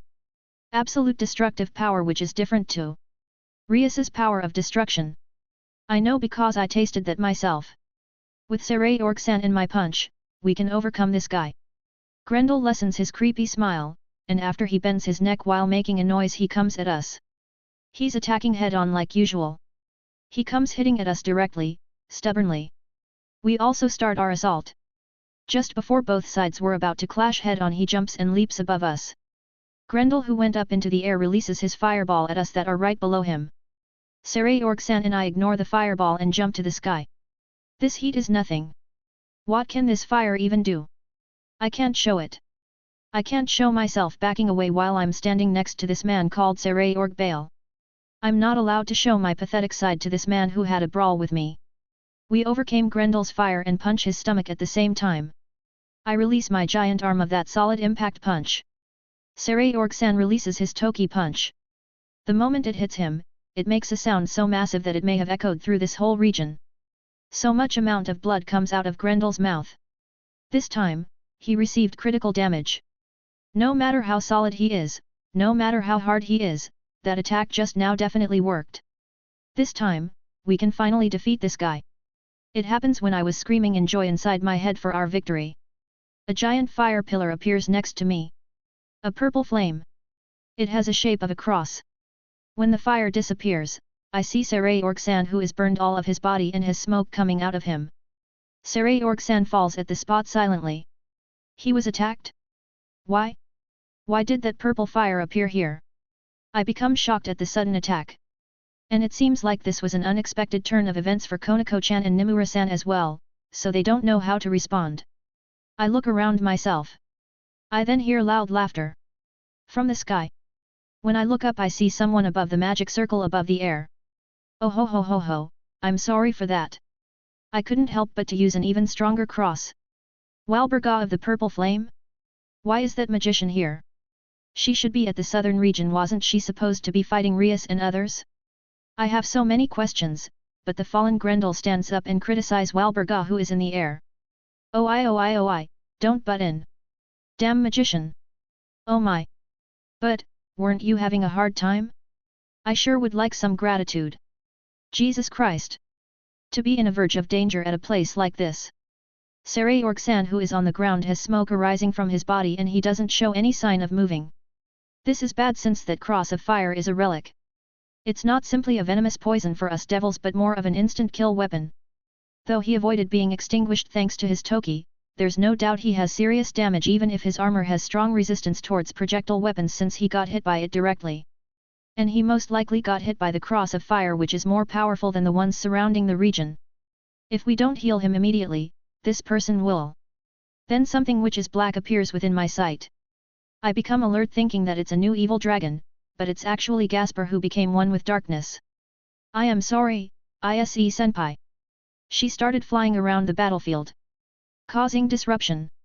Gasper says that. What the? So this witch has been moving around in the air on that magic circle of hers. If she goes around to each location where my comrades are fighting and uses that cross of hers, our duty of protecting this place will fail. Well, that must be that woman's plan. Fu, I'm here, cute-looking vampire boy. The big sis is over here. Walburga leaves this place as if she's provoking Gasper. She escaped while doing some skip in the air. I then say it to Gasper. Gasper. Since Saray Orc-san and I have our hands full, you will be the one who needs to take her on. So stop her. I know. I don't know whether they will be any help to you, but I will leave several beasts here. Stop, Holy Cross user. After Gasper leaves several beasts of darkness over here, he goes after Walburga and leaves from here. Grendel complains as he fixes his posture. Never mind. The annoying speed of you two is gone with this. He jumps up carelessly. He stomps on the fallen Saray Orc-san. Damn yo-oo.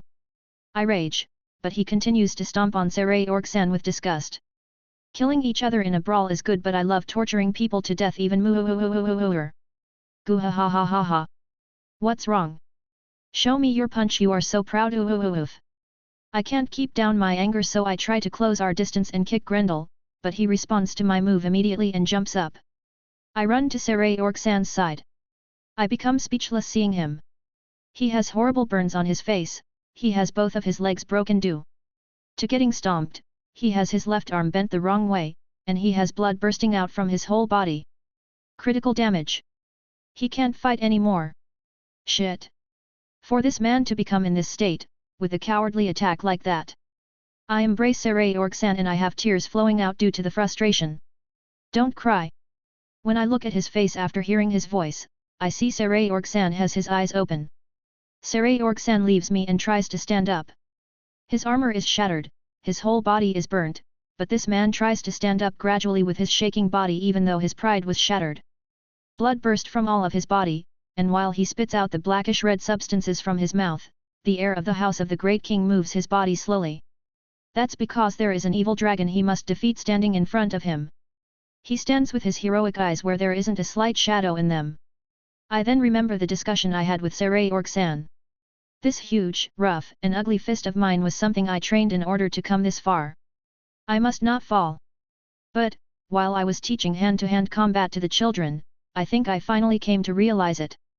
Grendel laughs seeing him. Is that building that important? For the next heir of the House of the Great King to protect a single thing called school with his life. You are just showing how foolish you are. Saray Orc-san walks ahead step by step even if blood is spouting out from his whole body. He then says it with a voice that carries his will to fight. There's a school which has a value of risking my life. Yes, I, who was born without the power of destruction, must have been born in order to teach them this. I have come this far while having sacrificed many things. But that's enough. I will be fine with the only one who couldn't learn. That man who finally stands in front of Grendel makes a stance with his fist. My days of punching through loneliness are over. That is the place where the ones that will be teaching and the ones that will be learning would gather.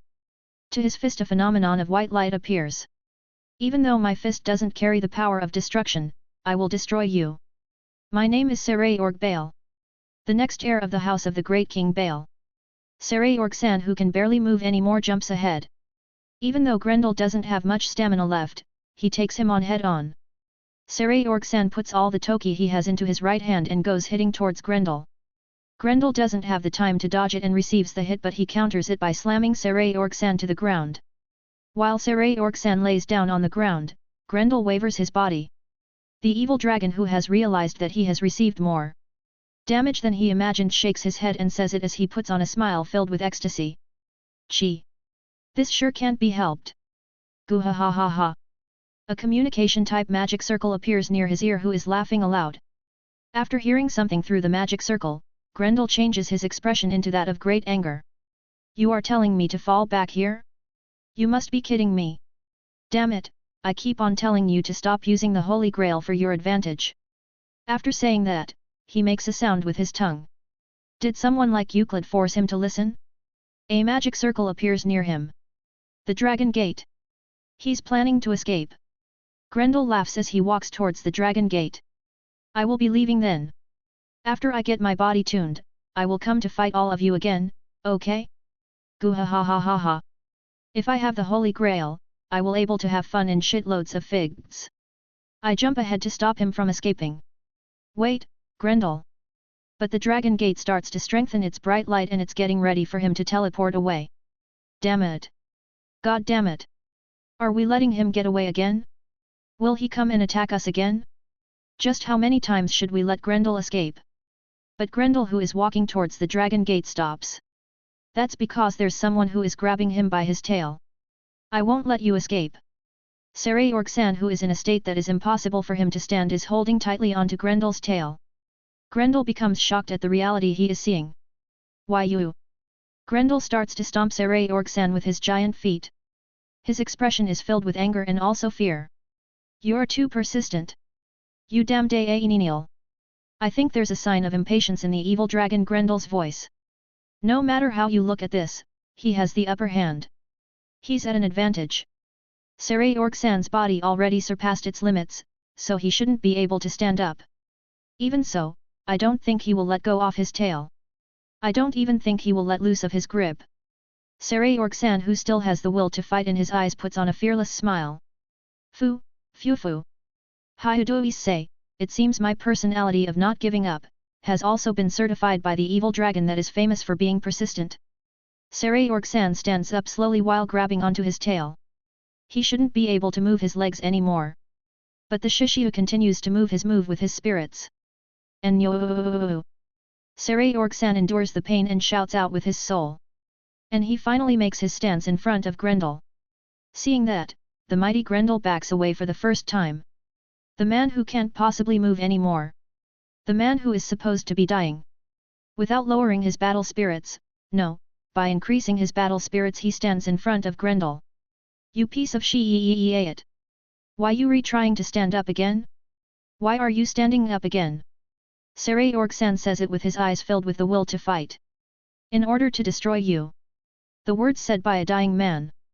The words which can be taken as no more than nonsense sound so plausible that it makes the evil dragon fear.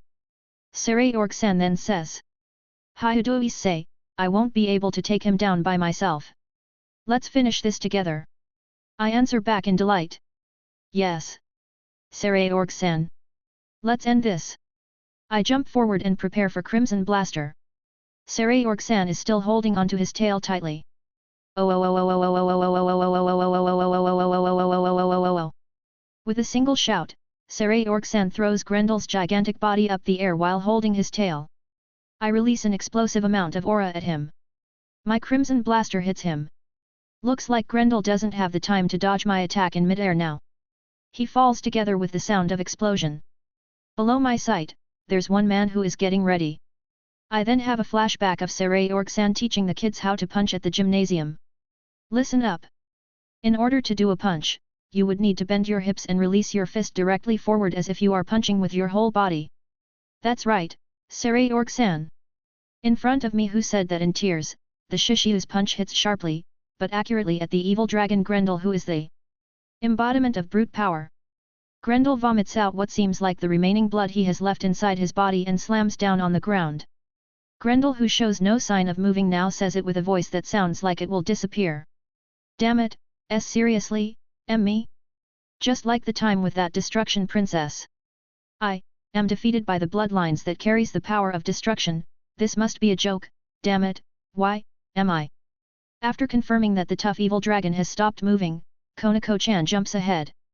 I will try the jutsu I trained with Nae-sama.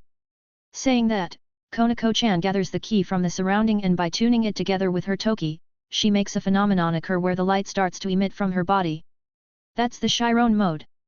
Konako-chan, who has changed into a seductive older woman, makes the kasha appear and they surround Grendel as if it's drawing some kind of symbol. When Konako-chan makes a sign with one hand, the kasha starts to spin and a white magic circle is created while having Grendel in the middle of it. I will seal the evil dragon's soul. Ise-senpai, please give me one of the jewels on your armor. By having Konako-chan urging me to do so, I take off one of the jewels on my armor by force immediately and throw it towards Konako-chan. Konako-chan, who catches that, throws it at Grendel, who is at the center of the magic circle, and she makes a sign with her hands again. Evil dragon Grendel. That soul, let it rest between the gouge of everlasting darkness and flashing light. The moment she says the chant, the light of the magic circle strengthens and it flashes this area. When the light settles, what I witness is a mass of dirt that has crumbled, which has the shape of Grendel and the jewel, which is giving a dark green glow. Konako-chan says it after taking a breath due to the relief.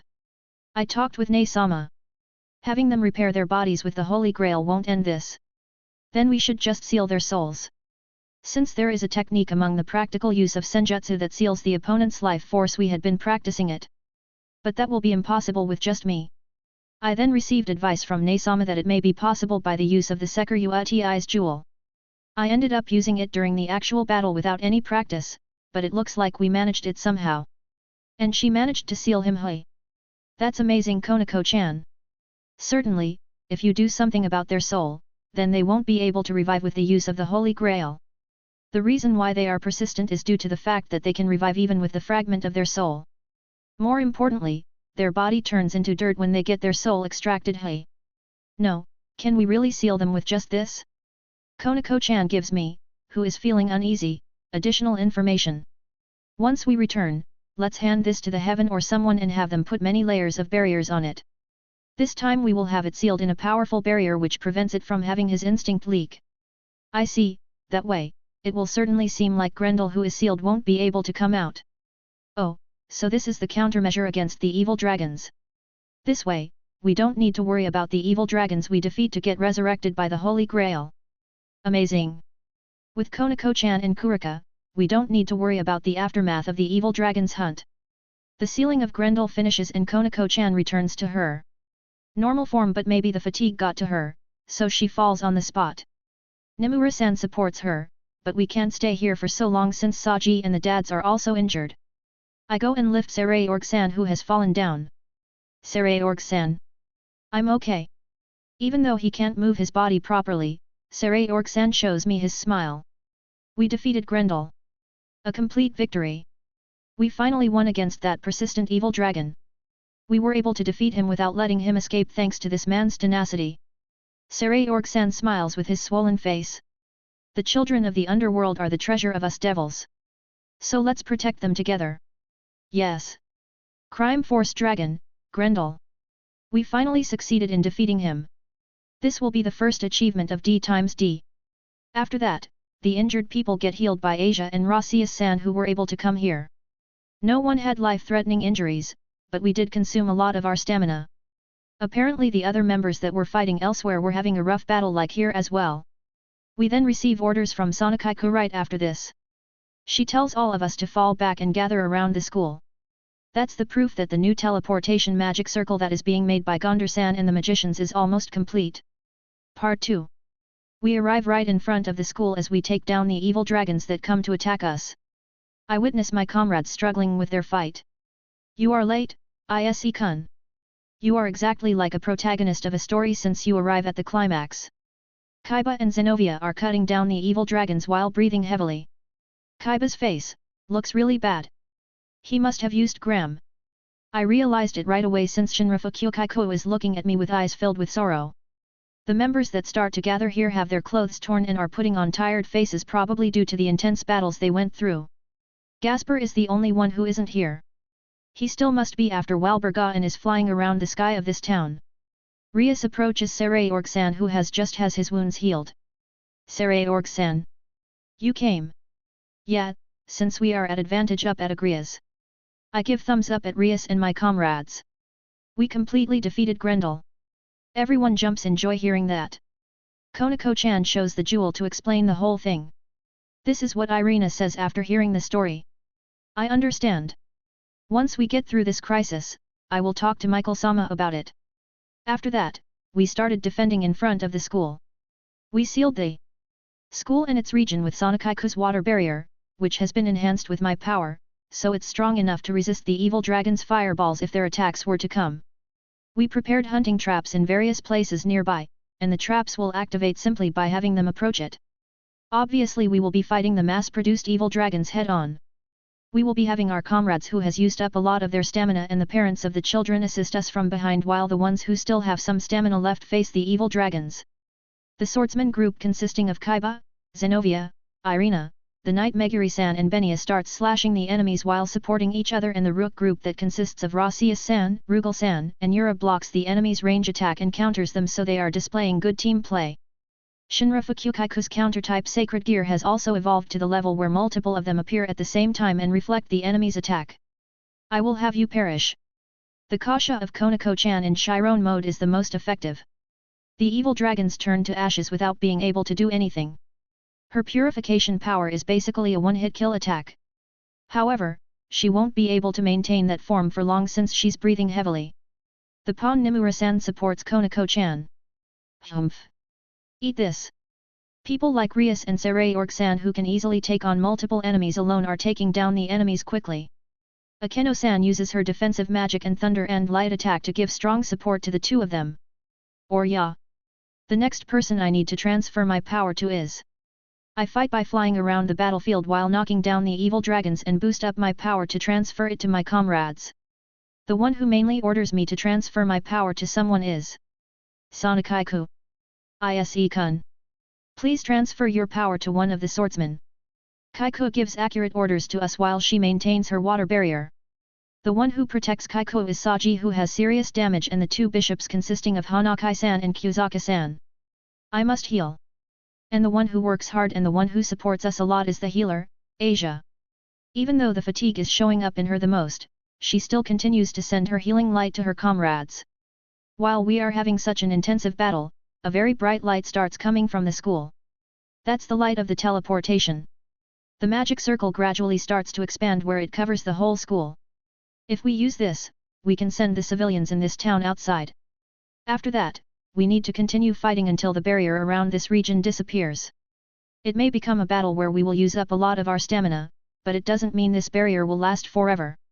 According to Kaiku and Gondar-san, there's a limit to this barrier even if it was made by the vicious evil dragon. We simply need to withstand this situation until their spells run out.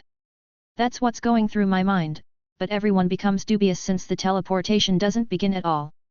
The magic circle starts to give a strange glow and it makes a single ray of light go throwing in a weird direction. As we become shocked at the phenomenon that is different to that of teleportation, we move our eyes towards the direction the light went flying towards. We can see the sky city Agrias afar. While the expanding teleportation magic circle continues to send rays of light towards Agrias, loud laughter echoes through the surroundings. What we see after looking up is that purple flame Walburga. Gasper also arrives after her, but it seems he couldn't finish her off and had her run around. Walburga continues to laugh while placing her hand on her mouth. Oh ho ho ho, too bad. Attacking this place in Agrias was a camouflage. Sonakaiku then says. I'm now convinced. So what all of you were actually after was Agrias itself, correct? That's the floating island that had existed since the era of the Old Mu. The current government, more specifically Ajilka Beelzebub-sama's researchers, are still investigating that island. The Old Mu, in other words Rizavim Levon Lucifer, who is the son of the previous Lucifer, is seeking that island. Oh ho ho ho, to be expected from the heiress of the House of Satrai. Yes, that's exactly right. Rizavim Ajisama seems to be very interested in that floating island itself. So we decided to have it with by using this method.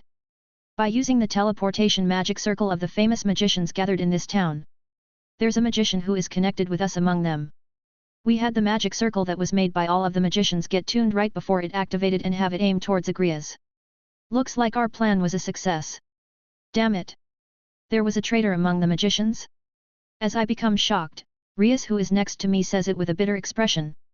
So you had all of this planned from the start, to surround this whole region at a time like this and to have an assembly in this town was all done in order to teleport Agrias outside.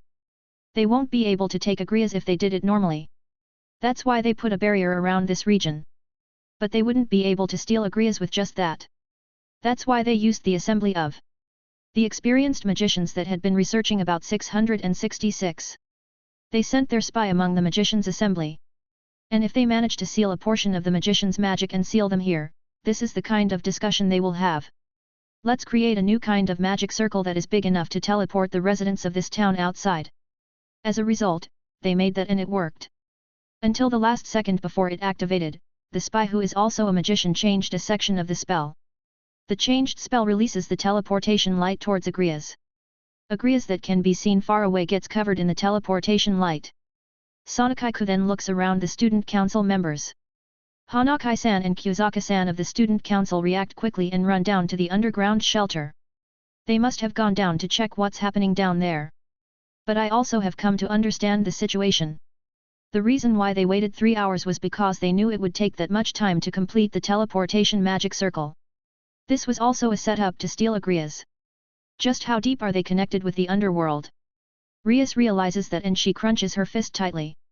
There are still many devils that support the previous Mu.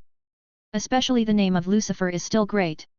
If the son of the previous Mu appears, then it won't be weird for someone who would help him without a second thought to appear. Sonokaiku then says. What are you planning to do with that island? No, what exactly is there in that Agrias? Walburga looks towards Agrias. Agrias gets enveloped by the teleportation light and it eventually disappears. The whole Sky City got teleported. So they altered the spell on Agrias so that city alone can go out of the barrier. That is. It happens when Walburga was trying to explain in joy. A communication-type magic circle appears around her ear. Walburga listens to what she's hearing but she suddenly stops smiling and looks up. What? Walburga is in shock. When we also look up there's a crack on the white sky. That is proof that something happened to this giant barrier that is covering this whole region. The crack gradually gets bigger and the barrier starts breaking. Eventually the underworld's unique purple sky can be seen. The barrier is destroyed. Who was it? Who did that? We are the only ones inside. Someone most likely attacked and destroyed the barrier from the outside. Just who on earth broke the barrier? A single flash descends in front of us like a shooting star. That flash impales the schoolyard. We become deeply shocked at seeing the object that is impaled on the schoolyard. True Longinus. Seriously? Why did that spear come down? That thing's possessor is already.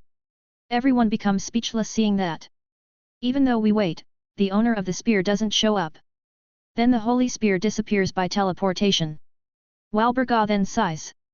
I never expected to see this kind of event here. But it's already too late. Walburga then clicks her finger. Then the remaining mass-produced evil dragons gather at once and they surround the school. Even though we took many of them down, it seems like there are still hundreds of them. So they will continue to attack us even after their plan succeeded. Walburga says it while putting on an evil smile. I love to annihilate things. I know that all of you are tired, but please continue playing with me a bit longer. She says that with a mocking attitude while she swings down her umbrella. That became the signal and the mass-produced evil dragons descended towards us at once. Saray-Org-san who has healed his injuries used up a lot of his stamina but he pushes himself and moves. Let's do this, Rias, Sana Satrai. This shame will be passed down to our descendant if we can't stop them. Yes. Rias and Kaiko responds at the same time. I also fly up into the air in order to take down the mass-produced evil dragons but something which I can't ignore appears within my sight. Walburga directs her hands towards the school. That instant, the cross of fire arises within the schoolyard. She blows away a section of the school. The school. Dohunti. Sonokaiku scream-like voice. Kaiko runs towards the schoolyard. That's reckless. Is Kaiko trying to take on the relic's fire by herself? She will perish if she does that. She isn't the usual Kaiko who is always calm. The school which is her long-time dream is getting burned right in front of her. She doesn't want that to happen so much that she can't resist. Kaiko who is always quiet and who always gives accurate commands is becoming emotional and is heading towards the schoolyard. It will be too dangerous to let Kaiko go alone. I will go with her. Saying that, Rasius-san activates the magic circle in the air and then goes. She catches up to Kaiko right away and they arrive at the schoolyard. She then starts the spell to create defense-type magic circles and barriers. while Burga's flames goes on the assault. The purple flames attack Rasius-san and Kaiku. It seems like the two of them somehow block with their defense-type magic circle, but the strength of the fire is so strong that the magic circle gradually crumbles. At this rate, they will be burned by it soon. Aim for that witch. Rias's command. We, her servants, change our target from the evil dragons to Walburga and head towards her, but the witch makes the purple flame appear around her as if it's surrounding her. Oh ho ho ho ho. Those flames will give critical damage to devils simply by touching them. If we can't carelessly touch them, then we need to destroy them with long-range attacks. The ones capable of long-range attacks such as me and Zenobia get ready for it by raising our aura. But the mass-produced evil dragons come at us as if they are trying to get in our way. Shit. At this rate, these guys will act as her wall and our attacks won't reach her. While we are having a hard time battling, Walburga doesn't rest her hand and continues to shoot the cross of fire at the schoolyard. Kaiku and Rasius-san's magic circle starts to crumble after receiving 2 or 3 of Walburga's attack. They are in a situation where receiving another attack from her will put them in a dangerous situation, but Walburga shoots more crosses of fire. Walburga has already shot by the time we overcome the evil dragons and reach her. The purple flames are about to hit Kaiku and Rasius-san. But the cross stops right in front of them. That's because there's someone who is standing front of those two and received the cross. Saji, who has black flames covering his body, is standing there. Saji acted as Kaiku's shield and he gets burnt by the relic's fire. The black flames couldn't kill off the purple flames, so it continues to burn Saji.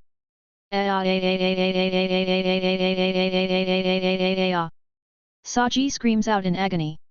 Run! Saji, you will get killed at this rate. Kaiku shouts, but Saji doesn't move away and he continues to give it his all to suppress the cross. Saji starts to speak out while having his whole body burnt. I wanted to become like Hyudu. Saji continues while the black fire gradually starts to weaken. Hyudu and I are pawns that became one around the same time. He's so perverted, indecent, and insanely lecherous, but he's a guy who always gives his all and always goes ahead for his comrades or someone. The purple flame starts to cover him.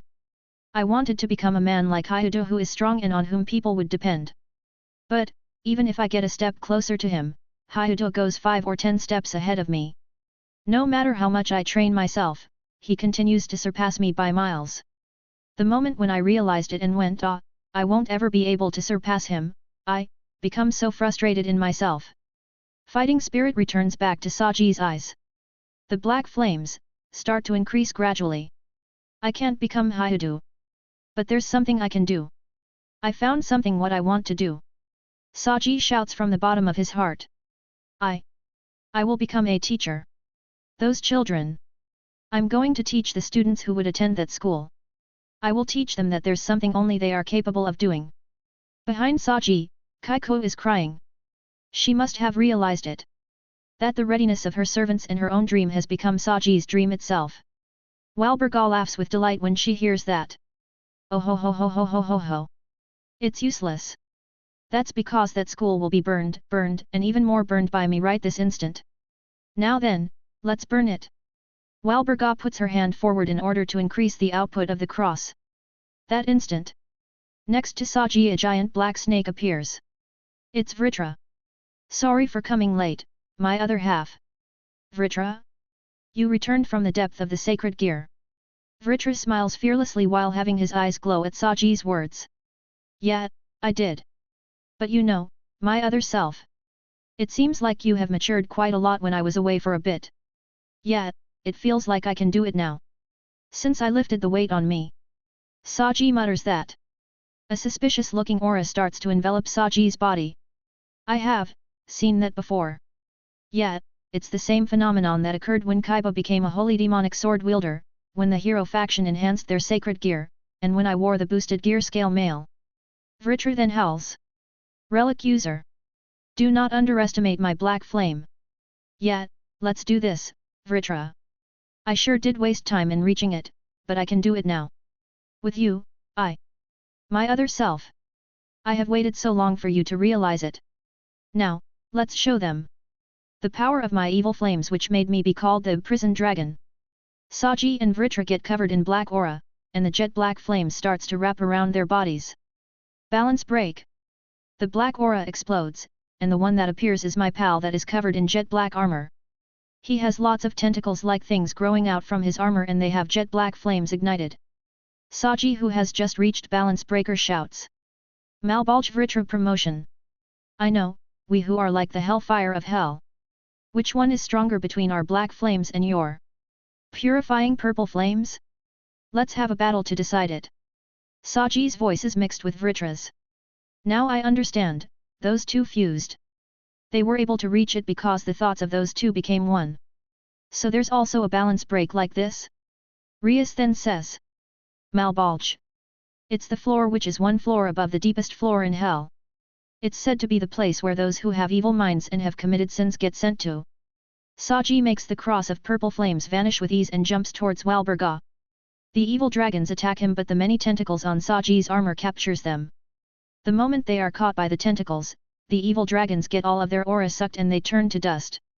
So many curses which are visible with my eyes appear around Saji and they spread through the whole atmosphere. Shinra Fukukaiku says it fearfully. The balance breaker which has that many curses. You will get cursed to death if you approach it carelessly. The fact is, the mass-produced evil dragons are continuing to fall down to the ground by being cursed by it. Your purple flames and my black flames. Let's decide which one is superior. Interesting, interesting indeed.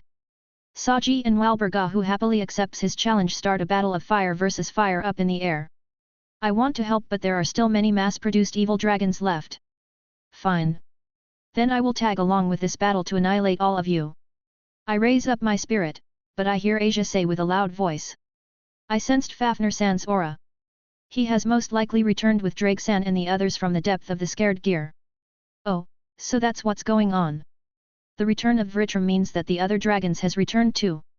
My jewels also starts to turn on and off. I can feel Drake's instinct. Yeah, I've returned, partner. Oh. I was waiting for you, partner. So, how was it? Leave it to me. Also, we were somehow able to convince them. Anyway, let's have some discussion after we break through this situation.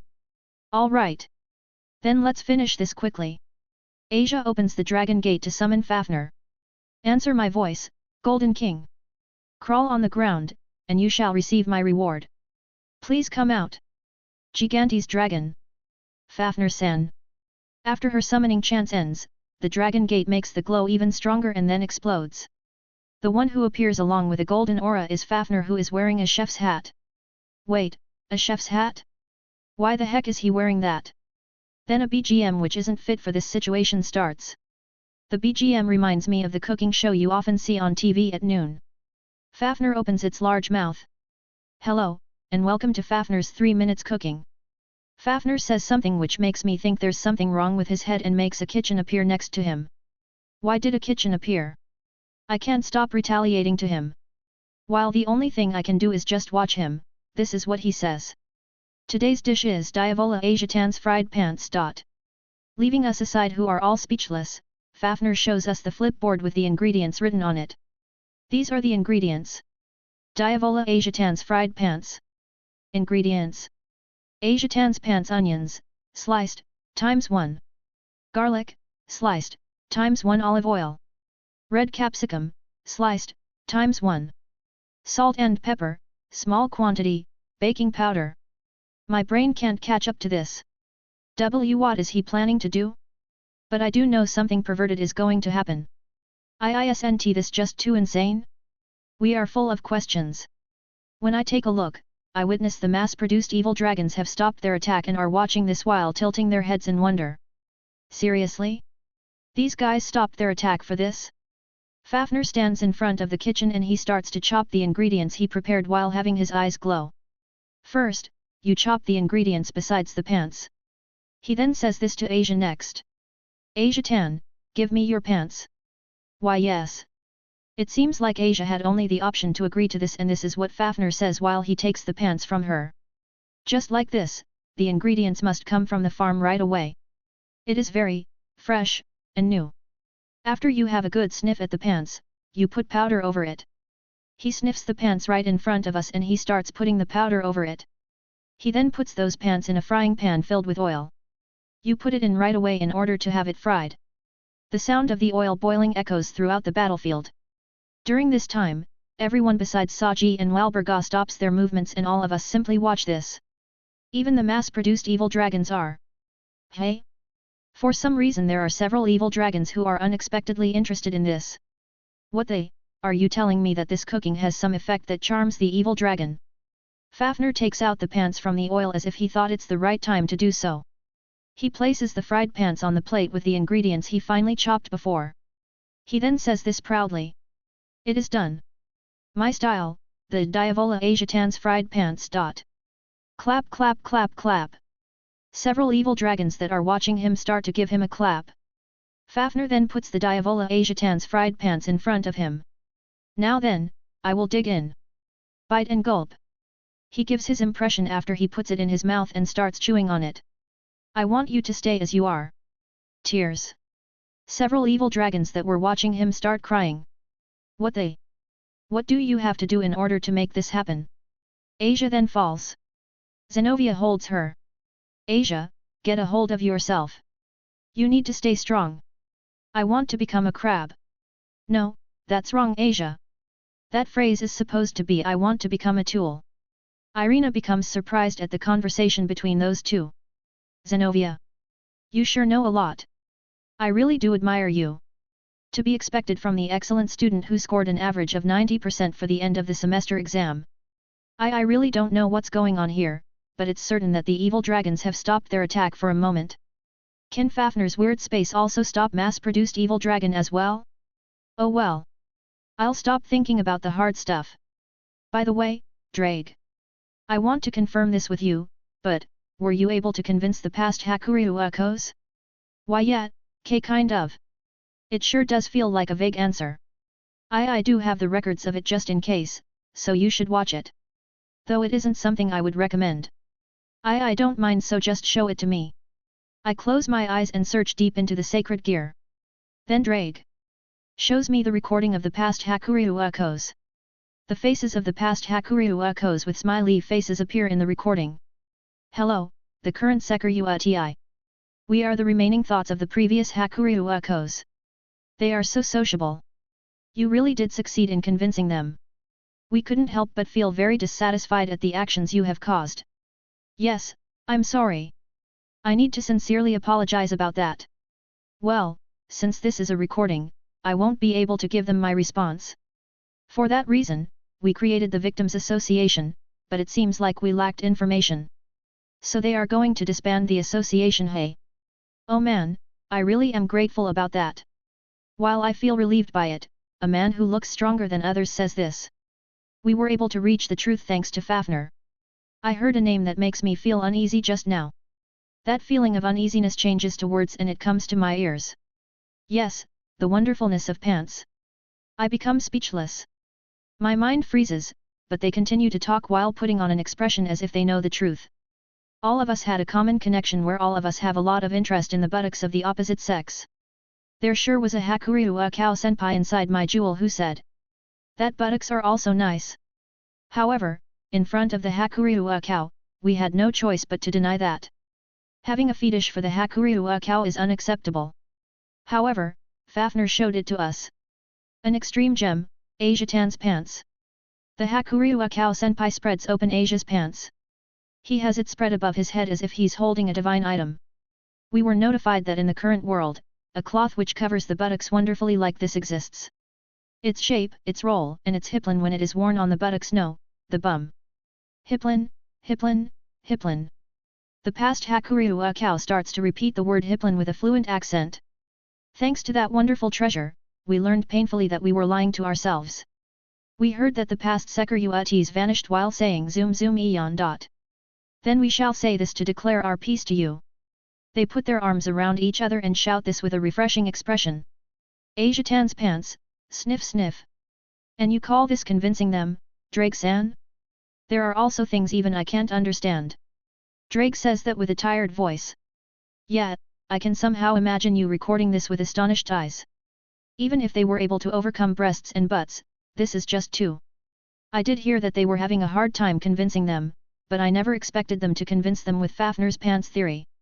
This is horrible, seriously horrible. I wonder what's going through Vala's mind right now. Fafnir then says. It will be good if everyone can have peace with Asia Tan's pants. I think so. I wish that to happen. Cute pants are a symbol of peace, the world's treasure.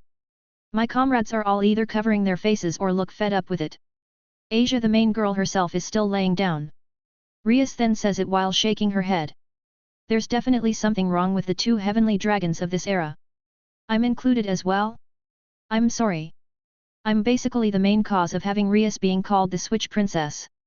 So this phenomenon basically started because of me, didn't it? No, I want to think that it's Fafnir's fault. Or else I won't be able to cope with this. Drake then says this at last. That's the end of it.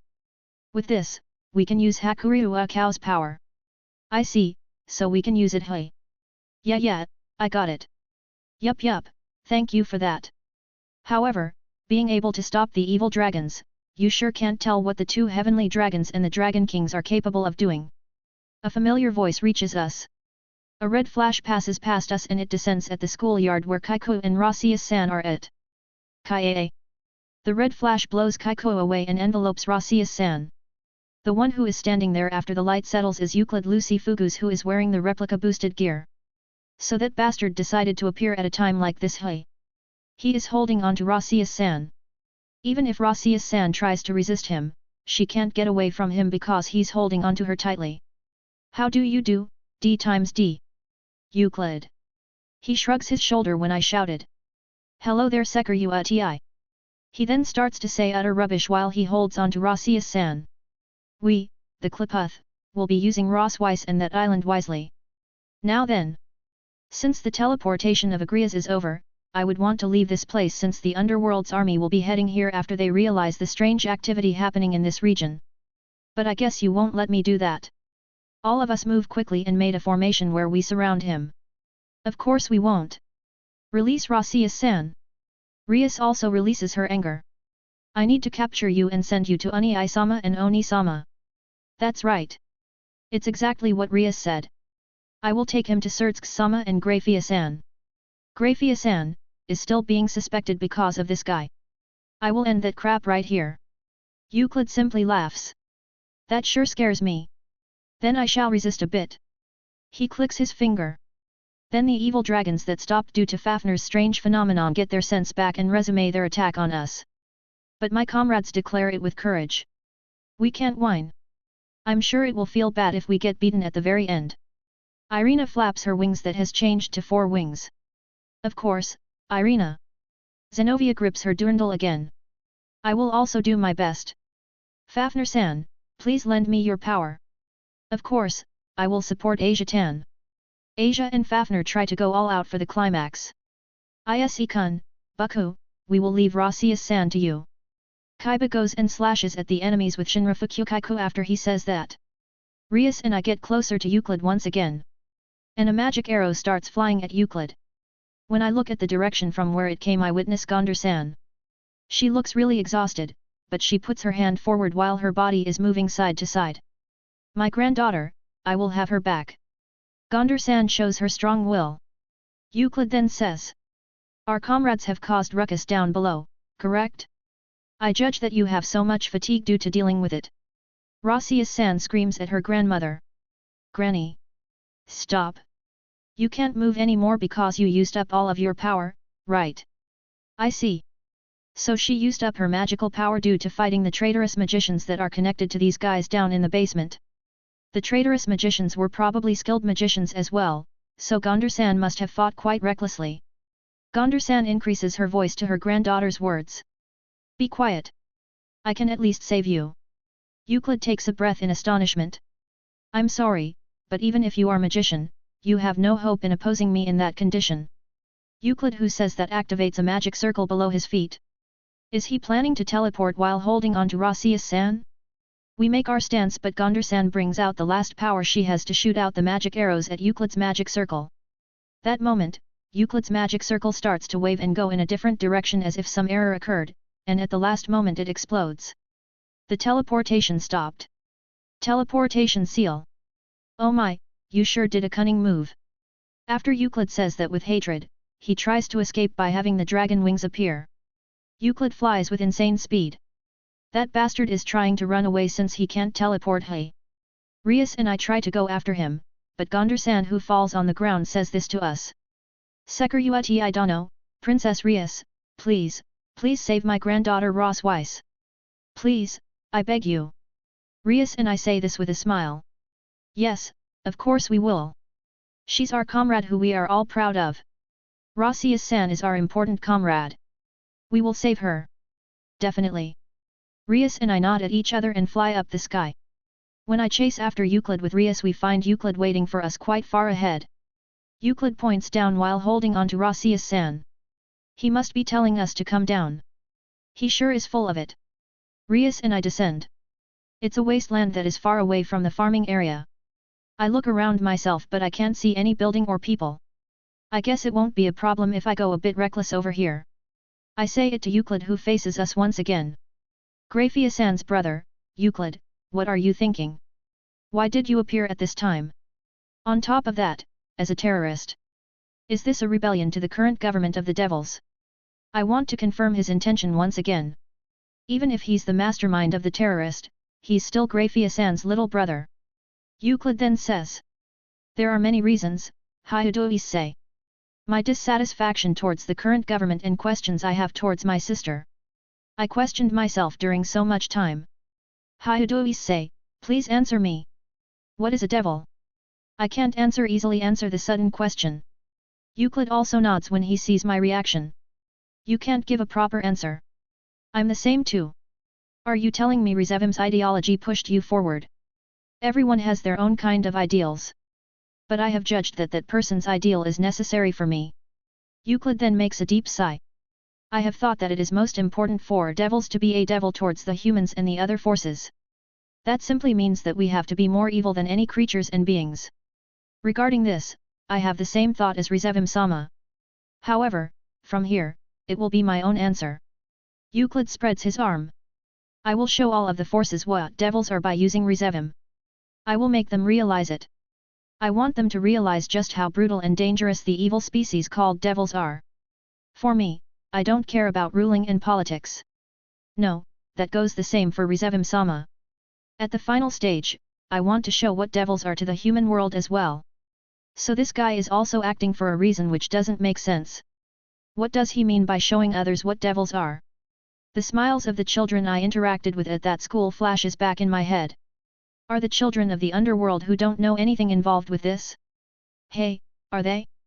I distort my face at Euclid's words. Are you trying to have the devils distance themselves with all of the other forces in the human world? Euclid looks afar. My sister, I admired her. Even though she's a woman, she was stronger than anyone and she was more courageous than anyone. She was my pride itself. I even believed that supporting my sister was the path I lived for. But that sister of mine rebelled against working for Lucifer and gave her heart to the abnormal species that can't be called a devil. Rias Gremory, can you imagine just how shocked I was and how it crumbled my values? Euclid then points at me. The balance of my heart was broken for a long time and both my mind and body was in a state which was no different to that of a corpse. But I came to this conclusion after finding about you, Hyudois say, who acted as he liked and brought new atmosphere to the underworld. Euclid looks up. He looks somehow bright. Ah, yes. I should also live as I like. He realized that he should live as he like after seeing me? What the heck is that? I can't understand what this guy has been saying since before. Rias says it with a voice that carries her anger. You are telling me this is what you wanted? Euclid seems like he doesn't really care.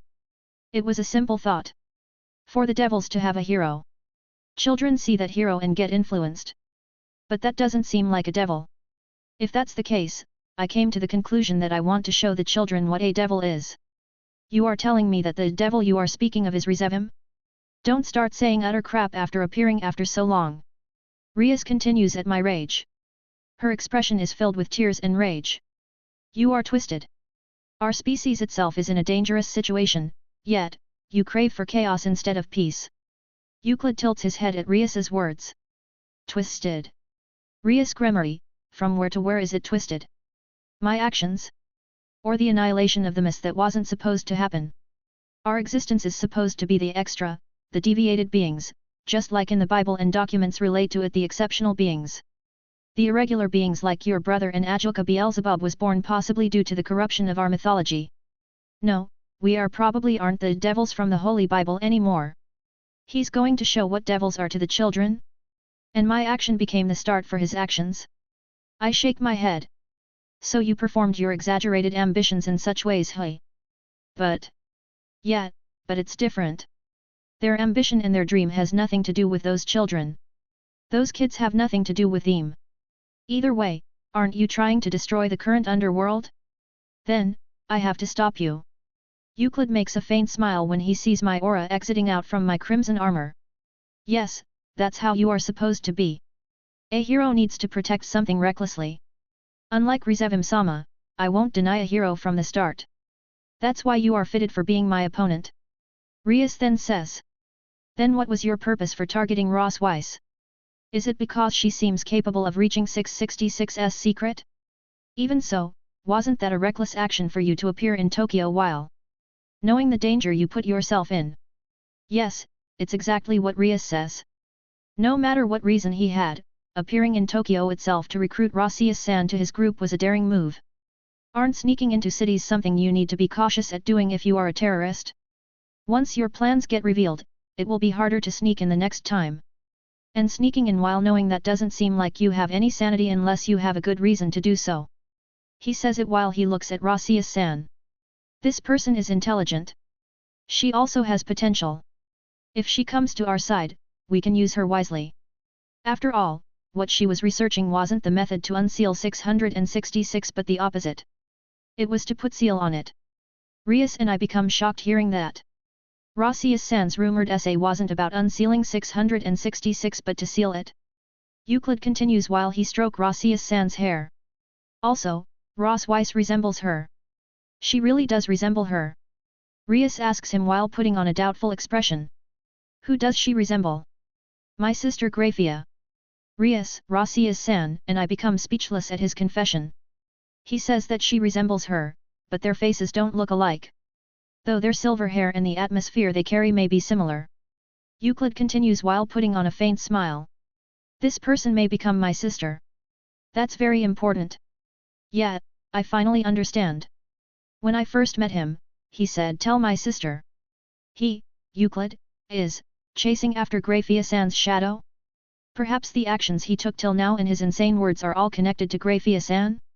That's because he came to Tokyo while taking the risk to see Rossius-san simply because she resembles her. That alone proves that he... Rias suddenly puts on a sad expression. Euclid Lucy Fugus. Your heart is all ready? What are you saying? I'm still sane. Euclid sighs and looks at me. No, he looks at Drake and then says. Seker Uti Drake, how about it? Won't you come to this duel? Drake replies to him so everyone can hear. Are you telling me to change sides? Yes. I can use you better than all of the past Seker Utis. I can bring out your power more than Hyudo Issei who is over there. I can become the personification of the heavenly dragon Drake without using a fake power called the Crimson Armor. Even the Juggernaut drive. I see. If it's you, you probably can bring out more than my full power. Exactly. I am stronger than Hyudo Issei after all. Yet, my current partner is the weakest among the history. Not only can't he use his power properly yet, he also has the bad habit of putting his attention to useless things. I'm full of pain since he's so obsessed about breasts. Is it me or are you saying whatever you like with this opportunity? No, I'm sure you have so much stress you are keeping inside. But, Drake tells him. However, he's much better than you. No, he's much better than any previous hosts. This is what I want to say. He's a good partner. You sure do say nice things. Well, I wasn't worried one bit. Euclid shrugs his shoulder and starts laughing. Fwahahaha, then how about I do this? Euclid clicks his finger. Then a small magic circle appears within his hand and then disappears. Next moment a sound of explosion echoes from far behind me. It came from the direction where the school is. Seriously? Rias, Rossius-san, and I become speechless. He says it plainly. Since it's all of you that are naive we are talking about here. You captured the traitorous magicians alive, correct? I put some trap in their bodies. I decided for them to explode if something happens. Look, the school all of you were taking care of has been destroyed. All of the hardship all of you went through went down in vain. You scum! Me and Rias shake in anger. He continues without any care. But, isn't it okay? It's a pathetic school which only gathers children of the low-class devils. Did you know? The school that high-class devils attend to, and it's a school only a chosen pure blood can attend? Obviously the ones teaching them also comes from high-class households. Their institute incorporates the latest technology to the highest level while teaching them in a manner to take importance of the tradition. The students attend that school in order to make connections with other households. That becomes the absolute foundation for their future. In order to make them become recognizable in the high society, the high stream school will become a good insurance. He says it with an astonished voice. Does that school hold that much value? Are you telling me a high-class devil will attend there? No matter how much they study there, the result you would get at best is having them get a middle-low or low-high jobs. Even so, what about it? That school, everyone is seeing their dream in it. Everyone has hope in it. This guy doesn't know how valuable that is. I walk towards him while releasing auras from my whole body. I'm glad you were scum.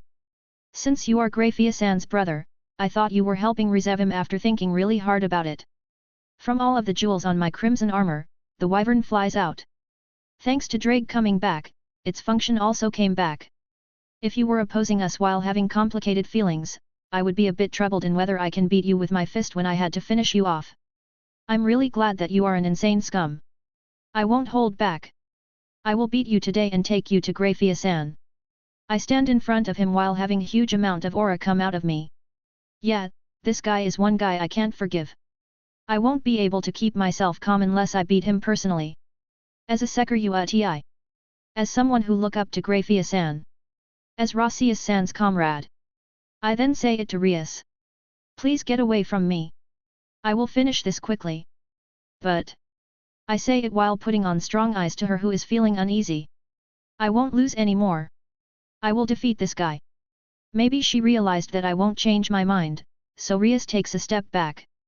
Euclid also puts a robe made from demonic power on Rasius-san and releases her. This will be the second battle between the real Sekiruti and the replica Sekiruti. In terms of base power, he is far above me even if he is using a replica. He's also bringing out the Sekirui's power better than me. But, I won't lose to that guy. I will take Rasius-san back. You won't be able to. She will show her true strength by having me use her. I say it clearly to him who answered calmly. She's too good for you. She's my precious comrade. I won't let you do as you like. Rasius-san says it with a determined expression. Please defeat me and this man. Rasius-san. I already told you back then. I won't do that, ever. I will save you and defeat just that guy. That's it. He says it as he looks at the wyvern flying around me. I had a hard time thanks to that, but, oh well, this time I will fight without taking you lightly. Saying that, he increases the wave of his demonic power right away. His aura increases rapidly to quantity where it can destroy this whole area. The ground below his feet also cracks open widely and there are holes on the ground. That sure is amazing an amount of demonic power. If you get hit by that directly, even a high-class devil will perish. This is him being serious. But, I don't know why. I think he's far inferior to Surtsk-sama and Grafia-san. Even though he's showing such amazing power right in front of me. Putting his power aside, his existence itself is too shallow. That's why I can't feel this is something great. Oh well, I'm also shallow myself. Still I guess I'm better than him. Then, here I come. Euclid puts his hand forward and increases his demonic power.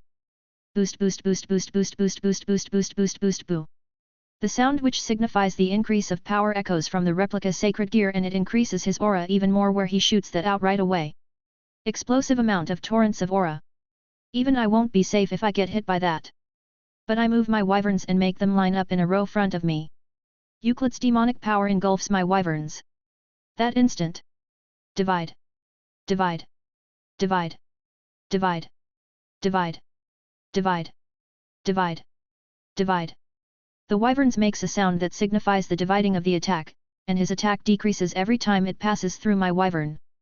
By the time it reaches me, it should be weak enough where I can simply swing my arm to destroy it.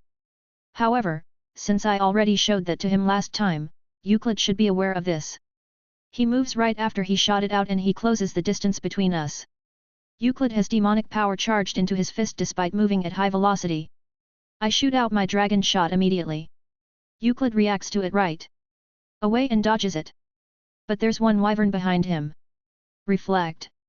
My dragon shot changes its course at the same time as the sound that signifies it has been reflected. Another wyvern reacts to it and reflects it again. With the second reflect, my dragon shot is back to its original course and is heading towards Euclid. Even so, Euclid moves his body to dodge it. He releases his fist covered in aura at me as he dodges my attack. His dense punch is enough to destroy my armor if I get hit by it. I change my arm into that of solid impact in order to increase my defense.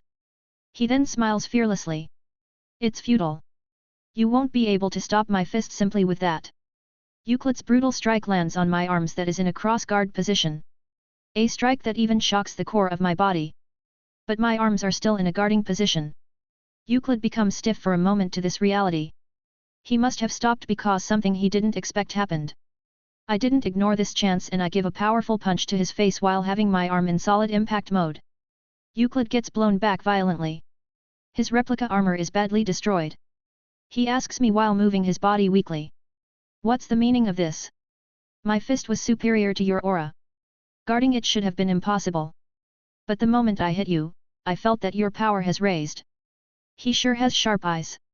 He really does observe me carefully. Next to me is a flying red wyvern. It seems like Euclid became shocked seeing that. Are you telling me that red wyvern can also use the Seker Uti's power? Yes, this is the ability I created. Ever since I attained the wyverns, I was searching for a way to use it. I understood it can use divide and reflect. But, this is what I thought. If this was a Seker Uti's wyvern, then the way I can battle will change. Then this is what Drake said. Then how about you try it? If it's the current you, then you should be able to get the knack of it. I gave my best in order to make the red wyvern a reality, just like Drake suggested. Though I had to halt my training midway when I was a step closer to attaining it due to Drake tagging along with Albion. Thanks to Drake convincing the past Hakuryu Ukkos over at Albion's place, I was able to get a positive proof. So my imagination turned into reality. The wyverns that fly around me. They're changing their color on their own between red and white. I can change its power between the power of Seker Uti and the power of Hakuryu Ukkao with just my thought. After finding this out, Euclid shakes his head as if he can't believe what he's seeing. Absurd. To make the power of Hakuryu Ukkao you released into the power of Seker Uti. You won't be able to do this with a replica, right? Also, this is you who is smart we are talking about. You can predict what will happen next, right? Are you planning to combine the power of red and white? That's right. I will change the wyverns depending on the situation. If it's you, you can understand what that means, right?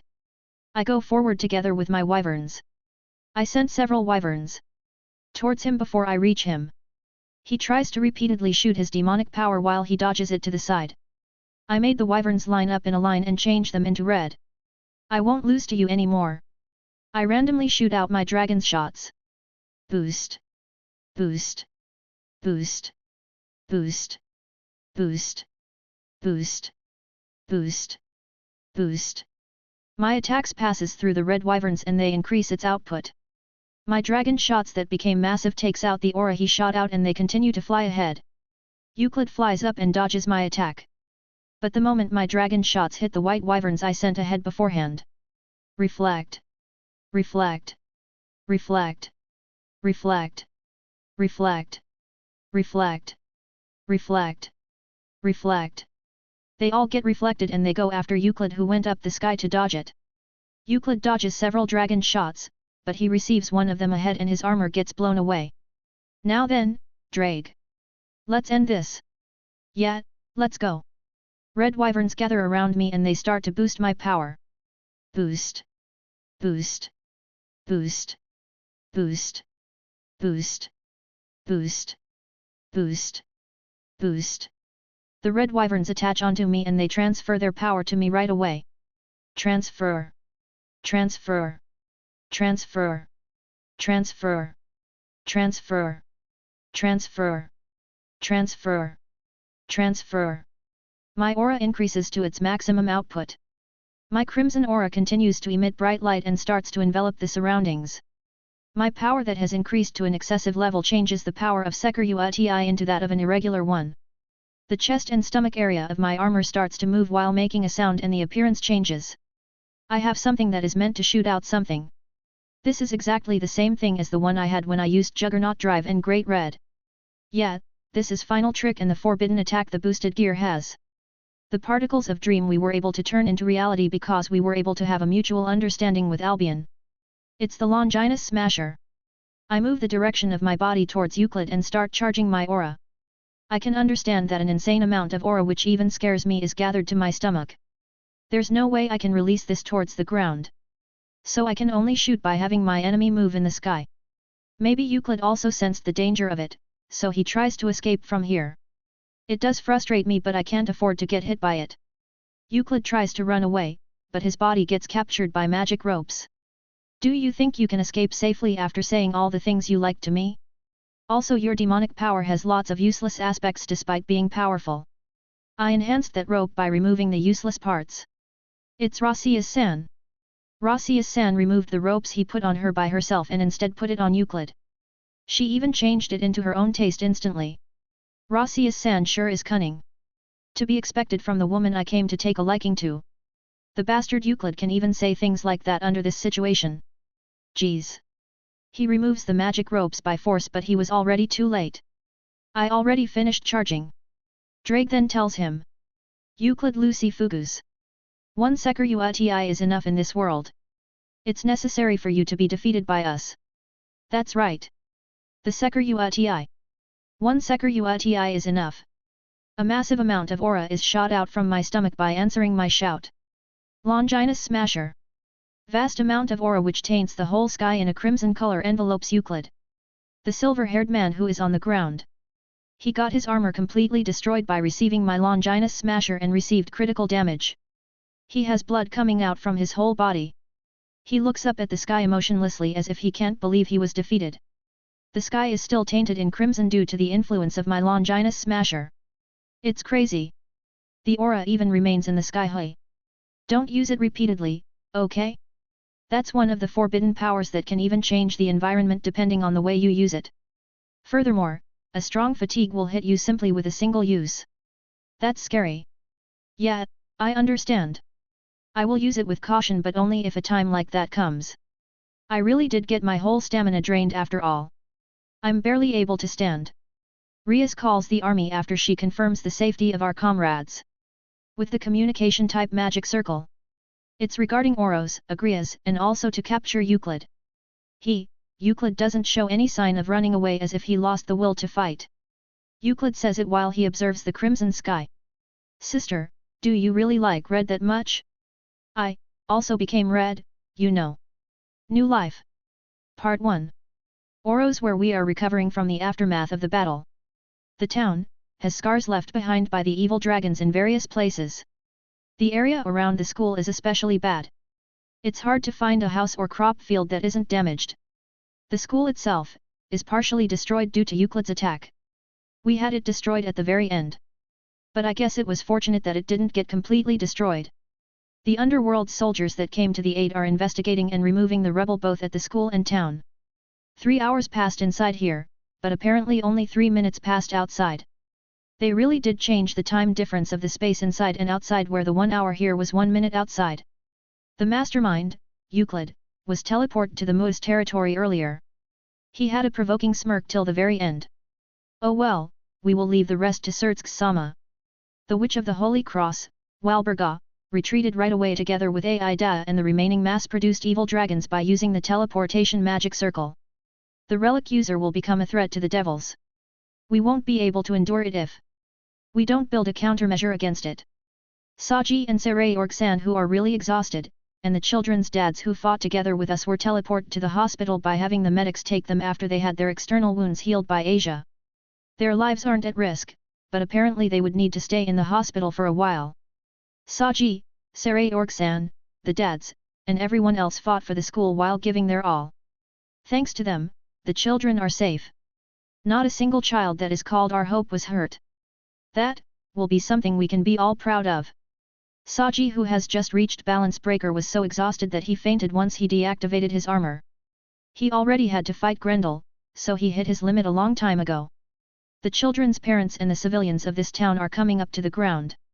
They sure got us badly. When I turn around after hearing a familiar voice, I see Azazel-sensei standing there. Sorry I couldn't partake in this battle. I shake my head to the side. No, we also didn't think that it would turn out like this as well. They stole the whole of Agrias swiftly. From what I heard, all the civilians of that city got teleported outside.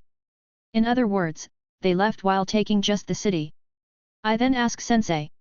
What are they seeking, from the Sky City? Agrias, which is said to be using the technology of the old Mu era. There are still unknown aspects which can't be solved in it. Sonokaiku and others say that Rizevim, who is the son of the former Lucifer, might know the secret behind it. Sensei then says it as he sighs. I wonder if it either has a gigantic weapon or it has the ability to transform. Ajoka Beelzebub, who was in charge of that place, may know something. We probably need to ask him. It seems like Sensei also has no clue about it. Though I hope it isn't something like a gigantic transforming robot. Their aim is the Agrias and 666. Yet, Euclid also spoke about Roscius-san's essay. Maybe Sensei also thought the same, so he mentions that as well. I was able to clarify Roscius' essay to a certain degree. The method to seal 666, right? Oh, Euclid already mentioned it to you? Yeah, that's it. Roscius' essay wasn't about how to unseal 666, but to reach the seal of 666 itself. She truly is a genius. Back then, she decided to research it mostly due to being interested in it, and she reached the possibility. Not unsealing it, but to seal it. Hey. So that means that even if 666 was to get unsealed, we can put a new seal if Roscius-san's essay turns into something. Sensei then says. From now on, her analyzing spell would hold the key. They would be after Rossweiss from now on as well. I never imagined that Rossweiss would be our trump card. You really can't tell what will happen in life. Sensei sighs. He's exactly right. Roscius-san may be the key which will turn the table around. Seriously, my comrades are all amazing people. Sensei then starts messing my hair with his hand. I will tell you the message from Sakura. It's decided that the one who will succeed the first Gen Sun Wukong, who was the vanguard against the Chaos Brigade under Sakura's command, is Cao. I see, so that guy really did return. That spear. That man was the one that broke that barrier. It feels like I would be meeting him quite soon. By the way, don't let your guard down just because you got a complete victory from Euclid. You won't be able to beat Krom Kruik and others if you can't drag out the Sekur-Uti's power even more. Oh well, I'm sure you would be able to pull it off somehow. I sure want to hold confidence in myself since Sensei is saying that. Hey, Drake. I will become even stronger, okay? Those guys are trying to destroy things they shouldn't as well. I definitely won't forgive them. Drake laughs fearlessly. Yeah, no doubt. We can cause a ruckus together. That's why we are the Sekur-Uti. I can do it. As long as I have Drake and my comrades, I can become even stronger. While I make a new determination, Sensei's eyes turn serious besides me. What's left now is whether we can find out who is the one that called this to happen. That one that called this to happen. Yeah, it's really strange for the situations to go in the favor of the enemy. We were able to secure the sole survivor of the magicians that altered the teleportation magic circle and teleport Agrias elsewhere. The one that survived because the explosive spell on that magician was unstable. The fact about the terror in Agrias didn't involve the space it was in and the time of that place. The fact about the experienced magicians being gathered over here. I'm sure both of these are related. Or else they couldn't have made a daring move like teleporting Agrias by using the teleportation magic circle. And the way how they were cautious in sealing the spell of the magicians such as Gondar-san. I can only assume that they progressed their plan while measuring the strength of us, the D times D. There's someone who knows a lot about the underworld situation who is leaking information to them. It means that there are those who find peace painful. Vala's words cross my mind all of a sudden. Then Dolio comes rushing towards us while breathing heavily. Ah! I'm sorry for being late. How should I put it? I will just do my best in taking care of the aftermath of this battle. Looks like even the Heaven's trump card couldn't respond to an incident that happened only for 3 minutes. I head to the temporary tent which is built at the schoolyard. The members that have relatively minor wounds are taking a rest there. Maybe Asia has finished healing the injured, so she's taking a rest there. Gyasuk possibly has become exhausted since he continued to create the beasts of darkness, so he's sleeping while sitting on the chair. I also sit on one of the chairs and take a break. I then say it after taking a big breath. I know that the winter holiday is coming up, but the second semester sure was full of commotion. Seriously, ever since the summer holiday ended, all these crises have happened like crazy. Within less than 4 months, I encountered situations where I thought I would actually die. I actually died once physically if I think about it. Aren't I dying once every semester? At this rate, I would die again during the 3rd semester, so it scares me. And I can't even take that as a joke. Rias then speaks out her decision. Let's having a gathering during the winter holidays. You mean having a training camp for the winter holidays? With the D×D members. I really do want all of you to take a break since we are in a busy time of the year, but we are being sought for help from a certain place before the winter holidays. From where? The church. I can also say the heaven, I guess. The heaven. Will it be safe for a devil to go there? Zenobia went there temporarily to have Durandal repaired. But I sure am looking forward to it since I haven't been to the heaven yet. So it's the kingdom of heaven, right? It sure is a strange feeling since we will be going there even though we are alive and are devils. Rias then smiles. Looks like we will be spending time with the angels for the end of the year. I will be deciding more about it with Irina and Sister Griselda. I'm sure looking forward to it. Then Zenobia returns from the basement. I finally found you. So you were here, Baku. Is something wrong, Zenobia? Zenobia nods and she says it while looking around all of us, the Gremory group. Yeah, I thought this would be the right time I tell everyone. Since ISE is also here, this will be a good timing. What the? Is something happening? Irina also stands next to Zenobia while putting her chest forward and says ahen. Zenobia then says.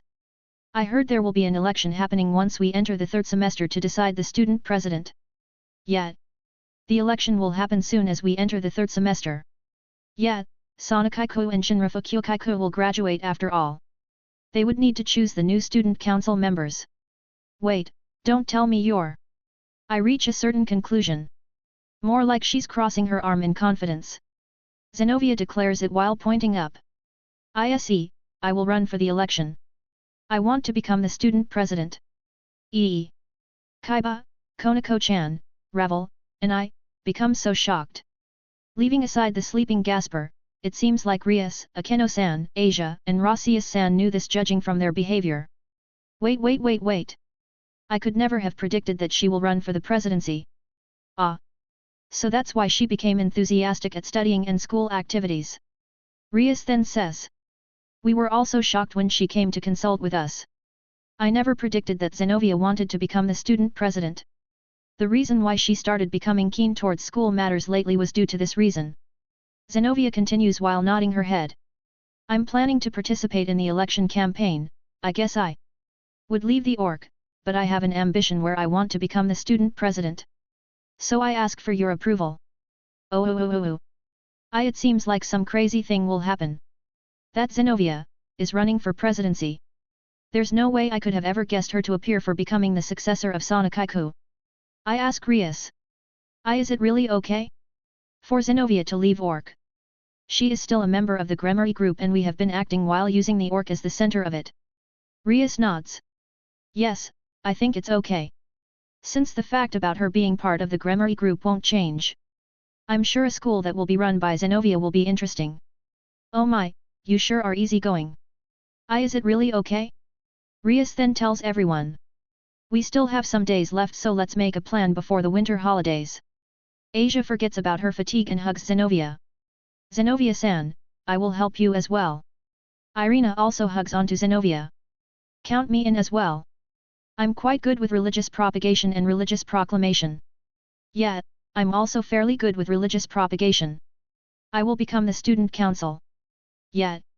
Zenobia, Asia, and Irina are hyped. I think those things are different. Oh yeah, so the church trio will be helping with Zenovia's election. Hey.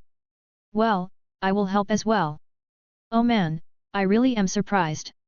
I then take a glimpse at Rias. She says this while putting on a bit of a sad expression. Our graduation is just right ahead soon as we enter the third semester. Orc would also need to have a new club president. Have you decided on who it will be? I ask, but she puts her finger on her lips and winks at me. It's still a secret. Though I have already chosen who it is together with Akino. They did. Hey. I'm also becoming curious about it. But seriously, there's going to be so many types of generation changes happening. Hey. Both the Orc and Student Council. Rias then tells everyone after she claps her hand. Now then, let's do another work before the winter holidays. First, we need to take care of this place. Yes. Everyone replies and resumes their work. Irina then pulls my sleeve. She looks rather happy. By the way, Ise-kun. It's almost the promised season. Hey. I can only put a dumbfounded expression to Irina's smile. But she continues without caring about it. I believe that you will remember our promise that we made when we were young. Part 2. This place would be fine. Gondar-san activates the magic circle at the corner of the school premises. Gondar-san, who has used up so much power due to this incident, needs to be checked at the Underworld's hospital. She should have let the medics take her, but she said she can go there by herself, so she's activating her personal magic circle. Me and Rasius-san are sending her off. Gondar-san and Rasius-san aren't having that much conversation. While we are under the bizarre atmosphere, we sense several presents heading this way. When I looked that way, it was the children. Lorenko's is also among them. Rasius-sensei. Granny-sensei. The children says that with a sad expression to Rasius-san and Gondar-san. Sensei, is it true that you are leaving? Won't you come to this school anymore? Please teach me more of your magic, Sensei. I want to be capable of using magic. Gondar-san says it while patting the children's head. I will come here again. And Rasius-sensei will definitely come here one day as well. The children put on a bright expression hearing that. Gondar-san says it to Rasius-san directly. Rose, the path you have walked and the wisdom you have learned wasn't wrong, even if it was different to our household. See for yourself. There are children who are putting on a smile. These children's smiles are the results of the path you took. This is something you were able to do because of the current you. Have more pride in yourself. Rose, you are my granddaughter, I am proud of you. Hearing that, Rasius-san covers her mouth and is holding back her emotion desperately. Even so, tears are flowing out from her eyes. Yes, thank you very much. Seeing that, Gondar-san strengthened the magical power for the teleportation. She's just about to teleport, but she says this as if she just remembered it. Now then, I will be on my way. Ah, that's right. Gondar-san looks at me and the winks. Mr. Boyfriend, please take care of Ross Weiss. Wait, I'm not. I try to shake my head to the side, but Gondar-san says this with a smile. I can feel most assured if I leave her to you. Leaving those words behind, Gondar-san disappears into the teleportation light. It sure did become a weird sending off. When I look to my side. While putting on a bitter smile, I witness Rasius-san with a very red face. Rasius-san. When I talk to her, she replies back with a red face. Why, you looked heroic. Also, I was happy back then. For coming after me. Of course I would. I will definitely rescue you, Rasius-san. When I say that, she looks down and mutters. And next time, let's go to a 200 yen shop. No, will you please go with me? 200 yen shop, hey. Well, that sure is like her. I say it while putting on a smile.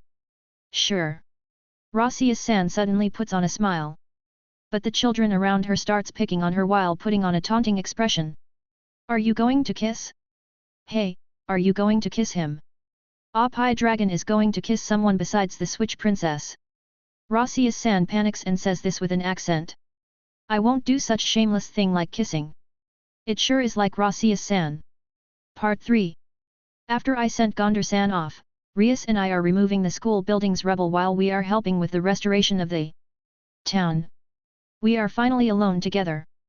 For some reason, too many things happened, so I couldn't ask Rias out for a single date. But I want to get closer to her even more. After I take a breath, I say it to Rias, who is carrying a huge piece of rubble using her demonic power. It's really hard for me to say this, but... I kind of decided to do this, but... No, I want to get your approval and... My tone is high. Rias becomes suspicious of me. Is something wrong? Tell her, Hyudois say. If I can't progress our relationship, how can I call myself the Sekurui? I have been deciding to do this for a while. If I don't say it here, I won't know when I can find the next opportunity to say it. I scold myself, but I open my trembling mouth. During our private times, can I talk to you casually? Well, I want to talk normally with Rias. Hearing that, Rias drops the huge piece of rubble. Maybe she didn't predict this, so she looked dazzled. But then she starts putting on emotional eyes and nods her head. Yes. I'm so glad. I say it once again while I make a victory pose inside myself. Thank you, Rias. No, I'm also happy. I love you. Rias and I take each other's hand. I then say this to her while we are staring at each other. I love you too. Oh yeah, I'm finally able to talk to her casually.